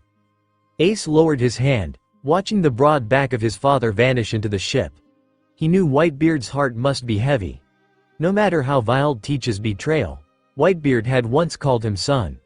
To punish that son himself could bring no joy. Ryunosuke approached, clapping a firm hand on Ace's shoulder. His usual hearty smile spread across his face. Let him rest. The Blackbeard pirates have scattered. Only Kuzan stayed behind, and he's nothing more than an undercover pawn. He won't trouble us. Ace exhaled slowly. Brother, I don't know what to do now. If Pops handed the Whitebeard pirates to me today, I wouldn't know how to lead them. I don't even know what direction to take. Ryunosuke's eyes softened. He understood too well. It wasn't weakness in Ace. It was the state of the seas themselves. Even Whitebeard's strength could no longer expand territory meaningfully. Outside defending what was theirs, there seemed no battles left worth fighting. I've been where you are, Ryunosuke admitted. There were times I felt the same, like there was nothing left to do. But there's one thing that's never a waste. Training. Becoming stronger. That's how you prepare for anything the sea throws at you. He grinned. The dragon hunter pirates give headaches to anyone who provokes us. But we don't go looking for pointless fights. And when there was nothing left to do, I trained. Because strength never goes out of style. Especially for someone in your position. Ace clenched his fists. So, I should train, then? Ryunosuke cut him off sharply. No, you don't belong with my crew. Stay with the Whitebeard pirates. They need you now. You're the heir. Don't run from it, Ace. This isn't about ambition. It's about responsibility. The Whitebeard pirates need their captain's son to step forward. Ace froze, caught in the truth of those words. He had considered hiding aboard the dragon hunters, calling it training. But Ryunosuke had read his heart completely. I know, big brother, Ace said at last, fire igniting in his eyes. He turned toward the Whitebeard ship, where his brothers waited, wounded but unbroken. They needed him. Next time we meet, Ace promised, flames sparking around him as he flew back, I'll be stronger than ever. The Whitebeard pirates raised their sails and departed, their course set. No sooner had they left than two colossal presences descended upon the battlefield. Kaido and Big Mom strode side by side, the air thick with their overwhelming auras. Captain Ryunosuke, Kaido rumbled. The affairs of Wano are settled. I've got time now, and I hear you're hunting infinity stones. Ryunosuke's brows lifted. Rarely did Kaido bring up business so directly. Kaido pulled a dark, pulsing gem from within his coat. Is this what you're looking for? The infinity black stone, Ryunosuke's breath caught. He had seen one before, during the chaos of God Valley, but that one had already been used. This one radiated raw, untouched power. Kaido grinned, tusks glinting, and Linlin's got one too. Big Mom cackled and produced an orange-hued stone, its glow unmistakable. Ryunosuke's pulse quickened. He remembered the system's words. 5 eternal hearts are needed to open the gate of eternity. With these 2 stones, he was now only 1 step from that goal. I do need them, Ryunosuke admitted. What do you want in exchange? He respected their bluntness. If they were offering, they must have real intelligence. Kaido snorted. This one? We didn't find it. We stole it. During a world government raid on my crew. I grabbed it from their science division. I'm sure they've got more, probably using them in their bloodline factor experiments. Big Mom's eyes gleamed with greed. Mine came from a trade. You know the name, Gabon, former crewmate of the Pirate King. He had it, and I made sure it became mine. Ryunosuke nodded, thoughtful. Both explanations rang true. These weren't random finds. So, he asked, what do you want from me? Kaido crossed his arms. That liquid you gave Whitebeard. The life essence. Give me what you think it's worth, and the stone is yours. Big Mom smirked. The same for me. And in return, I'll mobilize my crew to help you track Gabon. Ryunosuke's grin spread. Kaido and Linlin, 2 of the Yonko, standing across from him not as enemies, but as allies. The 4 emperors' balance was shifting, and he was at the center. The seas trembled. 3 of the 4 emperors were now bound to Ryunosuke through bonds of trade, respect, or shared interest. Conflicts of old seemed smaller now, buried beneath the tides of history. Wano's fate, once in Momonosuke's hands, now lay elsewhere. And Luffy, yes, Luffy's journey would still continue. When the boy came to challenge them, Ryunosuke would be ready to meet him with the clash of true pirates. Ryunosuke was never a stingy man. He drew out 10 drops of life essence from his personal space and handed them to Kaido and Big Mom. Even 1 drop was enough to reshape a body, healing wounds and restoring stamina mid-battle. 10 drops was no small gift. Judging by the gleam in their eyes, both emperors were more than satisfied. Kaido. Linlin, Ryunosuke said firmly. Don't call me captain anymore. Just Ryunosuke will do. And listen. If you manage to track down the origins of these infinity stones, the rewards will far outweigh what I've just given you. Let's cooperate well in the days to come. He extended his hand. For a moment, both Yonko were stunned. Then, almost in unison, they reached forward to clasp it. The Dragon Hunter pirates stood at the height of their power. An alliance with them was nothing but gain. Kaido and Big Mom could ride Ryunosuke's momentum to expand their own territories, while all he wanted in return was a strange stone neither of them had ever been able to use. To them, the Infinity Stones were little more than glittering rocks. From here on, Big Mom said slyly, I'll be relying on the Dragon Hunter's care. But, Ryunosuke, after an alliance, can you agree to 1 small request of mine?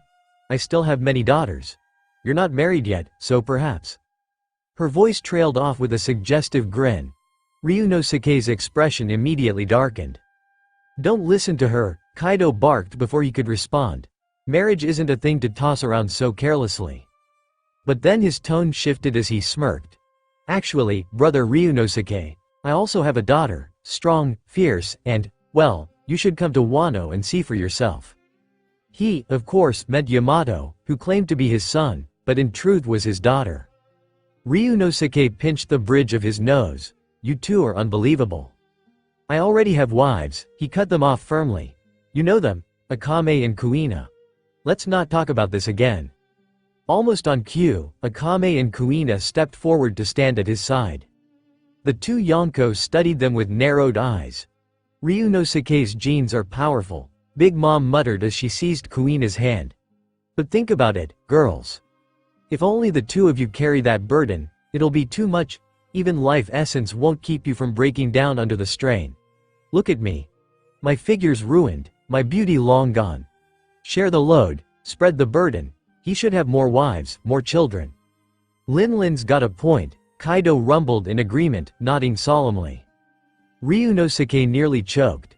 He was ashamed even to be part of this conversation. Big Mom was bargaining her daughters like trading cards, and Kaido, idiot that he was, just nodded along without even grasping the implications. I don't plan to have a brood of children, Ryunosuke snapped. 1 each is plenty. And why am I even telling you this? Enough, cooperation is fine. But forget about marriage politics. I'm not turning into some emotionless breeding machine. Now, do you have any other requests? Kaido shrugged. Our territories are stable. Nothing urgent. But the world government has been preparing for something big for more than a decade. Don't know who their enemy is, but it's close to boiling over. Ryunosuke, prepare yourself. He turned, massive shoulders shifting. I'll head back to Wano. Still got business there. Big Mom wagged a finger with a wide grin. Think over my offer, Ryunosuke. If you change your mind, you can reach me anytime. With that, both Yonko departed. Ryunosuke exhaled, shoulders slumping. Go on, get out of here, he muttered under his breath, then glanced at his wives. Akame and Kuina both seemed thoughtful, cheeks faintly pink. Brother Ryunosuke, Akame murmured, touching her stomach nervously. What if Big Mom was right? If we keep having children, will we end up like her? Kuina's face flushed crimson. That's not what worries me. What worries me is, you're always so strong. What if you've been holding back all this time? What if, she trailed off, unable to finish the embarrassing thought. Ryunosuke groaned, massaging his temples. Big Mom's careless words had planted seeds of doubt. Enough, he said firmly. I'm not holding anything back, and I won't force either of you to bear too many children. Forget what she said. He guided them toward the eternal ship, eager to put the matter behind him. Just then, a group of familiar figures approached, the red-haired pirates, who had been suspiciously idle through the entire battle. The world government hadn't touched them, and they, in turn, hadn't lifted a finger against anyone else. Captain Ryunosuke, Shanks said calmly, stepping forward. Will you allow us to see Pluton? His sharp eyes flicked toward the eternal ship, whose earlier attack had shaken even him. The island that vanished moments ago had to be Pluton's remains. And now, the dragon hunter ship itself pulsed with that ancient power. Ryunosuke met his gaze evenly. Shanks, I'd like to say yes, but your identity is too uncertain. Not this time. If the day comes when we're enemies, you'll taste Pluton's power firsthand. He smiled as he said it, but the edge in his words was unmistakable. Shanks' jaw twitched. This man, always so blunt. But the red-haired captain said nothing more. With a quiet nod, he turned his crew and left. After returning to the eternal ship, the dragon hunter pirates gathered together. Captain, was that kind of attack normal, or was it the ship's strongest move? Nadezhda asked directly. Everyone knew the god's ship had evolved into the eternal ship, but its true abilities were still a mystery. Ryunosuke glanced at Nijiko. You explain. Nijiko stepped forward confidently. Geino's combat ability is far greater than what you just saw. The ship has multiple functions, including automatic navigation, so Conrad won't need to shoulder as much responsibility in the future. And there are other systems. She was the first besides Ryunosuke to connect with Geino, so she understood more clearly than anyone else. Most of what Ryunosuke knew came from reading the system's panels, but Nijiko had the knack for putting it into words. By the time she finished explaining, the crew understood just how terrifying their new ship was. From her descriptions alone, the potential was staggering. The real measure, though, would come in battle. Nijiko, resume your duties. Najenda and Meliodas, stay with me. The rest of you, get some rest, Ryunosuke ordered. The crew, still weary from the earlier fight, quickly dispersed. Captain, what's going on? Meliodas asked. His sharp eyes caught the hint of unease in Ryunosuke's expression. Given their current power, the dragon hunter pirates had few rivals left on the seas. Yet their captain looked as though a new burden weighed on him. I can recruit new crew members now, Ryunosuke said plainly. The 7 deadly sins should be within reach. But I want to discuss who to bring in. Both Meliodas and Najenda went quiet. Ryunosuke had never asked for advice before. Every past recruitment had been his choice alone. Captain, Meliodas said carefully, whatever you decide, we'll follow. If you have specific intelligence, we can give suggestions. Otherwise, the decision is yours. Ryunosuke nodded. Our next destination is Raftel. At the same time, we must gather the hearts of infinity. They're essential to opening the eternal gate, and through it, to return you all to your worlds. He pulled out the glowing eternal heart he had recently obtained. Both Meliodas and Najenda froze. Ryunosuke had promised to return them one day, but this was the first time he'd revealed a concrete path. If it's combat power you need, Meliodas said, then Diana and King would be strong candidates. Both have special abilities that could prove invaluable. Still, if others from different division have unique talents, we should consider them too. Najenda, however, hesitated before speaking. Captain, does this mean we could recruit anyone from Night Raid? Her voice carried a trace of hope. You're thinking of Brand and Hill, Ryunosuke said softly. Najenda trembled. He had seen right through her. When Tatsumi was recruited, he had already been consumed by a spirit. Brand, however, had fallen in battle. Yet both their names appeared on Ryunosuke's recruitment panel. It was possible. But reviving the dead came at a steep price. Where it normally cost 50,000 reputation points to recruit someone, Brand and Hill required 150,000 each. Ryunosuke had enough, over 400,000 points, but it would burn through most of his reserves. The logical choice was to recruit heavy hitters from the 7 Deadly Sins or Phantom Troop. Logic, however, wasn't everything. Najenda had given everything for the Dragon Hunters. She managed the ship's affairs with unwavering dedication. She was their de facto vice captain. If anyone deserved to have their wish honored, it was her. I'll choose King, Brand, and Hill, Ryunosuke said firmly. Najenda's eyes welled up. She opened her mouth but no words came. Instead, her gratitude condensed into a single word, choked and trembling. Captain, even she, known for her composure, couldn't hold back tears at the thought of her fallen comrades returning. All right, Ryunosuke continued. I'll summon them so they can begin adjusting. King's powers over plants will be useful. Meliodas, help him adapt to this world. He activated the recruitment panel. 3 glowing magic circles appeared across the deck. A hum filled the air, then the figures of King, Brand, and Hill materialized before them. Even though the crew had seen this process before, some had even experienced it firsthand, they still couldn't hide their awe. To witness people from other worlds summoned onto their ship, it was nothing short of miraculous. Captain. King's sharp voice rang out the instant he saw Meliodas. His face twisted with disbelief. Only moments ago he'd been back in his world, comforting Diana, massaging her leg, trying to soothe the ache of Meliodas' disappearance. And now, here he was again, alive and well. But then King's eyes flicked to Ryunosuke. The system's bond pulsed inside him, demanding recognition. Despite his pride as the Elf King, an inexplicable sense of respect welled up toward this man. The captains of both squads quickly explained the situation to their new comrades. Ryunosuke gave no strict orders afterward, letting them leave under their captain's guidance. King's arrival had already raised the crew's collective strength, while Brand and Hill, though not yet on par with the strongest aboard, were welcomed as valued additions. Once the introductions ended, Ryunosuke made his way to the control room. There, Gaino was already sorting through the ship's newly gathered data. How long until we reach Raftel? Ryunosuke asked. Gaino's expression turned oddly helpless. I don't know. That answer caught Ryunosuke off guard. Nijiko had said Gaino had fully integrated the information from the Eternal Pointer and the rubbings of the poneglyphs.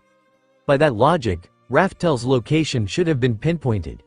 With the position fixed, the ship should have been able to calculate a clear arrival time. Yet here was Gaino, saying otherwise. Is something wrong? Ryunosuke pressed. Captain, one of the datasets must be wrong. Or perhaps both. These two positions don't overlap at all. Gaino's voice grew strained, like the system itself was struggling. The poneglyphs don't describe a location in the ocean. They point to a set of spatial coordinates, an independent space. An independent space? You mean Raftel isn't in the sea at all? Ryunosuke frowned. Even if there was an error in the ancient text, what about the Eternal Pointer? That compass pointed directly to Raftel. Bullet had carried it from his own voyage. What about the pointer? Once analyzed, the Eternal Pointer itself becomes inert. But its positioning data is preserved. We can head toward that coordinate first, Gaino suggested. Ryunosuke fell silent. The poneglyphs had been carved by the Kazuki stonemasons themselves, supposedly reliable records. Yet Bullet's Eternal Pointer couldn't be fake either. He'd already been there. So why were there two destinations? I'll ask Bullet directly. For now, follow the Eternal Pointer's heading, Ryunosuke decided. He left the control room and found Bullet brooding on the deck. Spending time with the dragon hunters often left even someone like him questioning his own place.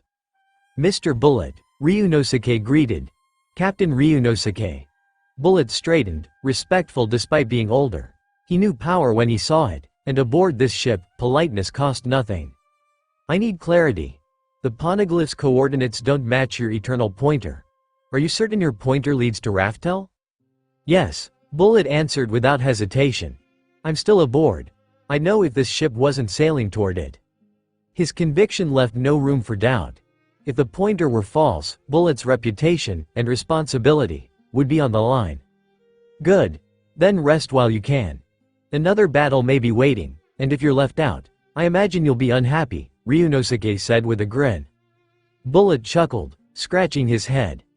The earlier clash had reignited the old fire in his blood, greater even than in Roger's era. He wanted more. Berry, the Den Mushi rang. Crollo, Ryunosuke answered. Captain, I found something good, came the Phantom Troop leader's voice, tinged with rare excitement. Something good? Aren't you in Mariajoy? What could you possibly find there? Ryunosuke asked, puzzled. If Crollo had called to announce the fall of the world government, he wouldn't have been surprised. Roy and Uranus had already drawn away their strongest defenders, leaving the celestial dragons exposed. Captain, do you know why I didn't just use the dragon hunt order to contact you? It's because I found treasure. Crollo's tone carried a certain weight. Ryunosuke pulled out his dragon hunt order. The artifact allowed not only communication but also item transfers. The sigil glowed, and in his hand materialized a pitch-black stone. The infinite black stone. He quickly retrieved the one he had acquired in the Valley of the Gods. The aura was identical. The stone Crollo had sent was genuine. So the world government had possessed more of them. The puppet of Roger he'd encountered before. Was it their creation too? Perhaps Vegapunk's handiwork. Captain, Crollo continued. Do you want us to bring all of these stones back? Also, Mariajoy has sealed off an area leading deeper into the Red Line. Do you want us to investigate? Ryunosuke's eyes narrowed. A warning bell rang in his mind. Crollo, you're not in immediate danger, are you? No, aside from weak celestial dragon guards and a few cyborgs, nothing worth noting, Crollo replied casually. To him, mowing down such foes was child's play. But Ryunosuke's instincts screamed otherwise. Crollo, take the entire troop and evacuate at once. Signal the others to pull out too. His command was sharp and urgent. There was no hesitation in Crollo's response. Understood, Captain. The line cut, and true to his word, Crollo immediately gathered the Phantom Troop. As they retreated, they swept up every last black stone in the area, securing the harvest before withdrawing from the heart of the Holy Land.